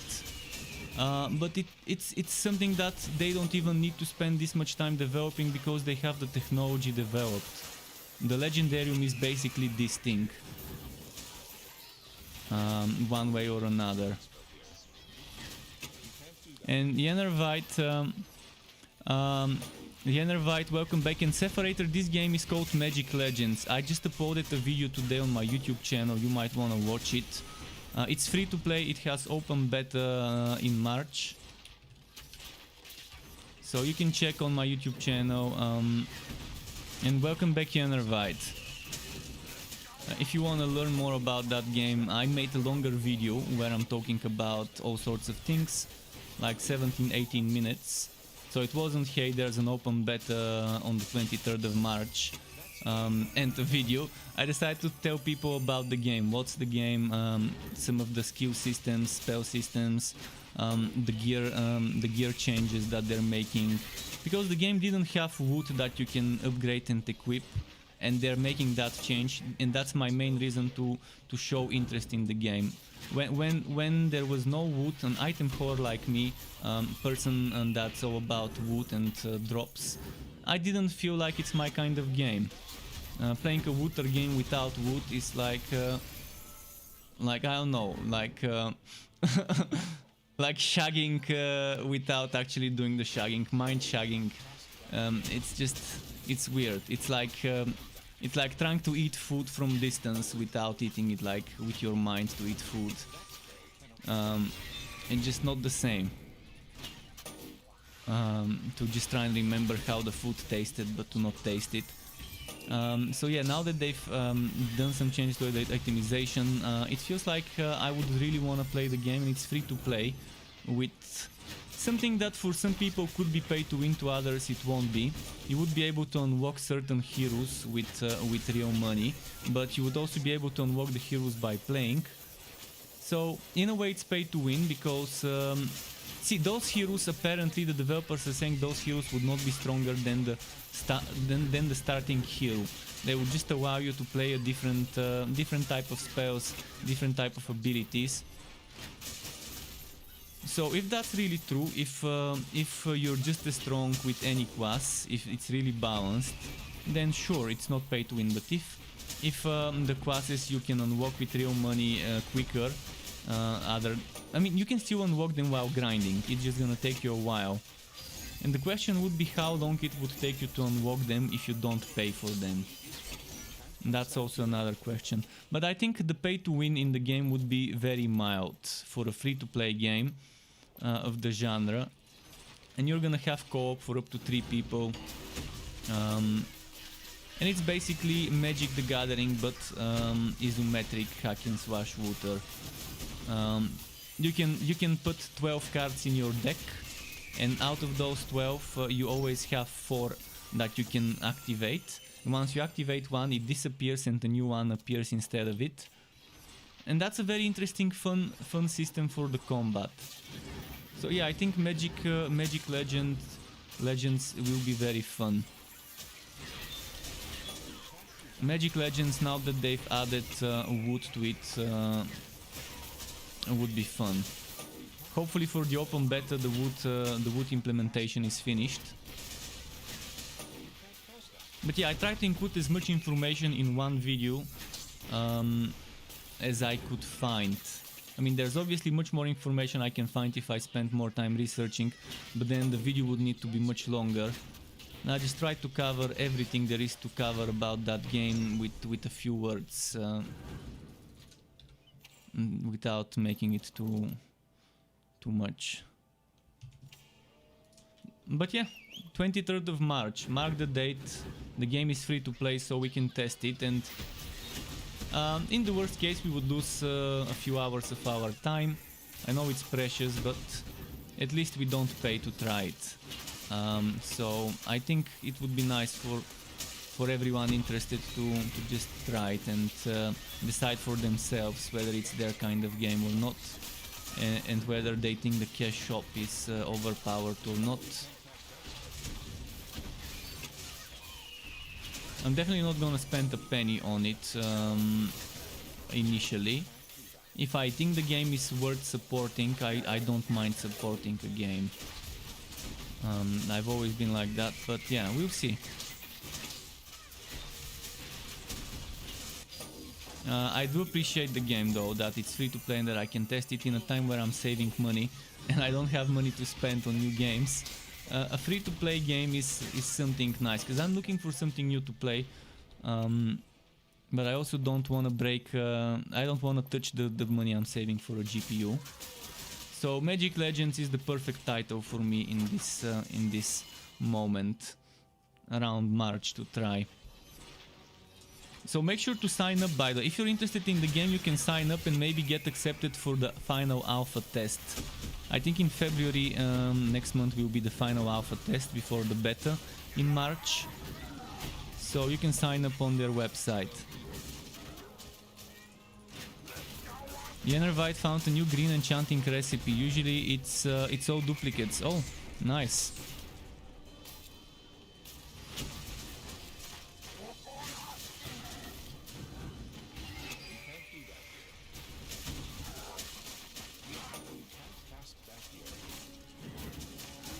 Kinda like Star Fox. Nice audio on which video? Audio on which video?